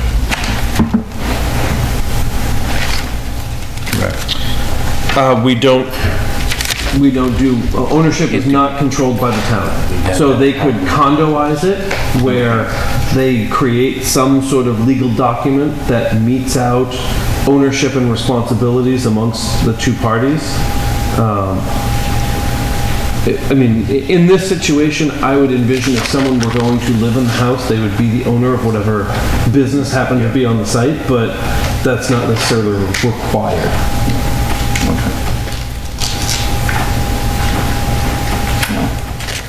I just wanted to try to avoid the situation where everything's laid out and then down the road you go through the Sure, and I mean, they could come in July and do an A&R, pull the house lot off and rehab and sell the house. That wouldn't be... You're gonna remind us it's a stormwater for phase 1? Well, I don't think I need to, but I just wanted to assure the board that we've thought that through. There's multiple different avenues that would go. The mixed use, while it's an option, is probably the least likely one. If we wanted to maintain that as a residential use, we would likely come in with an A&R plan. The way that's graded is not an accident. There's an acre of land that goes with the house there. The trees are maintained, the driveways are maintained. It can be done in a dimensionally compliant manner, and the remaining lot would be dimensionally compliant as a commercial lot. So we've thought through that. We don't feel like at this point we're putting the cart before the horse relative to that, but I do appreciate the concern. Thank you. So do we have any more concerns about phase 1? The only thing I picked up on in the watershed stuff is there's some language in there about how much can be disturbed and so on. And when you said that Zone 2 and Zone 3 are collinear, they share the exact same space, there's no distinction? Roughly, I left a figure at home that I was going to hand out. It's the Mass DEP line and the town Zone 3 line. On the plans it is very close, and at the scale of a GIS line, I would say it's exactly the same on our parcel. Okay. Have you reviewed the watershed regs, the calculations? There were a couple of these, I'll spell them out. There's a clause in here that says natural vegetation. No more than 30% of existing natural vegetation on any lot may be disturbed in a residential district, nor more than 50% existing natural vegetation on any lot may be disturbed in an underlying non-residential district. So essentially you've got 50% that you need to leave undisturbed. And I guess my question would be, under the current configuration, it complies. I don't know how that affects the future use. In other words, you don't disturb 50% right now, but the minute you subdivide off the other lot, you've disturbed more than 50%, so. I would have to research that answer. Okay. When you say we haven't disturbed more than 50%, are we sure of that? I don't know. It does look like it's more than 50. It looks to me more than 50%. 4.9? Yeah, it's 4.9. The limitations upon uses, which is letter E, number 6. Water Supply Protection District, isn't that our Zone 2? Yes, and I think that... So it makes sense that the state Zone 2, which is public water supply protection, coincides with our Zone 3, which is watershed protection to our public drinking water. Yeah. They should be the same, I would think. They're very, very close, and I would have to research that. And there is an exemption, too, for single-family dwellings. So a single-family dwelling would be quote-unquote exempt from that provision, so. And it would be 50% of basically the front third of the site. Exactly. It wouldn't apply to It wouldn't be anything. the entire site, yes. Can you just point out where that zone line is? Yes, I can. That zone line, And which portion is within the zone? this portion. Okay. So that's less than 50. I don't know. Pretty close. That definitely needs to be looked at. We'll check it. Yep, that'll be documented. Excellent, thank you.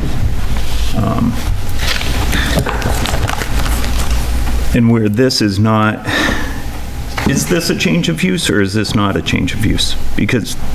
No, I don't believe that this is a change of use. But they do have a special permit, and wouldn't that trigger site plan review? Special permit for... Earth removal. It's not a special permit per the way it reads. And it's not a zoning special permit, it's a general bylaw permit. Okay. We moved our stormwater from zoning into general so that it was townwide applicable. He's asking about earth removal. Earth removal. But the earth removal doesn't even read as special permit. The it's more stormwater of a- does, but it's not technically a special permit because it's not governed under 40A. Okay. It's governed under the general bylaws. So it says special permit, but it's not in the legal aspect of special permit. And the same thing with earth removal. It's just an earth removal permit granted by the general bylaw, not special permit as 40A. Okay. But I've just been taken to task personally by the planning board prior to sitting here over a piece of property that I bought, and it was a change of use, and I had to come in front of the board and go through that process. So I'm just wondering why in this particular situation that doesn't apply. Yeah, I would question why And I change can- of I use can check with the building commissioner, doesn't, but- I would question why change of use doesn't apply either. You're starting a commercial enterprise of earth removal on a residential site. But it's commercial zone. But the single-family house is still there, again. Right. You know, just trying to dot our i's and cross Yeah, our t's, yeah. because So now you gotta think about all our trailer parks that are also commercial. In regards to the zone protection area, it talks about providing temporary or permanent stabilization of disturbed areas at the earliest opportunity, limit exposure to less than 60 days. The majority of that, I think, complies with that, except for the stockpile. Is there a way to shift that stockpile? Yes. Because I think that has to come outside of your zone. I can certainly shift that north and east. Yeah, I think that area and potentially even the screening plant, although I don't know if there's any stabilization that needs to occur around that. I know you have a hail bale siltation fence, looks like, along it. Relatively schematic, that could be moved. Yeah, because based on this reading, if you look at number 7 of the watershed protection area, I think Tanner raises some good points. Well, I think as Mr. Proctor said, they would remove material for a couple of weeks and then stabilize it, so the 60 days really shouldn't be a issue. Except for the stockpile. Depends on how long the stockpile's there. And there's language in the erosion control notes about if something is sitting for a certain amount of time, it needs to be permanently stabilized. That's in our stormwater. Yes, and it's in my erosion control notes on sheet 3.1 also, so that is covered. Super. All right, anything further? They've asked to continue. We're probably going to let them, because we want that same thing. Yeah, absolutely. Okay, a lot of sense. So, continue to February 24th at 6:35? Thank you very much. Thank you. So, second? Any further discussion? All in favor? Aye. Aye. Thank you very much. They signed your plan, John. They already signed your plan. Yeah, Kim took it. Kim Cole has it. Thank you. You're welcome to stay. I know it's exciting stuff here. Thank you. Thank you, guys. All right. Oh, wow. Our next agenda item is earth removal bylaw. Timing is everything. Surprise.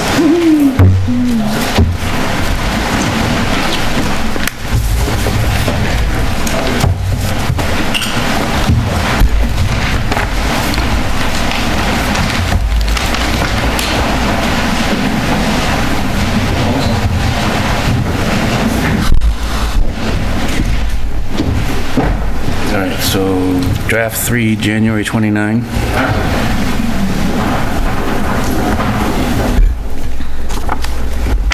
Hopefully the last draft before public comments.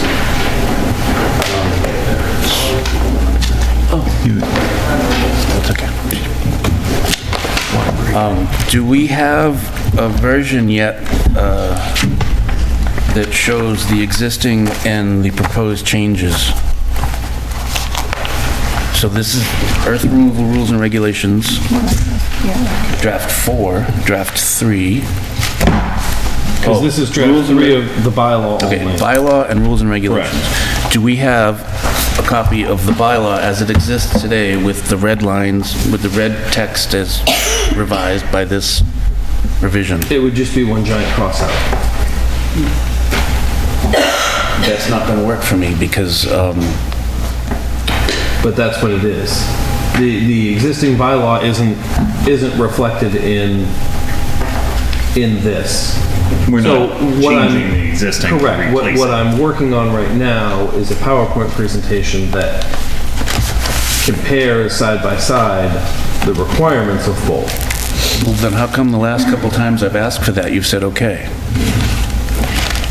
My understanding is you were asking for the PowerPoint showing the differences between the two, or a document that showed the differences. I wanted a document that shows the earth removal currently as it exists, with the Board of Selectmen as the permit granting authority and all the verbiage, and then what we've added to and what we've removed. Because there was a lot of pushback at last town meeting, and I don't want to be the jerks who just come back at the next meeting and say, here it is again. But that was... Fill in removal, I understand that, but... No, that's how it was presented at the last town meeting. It showed the existing bylaw, and it showed it as crossed out, and then the new verbiage. Are you sure? I'm absolutely positive. Okay. So I think more impactful is going to be a compare and contrast, side by side, showing each version of it. And again, when it goes in the warrant, it will have the existing bylaw in there and crossed out, but the existing bylaw is 2/3 of a page, or a page and 2/3, something like that. It's not It's not very big, no.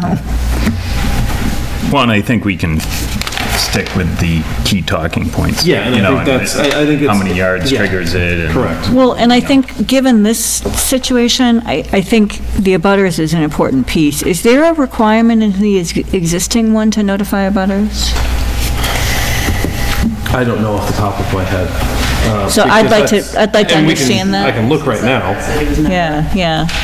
I So- think he may have missed the notification because that property changed I was going to hands. say, he also has become the owner within the last calendar year. So his ownership may not have Been reflected on the assessors, Correct. it may not have been recorded. Correct. Yeah, and they only have to do the owner of So he record. may have gotten a letter from the town to the previous owner and said, Yeah. I don't know. I just got my house back and the deed, within a couple weeks, the assessors were updated. So tax are the most up-to-date current thing that you'll ever find in any municipality because they want their money. Well, we get our money one way or the other. Pretty much, but I just think it's important that we highlight all of the changes. So I don't know what that requirement is, but since it was brought up as a concern tonight, I think just looking at that. It does not say anything that I see about notice to abutters. See, I think that's a plus for us. I mean, to me, if somebody was going to do an earth removal operation next to me, I'd want to know. So, and have the opportunity to attend.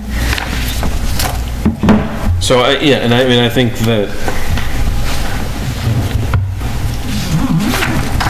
a butter notification is something that, in general, we should be striving to include. Completely agree. then that I say that and I have to look and make sure I include it. Then that begs the question, is it 100 or 300? This says 300. I Oh, you added it in the definition, but did you I require would it in always the? strive to have the two, have everything be as standardized as possible. So where the majority of our notification requirements are 300, I would just continue that throughout, because then there isn't, is this a 300, is it 100, or 500? It's 300. That's it. Yeah, you did. Notice of all of the hearings shall be given to all owners of real estate. You did include it. Okay, that's, Includes mail to owners of the budding property.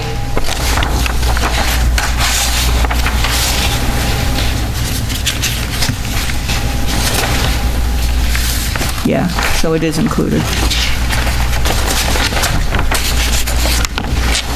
so the bylaw you have includes the change, the increase to the 1,500 cubic yards, the alteration under the exemptions to any activity which shall be governed by MGL 143 to get over our swimming pools and other issues, and the driveway permit issued by the town of Lunenburg at the bottom.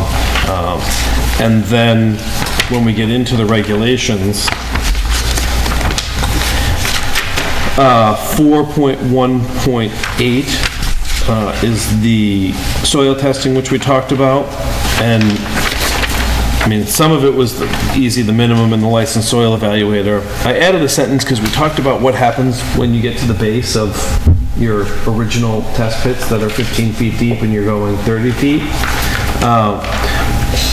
So I added language saying the new soil testing may be required by the planning board prior to continuation.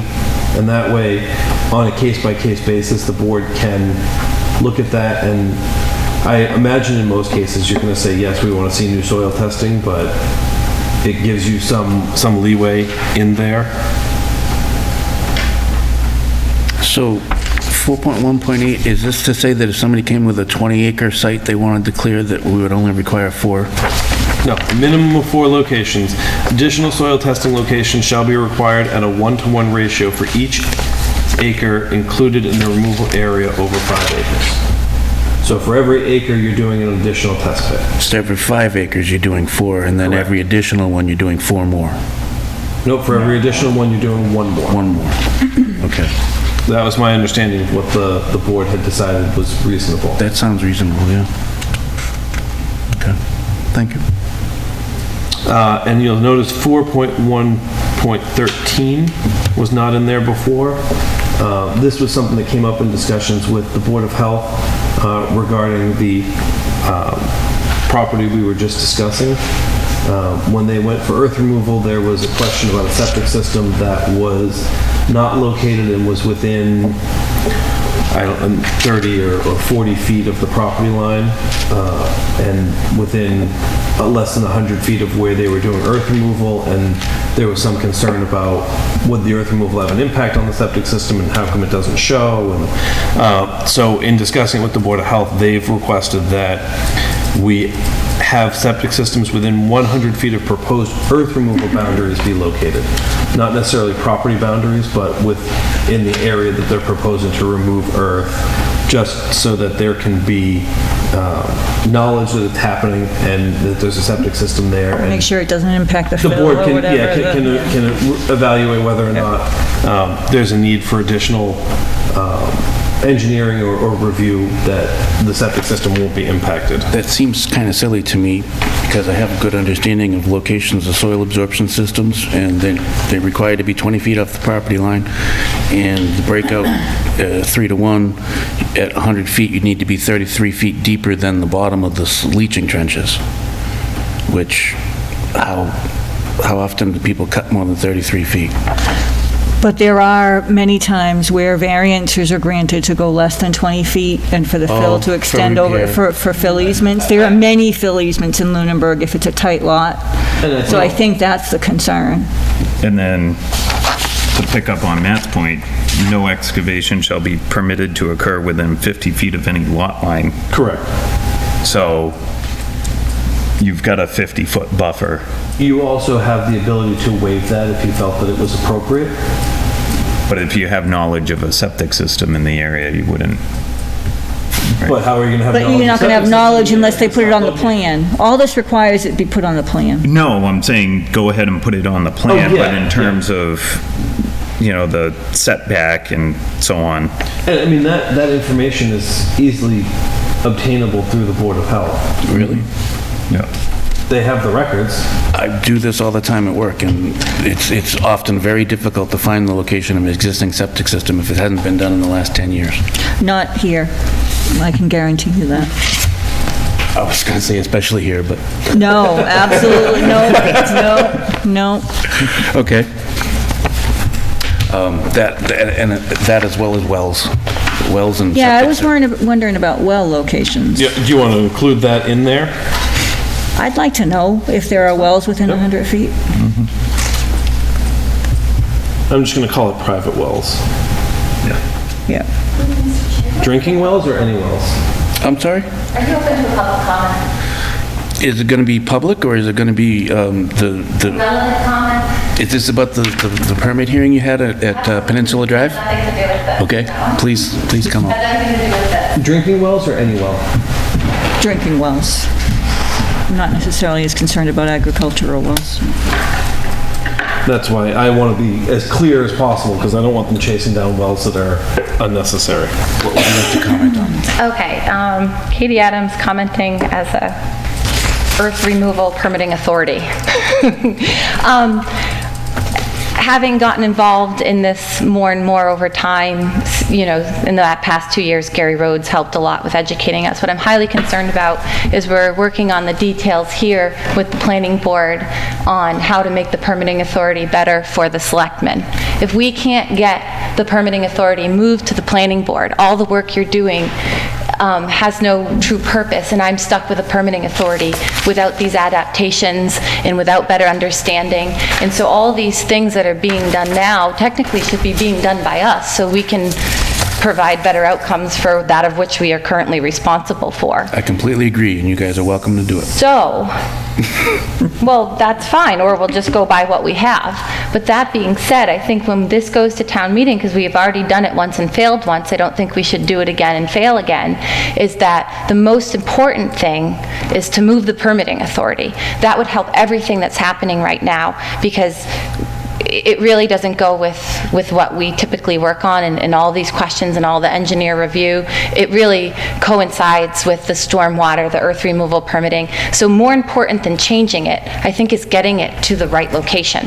And that being said, I think I'd like to see it go to town meeting as, one, move the authority, by adopting bylaws that 100% mimic the ones we have, so there's no barrier other than saying, can we give the permitting authority away?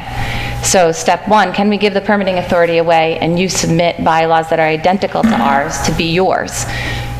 Second warrant article, adaptations to the, plan, something like that, because I just feel like the most important thing is to move the permitting authority.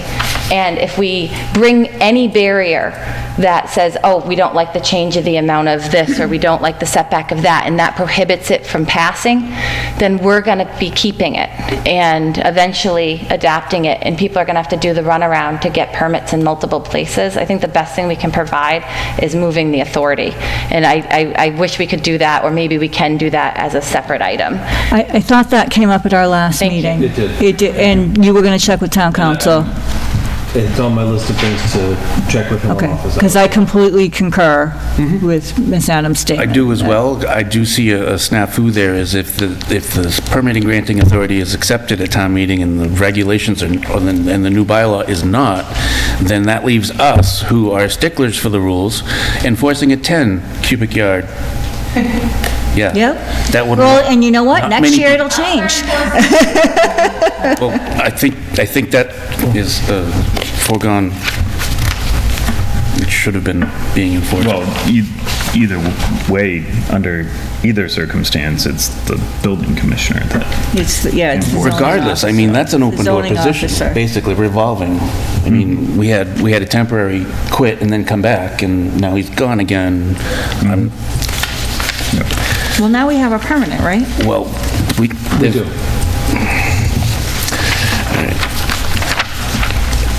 Is he a, I'm not even gonna ask. Yeah.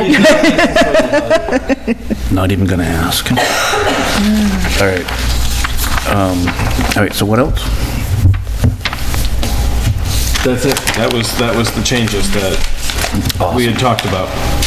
So what my hope is tonight is that what was changed is satisfactory to the members of the board. And then we can distribute this to the Board of Selectmen. The two current holders.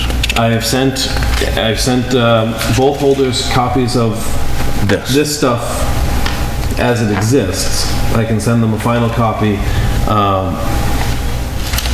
Marissa pointed out that there is an excavating company that had some significant concerns at town meeting. I would send that gentleman a copy and invite him to our meeting to discuss it when we do it in public. I think the first meeting in March is the time to do that, to give us that 4 weeks or so to get word out, to visit the Board of Selectmen, and we can send this to Conservation, Board of Health, and say, here's the proposal, please give us any comments by this date, and advertise the dog and pony show here in early March. I think that's a great And that idea. would give us enough time that we could put the bylaw in, and if there were some minor alterations or there were alterations the board wanted to make, potentially they could still be printed in the warrant prior to town meeting, and they wouldn't need to be floor amendments. So did we agree that wells should be added to this as well as septic? Private drinking wells. So that would be that last thing. Yep. And that would just be. I would just include it in that septic systems and same. wells Yeah, located? septic systems and private drinking wells. And I'm assuming that Zone 2 and Zone 3 would appear on the map automatically, or do they need to be depicted? Because it doesn't talk about that here.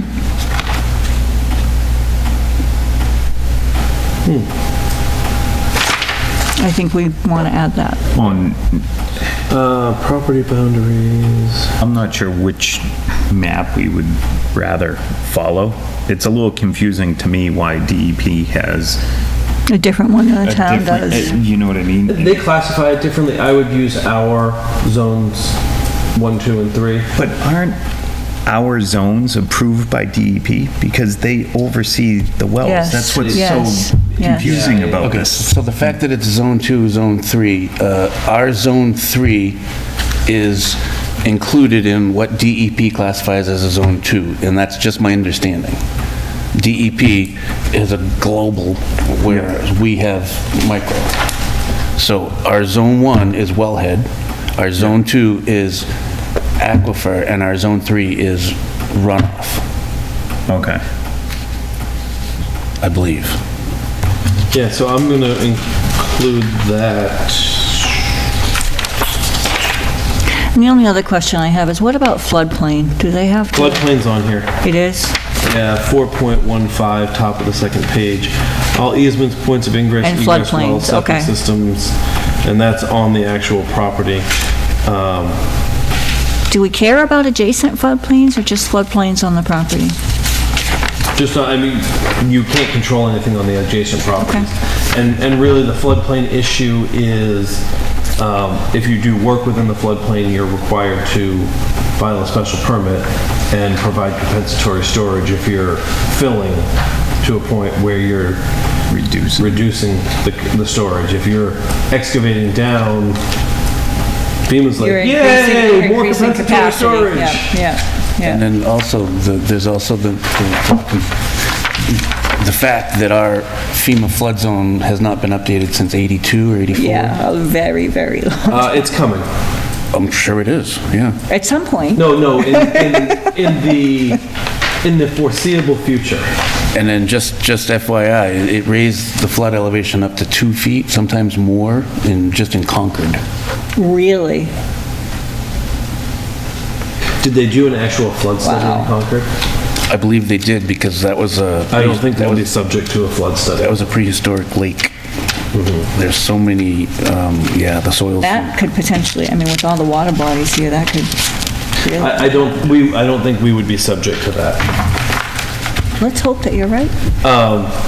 So I'm going to add the watershed protection districts into 4.15 because we're concerned about them on the property, because that's the only thing that they would have jurisdiction over. Yeah.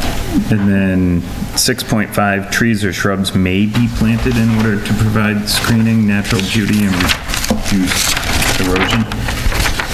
I feel like we should have a better standard. Maybe we can require from I would like to require. the solar and like have a standard that says so many trees and this spacing or something along those lines. Something I would that's pretty definitely. black and white. Okay. Restoration standards.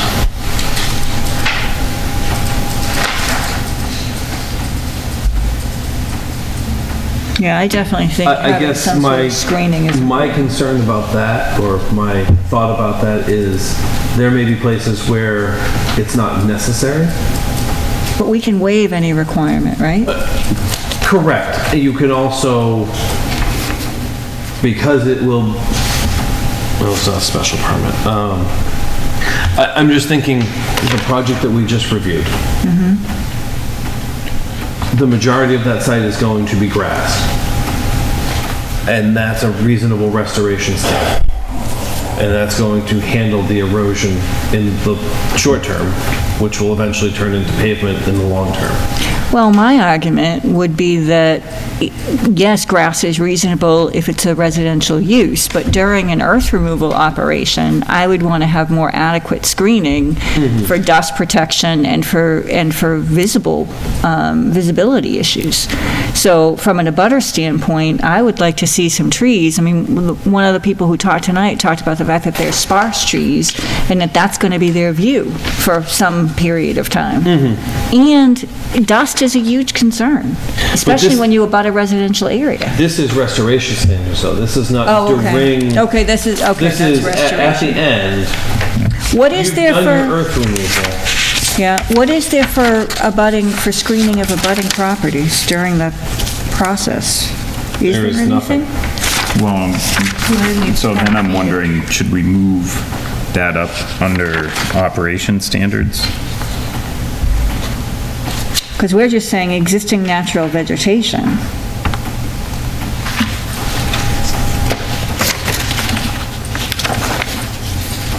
I just think You're we're also really... requiring them to be 50 feet off the property line. Yeah, but if the property line is just a field... Sure, yeah, I understand.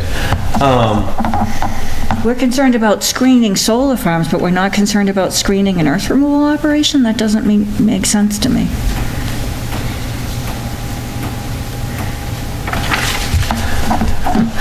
I guess the flip side of that coin is it's a temporary use, so you're making the applicant install a permanent structure. That was going to be my point, is Temporary use. depending on the nature of the earth removal. Now, at Keating, you're dealing with a different situation than even this one. And I understand 3 years can... I was just going to say, 3 years can be a lifetime if you're looking at it. 3 years can feel like a lifetime. And What if it goes 5 years? What if it goes 10 years? Sure, but in this instance, there's going to be something else there. So screening from the future use... There may be something else there, just to be clear. There's no end point on this permit. But let's all be realistic. It's a commercial piece of property on a highly traveled road. There will be something there at some point in the future. When that is, I'm not going to speculate on. So screening the neighbors at the property line in that instance actually pays benefits going forward into the future. Right. Because then, okay, well, we've grown used to this row of arborvitaes or this pile of trees or whatever it is, and you stick a commercial use in there, and, oh, look, we already have a buffer, and so, yes, I get that.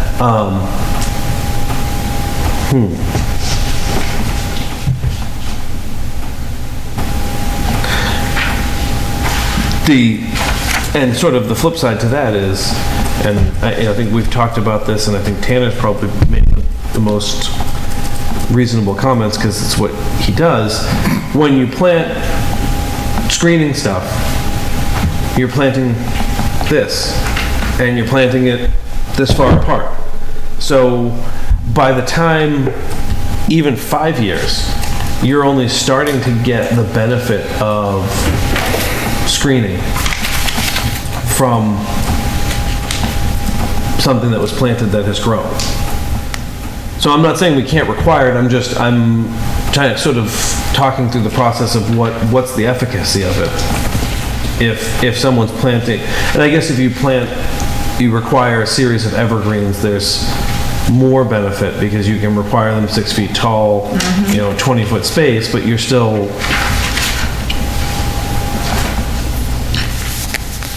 I just bring it up because a lot of the comments that we were about the aesthetics, how the property looks from the road, how the property looks from these people's homes, and I don't think it would be the position of the board to make every operation screen all four corners of their lots, especially if there's native material there.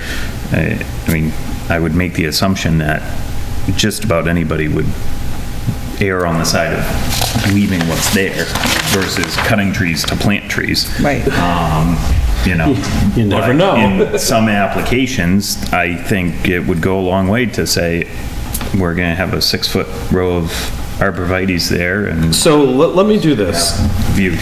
First, is there anything in the bylaw that, I mean, really all of the changes are on this single page, the third page, with the exemptions and the increase in the cubic yardage.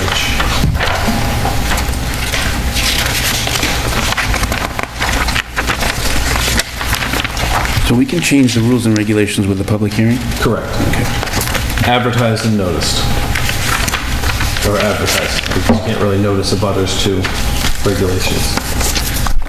And just to back up, I mentioned it before, Hubbardston has 5 active earth removals, and they have a very extensive earth removal bylaw.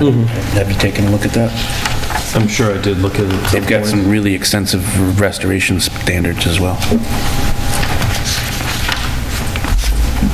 Anyways, I'm sorry. So, the bylaw is January 29th. Is the draft 3. Okay. So, under applicability, C1, the operation shall not encroach closer than 10 feet to a property line. And then in the rules and regs, it's 50. Oh, it says 50, yeah. So we should change that to 50 in the bylaw? Or do you want to change it to 10 in the... I would say 50 in the bylaw would make more sense. How does everybody feel about that? Yeah. 50? Yeah. Okay.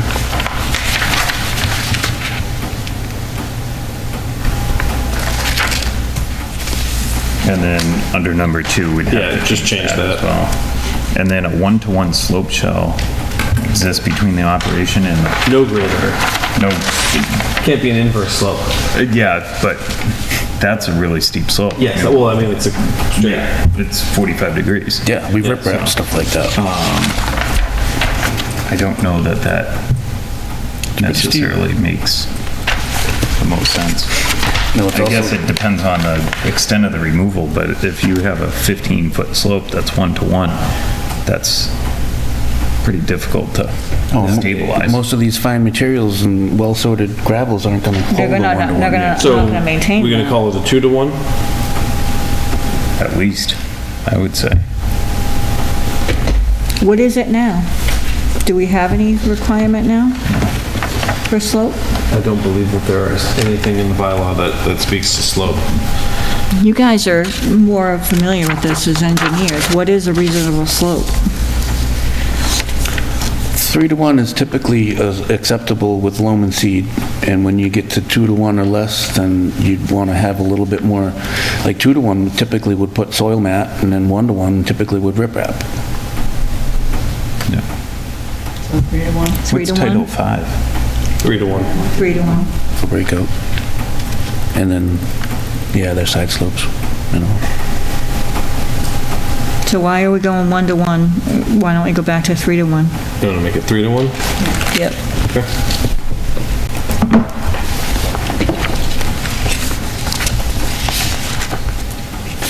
So the definition of slope is okay.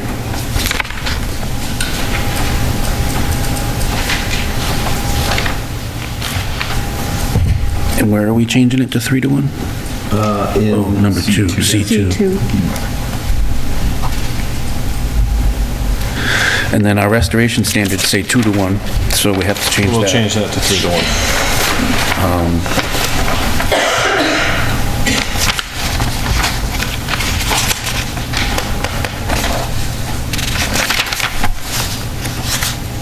Oh, restoration was in the rules. Yes. So that changes 3-to-1.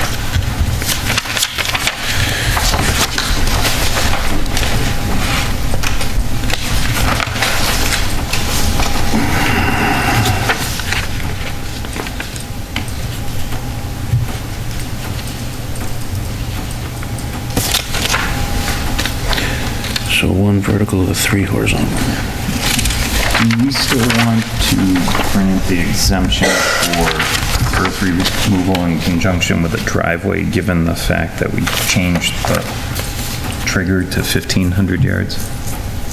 So essentially, if we remove the exemption, they can still construct a driveway as long as they don't move more than 1,500 yards, right? What if they have a quarter-mile long I was driveway? just going to say, I mean, I've lived in places where I've had that long of a driveway. Well, I'm glad you And meant, there's a lot of them around here. But in that case, wouldn't you want to review? I don't know. Honestly, the issue at town meeting had to do with fill as opposed to removal of the driveway permit. Yeah. Because the gentleman lived on a heavily sloped, or had a heavily sloped lot that he was going to need to bring fill in to meet the 12% requirement of the driveway grade. Yeah. I think a driveway should be exempt. It goes through the driveway permit process. Okay.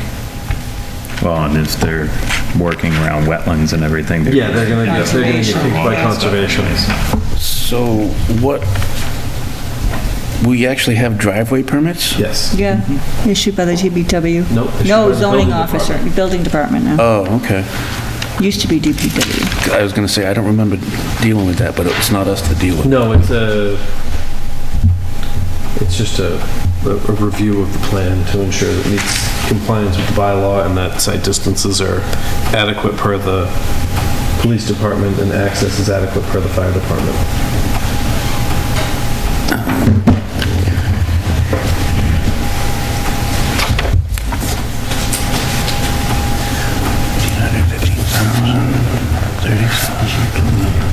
We talked about this last time on the general limitations. I just think they are subjective, but I don't know how you change it not to be subjective. And, I mean, we can... 40-7. We can make them flat out objective, it takes away some of the wiggle room for the board as far as the bylaw goes. Yeah.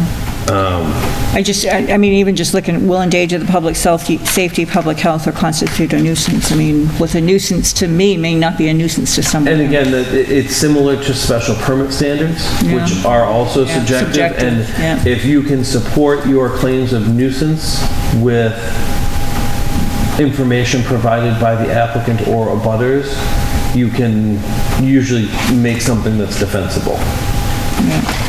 Can we reference our existing nuisance and noise regulations? I mean, because we're not going to require anybody be less than our general regulations on noise and nuisance, right?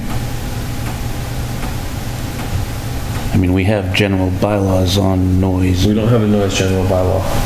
Oh, that's right, yeah, no, yeah. Nuisance we do, right? No. Okay. I mean, that would be just defined by... All right, well, earmark it, because that's still on their radar is the noise thing. So whatever we put in here is going to have to coordinate with any new induction of regulations. Tanner could use his leaf blowers. Well, but we would stimulate the local economy if we didn't use leaf blowers, because we'd have to hire more people to rake. Yes. Good luck finding them. Who wants to rake? Everyone wants to manage. I just mow my leaves, so. So you said.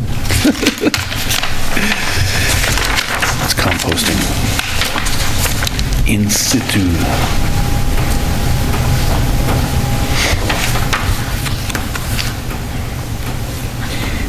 As far as the notice, I'm just wondering, conservation requires a certificate of mail. I would like to require a certificate of mail. Oh, if Well, we do the mailings. Oh, we do the mailings? Yes, they give us the list, and we send the notice out. That's unlike anybody else. But then Zoning, we- you have to do it. No, zoning does it, Yeah, and but that's conservation doesn't. correct. No, I know they don't. I've done Yeah, many filings. Yeah, but that's why we do it that way, so we know that things get sent. Because certificate of mail is less expensive, but usually the gold standard is certified mail, which is like So who $8 pays? a letter now.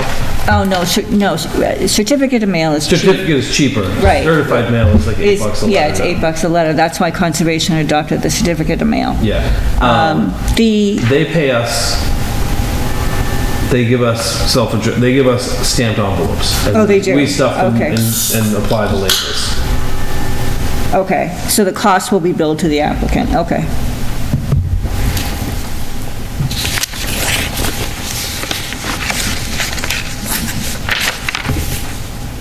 The $250 permit fee, how did you arrive at that?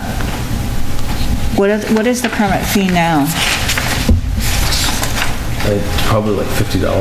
It's $100. The reason I ask is when we do a reviewing engineer, so say we get an earth removal permit and we have Graves review it. Do we pay for that? How does that The work? applicant pays for that. The applicant pays for that? They give us $2,000 when they file, and it goes into a tri-party account. And we send it off to Graves. Graves does their review, sends us an invoice. We send it to the applicant. They sign off that they've received it and that they tacitly agree that it's reasonable. So that will be applicable here? Correct. Under where? Just talk about that, just so I can understand. Or in the regulations. It is in the regulations. Oh, it's in the regulations, Yep. not in the And bylaw? it's- Okay, yeah. And okay. it falls under 53G. Okay, okay.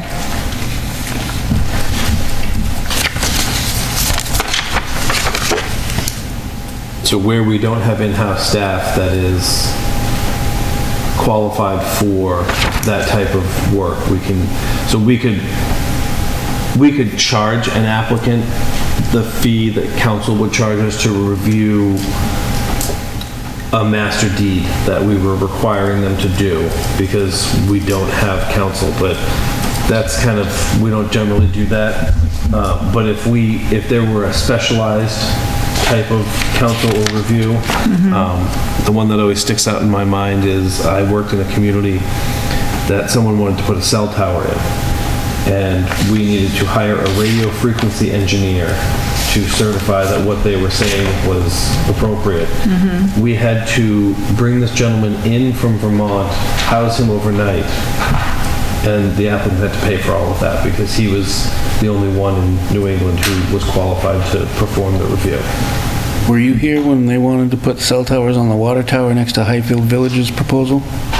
Yeah. Okay. They're up there, aren't they? Yeah, but I mean, were you here for that permit? I wasn't here for the original, I was here for when they did a modification. Restoration, That or question, they that added RF another frequency antenna or specifically something. came up.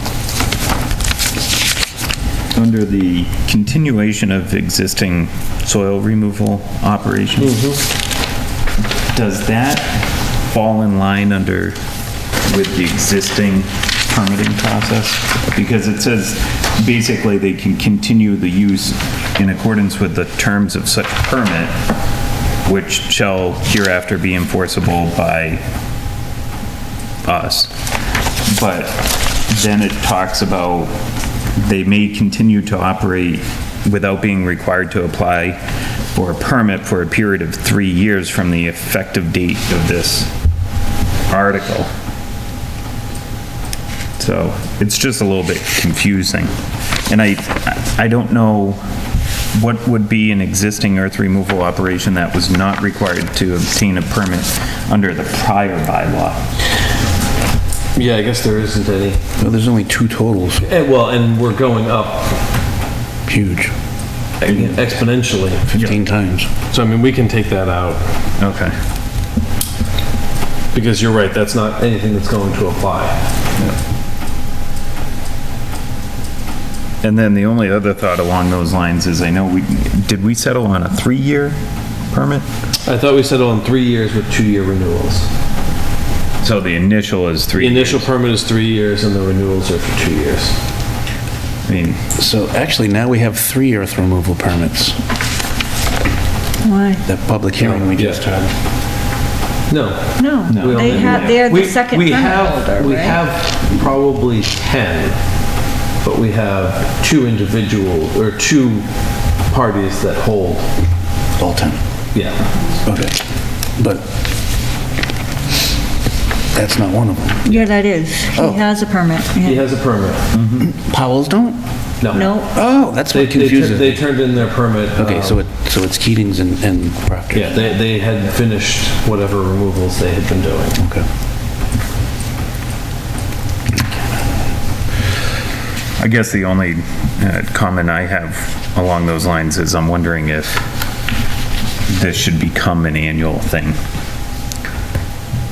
Which it And I is know. now. It is now It under the is now. selectmen. Yeah, and I'm wondering if we should stick with that because, I mean, historically, I don't think earth removal has really been problematic, but That would assist in enforcement as well. Well, and If you had a public hearing every year, then the abutters could come in and say, look, they haven't been doing this, they haven't been doing that, when the zoning enforcement officer or the building officer may or may not be checking in as regular as a resident.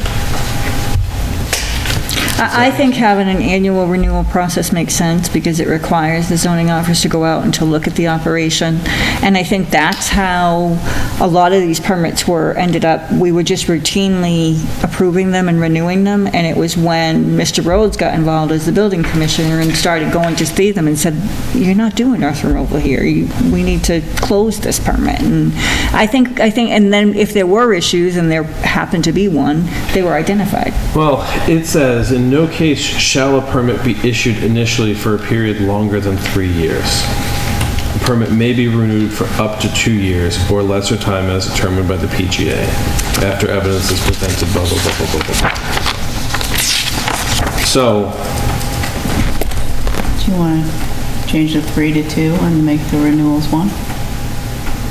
Or do you guys just want 1 right off the bat? well, in reading it, it says, No longer in than no 2. case can a permit be issued for a period longer than 3 years. It doesn't say you have to issue it for 3 years. I like the idea of an annual renewal. So right off the bat, they apply for it and they don't have to come back until maximum 3 years. Maximum 3 years. And I think with earth removal, I think we should be looking at it at least once a year. The first one, I would think, should be at least a year, at minimum of a year.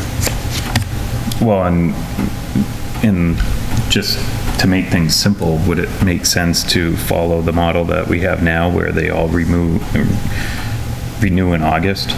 Like, you get your first permit. Yeah, that makes the most sense. It's good for at least a year. And have a metric so that like everybody comes in, because I mean, one of the earth removal people has 8 permits, 9 permits, and okay, they just all batch together, you know what I mean? So- and then if they open up another permit in another area, it just gets rolled in with the other ones. Not that they start with one permit, get another one, and now they come to town hall 3 times, you know? Well, so if it's August 1st and everybody has to renew August 1st, somebody applies August 1st, they'll be the 1 year, but everybody else is less than a year. Correct. Right. Okay. So somebody could apply in July and then have to come back the month. Yeah. Which is the way it is now, I think. It is the way it is now. Yeah, and it's not prorated. I shouldn't say that. At least it used to be the way it was. So you want it to be permit for 1 year? Do you want to allow renewal to be up to 2 years? And that way, after 1 year, if you have an operation that comes back and there's no complaints, everything seems to be running well, you can say, all right, we'll see you in 2 years, or... That probably makes sense. Well... Or you can say, we'll see you next year. See you in 2 years at the same time. Yeah, well, yeah, exactly. Yeah. Yeah. Yeah, I think that makes sense.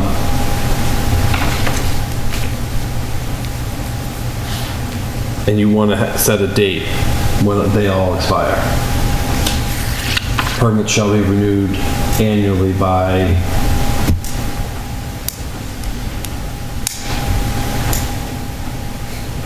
I'd say either July or January, somewhere in there.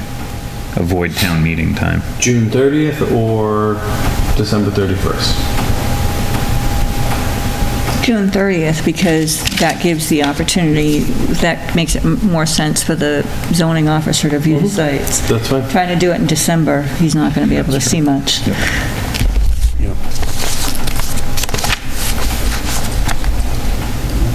What month does the fiscal year change?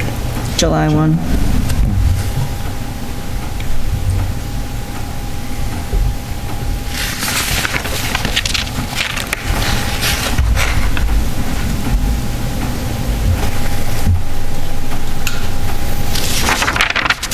So do you want the potential for 2-year renewals or just 1 year?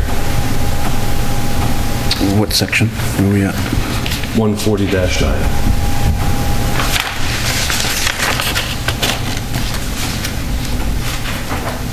Second paragraph B. So in no case shall a permit be issued initially for a period longer than 1 year. Yeah, I'm fine with the wording. It is a permit may be renewed for up to 2 years or a lesser time. So that's fine. So then 3 to 1 and then rest stays the same? Yeah.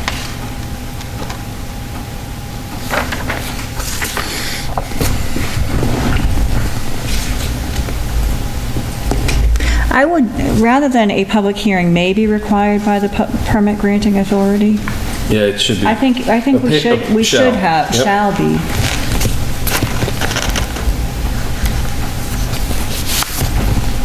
And not at its discretion. I think we should have when we're renewing permits, we should have a public hearing.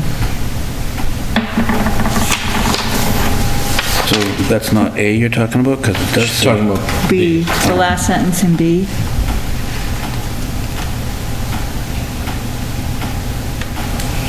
I think a public hearing should be required when we're renewing permits. Well, A already requires a public hearing. It's for the initial. But that's for the initial, but not B is for for the renewals.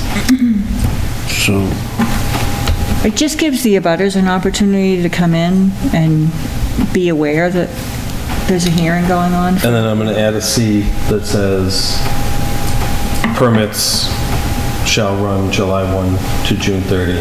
So where does... All renewals must be completed prior to June 30. So where does it say that A is for initial and B is for renewal? Any person wishing to Obtain obtain a permit. in A. In A, obtain, okay, so, but I mean, how does it say B is? A public hearing shall be required by the PGA for renewal of permits. Last line. Well, I'm looking at public hearing, not permit procedures, sorry.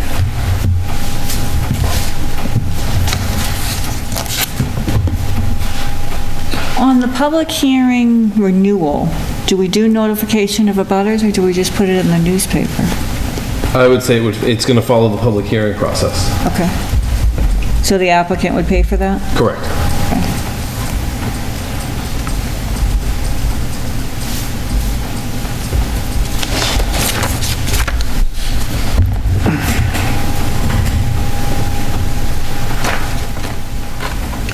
All right, so is the fee required for the renewal as well as the initial? Yes.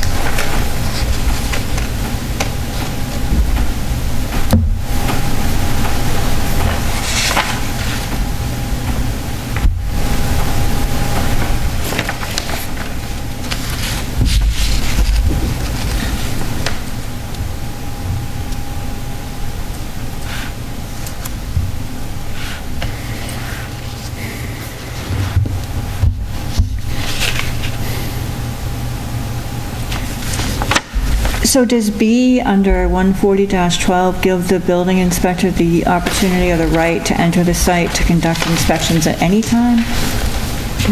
Is that what that intent is?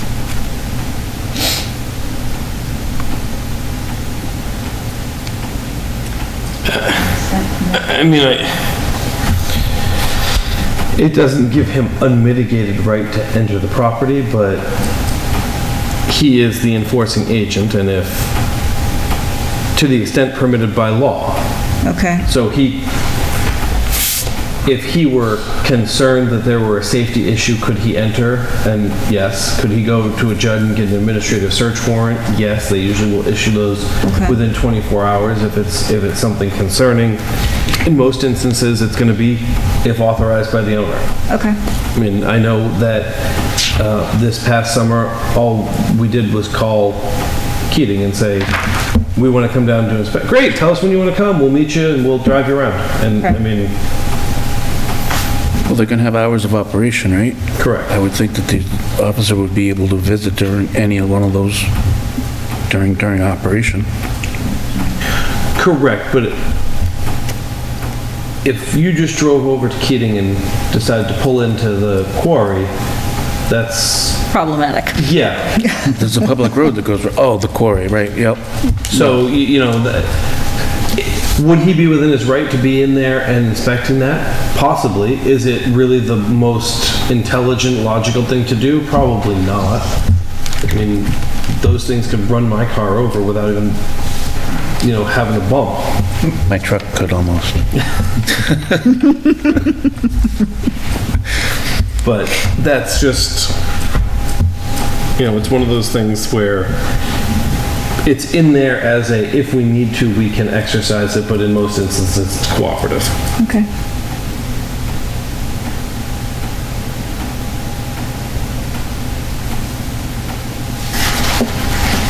And the fines are daily, is that? That's, yes, if there's a violation and we move to a finding, it's usually first offense, second offense, third offense, and then each day is the subsequent offense. Well, I think you should add that. I know conservation has that. It says something like each day is considered a separate offense. The penalty for the third and subsequent offenses shall be $300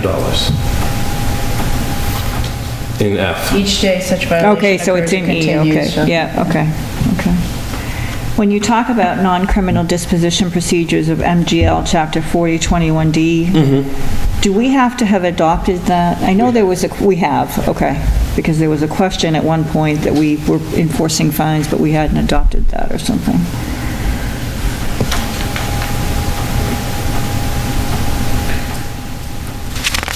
Not to go back and forth on things, but on two of the exemptions, I'm wondering how that works. So C and D provide exemptions for landfalling in the floodplain and wetlands areas.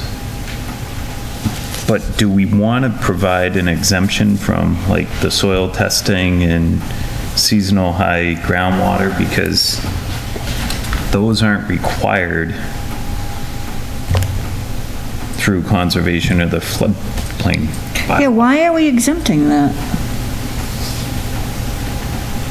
We're exempting work within... The Wetlands Protection Act, Wetland Protection Bylaw. I think the intent is they've already got to go to conservation, but... Correct, it's governed by a separate authority. Yeah, but conservation is very different than earth removal. Why would we exempt operations within wetlands? I would think we would want to be more stringent in that case. The Wetlands Protection Act doesn't talk about earth removal. It wouldn't require the soil testing that we're requiring. It wouldn't require the buffer zone protection. It wouldn't have all of the safeties that the permitting... But it's only covering earth removal within, so it's not any project that has a portion of it that requires conservation. It's the removal of earth specifically within. I think that's really murky.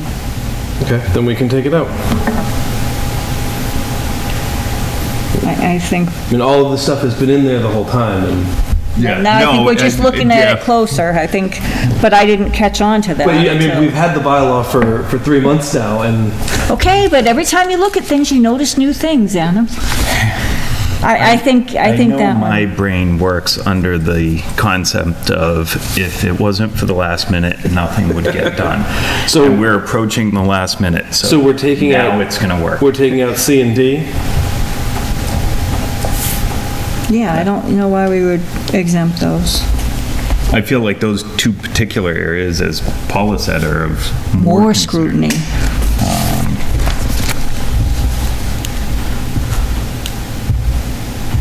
So basically, they're just exempting the requirement of a permit from... Exactly. But I honestly don't think that conservation would give them a permit to have removal within the resource. Well, then it's a non-issue, right? Yeah. But why? Yeah, no, so we're getting rid of C and D? Yeah. I concur. Any dissension on that? Okay.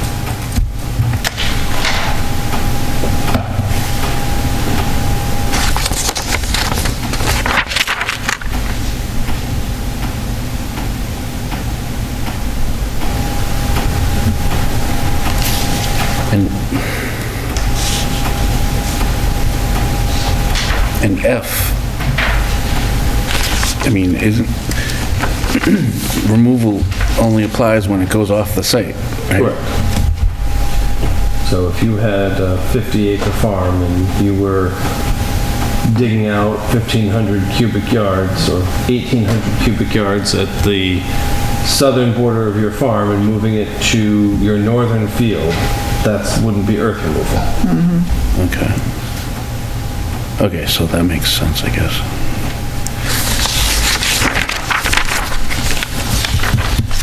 And it says they're exempted as long as they don't exceed the thresholds. And if they're violating conditions within here, they can be required to obtain a permit. So the caveat to F exemption, that it could be on the same lot, but you need to use the town way to get it from one place to another? Correct. Which makes sense, I guess.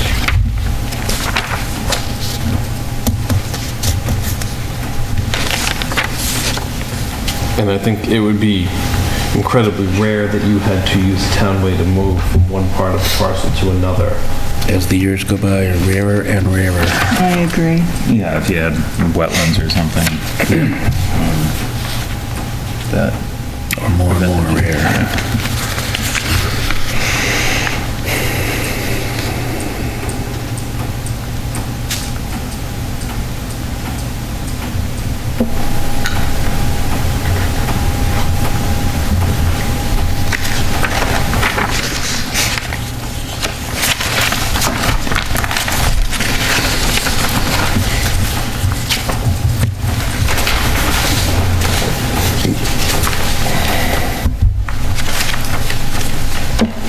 All right, I think that's a good job. So I guess my takeaway from this is I'll make the changes to the bylaw. It sounds as though the board is still looking to add screening standards to section 5 of the regulations. Section 5.2, try to beef that up some. So I'm going to make the changes we talked about tonight to the bylaw and send it out and notify people that we'll be meeting. I think it's probably March 11th that our first meeting in March is. I don't have a calendar open in front of me right now, but I can.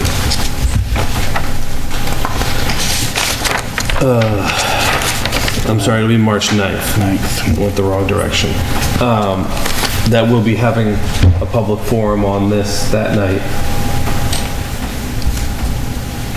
And at our next meeting, we can look at the regs and I'll send those around after you guys have verified that you're good with whatever restoration or screening standards we add.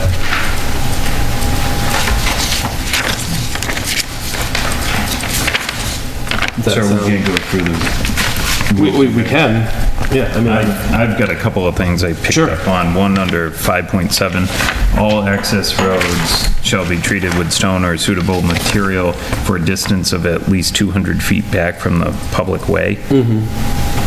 I feel like we need to have language in there so in case they don't have 200 feet.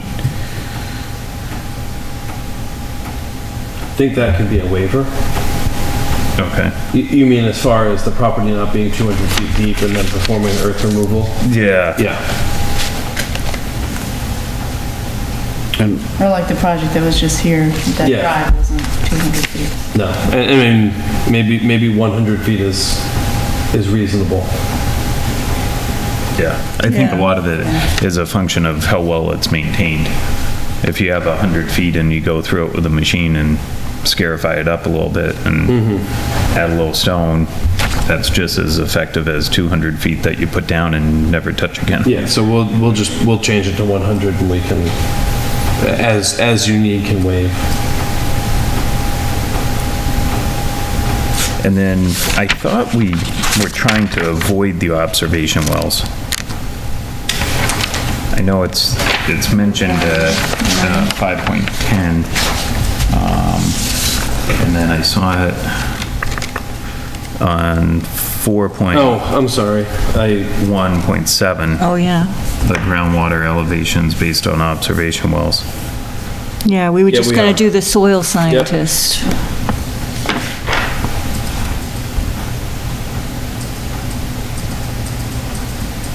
I would say as determined by 6 feet above seasonal high water table, as determined by a soil scientist, right? And then under... Hold on. Yeah. I'm just gonna say as determined in section 5.9. 4.17 groundwater elevations based on... So it's interesting that the clear indications of groundwater are prevalent in the materials that are not going to be desirable for excavation. However, in the materials that are desirable, it's hard to find. Well, I mean, it's very, very hard to find the redox features in the granular stuff, yeah. Which it's seldom there, but sometimes it is.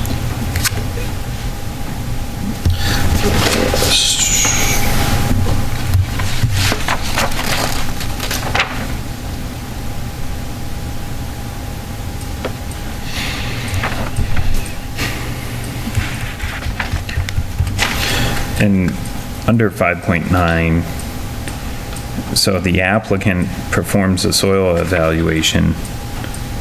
Are we requiring them to meet the Title V standards? Is this something that, like, the Board of Health would witness, or? The thought was just using those standards, and soil evaluators are aware of those standards, and just keeping consistent, since we're talking about in 510 meeting those same standards. So They have to certify it. It's their yes, it's an established stamp. baseline that people are familiar with, and just, again, consistency. Yeah. I'm just looking for clarification, that's all. Yeah, for septic system siting, it has to be witnessed by the Board of Health. But, I mean, they're going to certify on the plan that they certify where it is, so.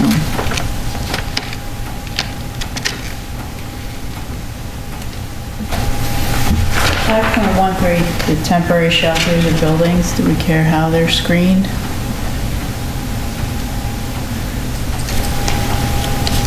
I want to say with vegetation or with? That probably makes the most sense. Yeah. Well, plus public view is the right of way, it's not necessarily the butters.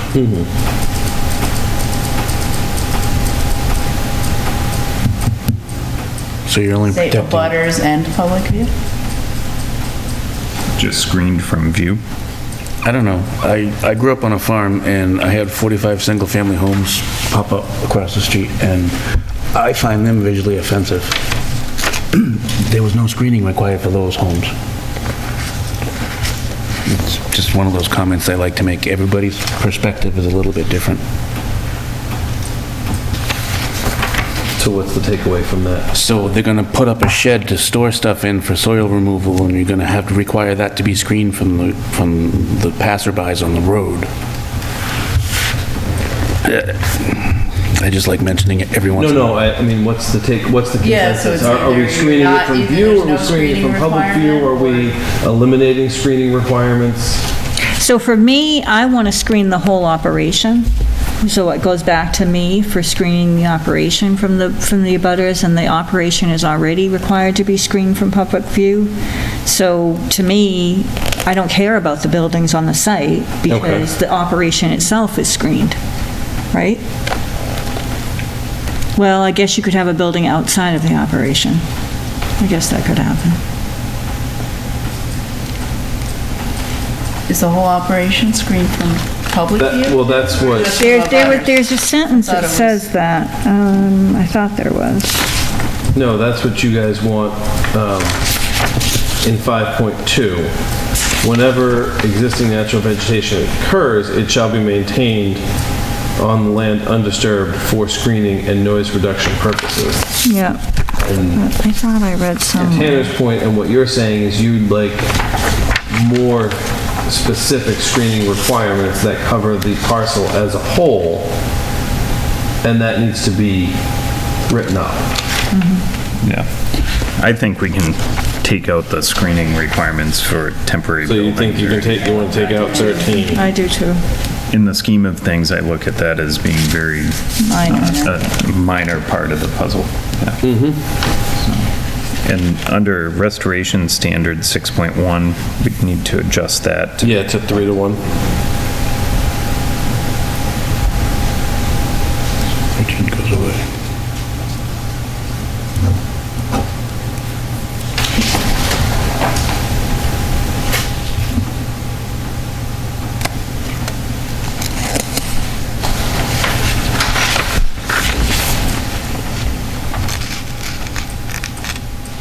And does 6.3 conflict with our requirements to well, I guess the current bylaw says every 60 days. Right? If you leave something undisturbed for 60 days, you have to seed it. Oh, on stockpiles, I thought it was 21 days in the stormwater. Okay. So I suggest a 5. I'm pretty sure that's, Yeah, and the reason it was September is... That's that seeding window. Yeah, and I mean, we could do it July 1st, but that's gonna be brutal. They're gonna just, Yeah, you no, know, it doesn't make they're either sense. gonna be spending a ton of money on water, or they're just gonna keep hydroseeding, which may be good for whoever they contract with, but isn't really gonna get us anything.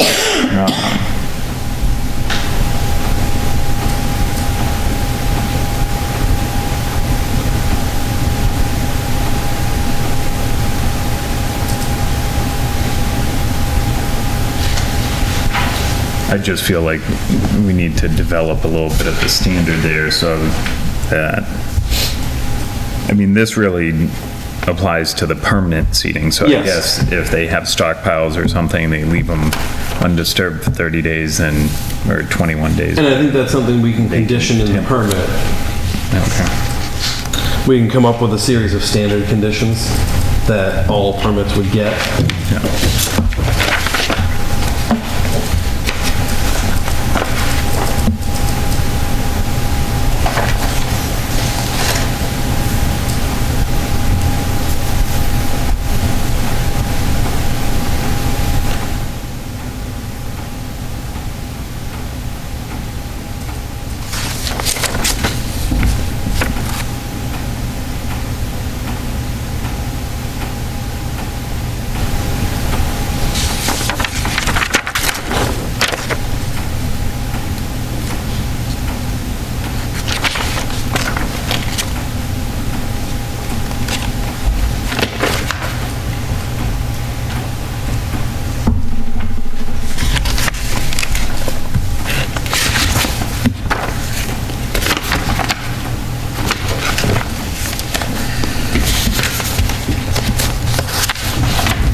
I have no more comments on it. No, me either. I'm good. No, we good? Yep. All right. I'll make the changes to the regs and bring them back to the next meeting, and the bylaw stuff I'll change and send out. Super, thank you. Now, do we have slots already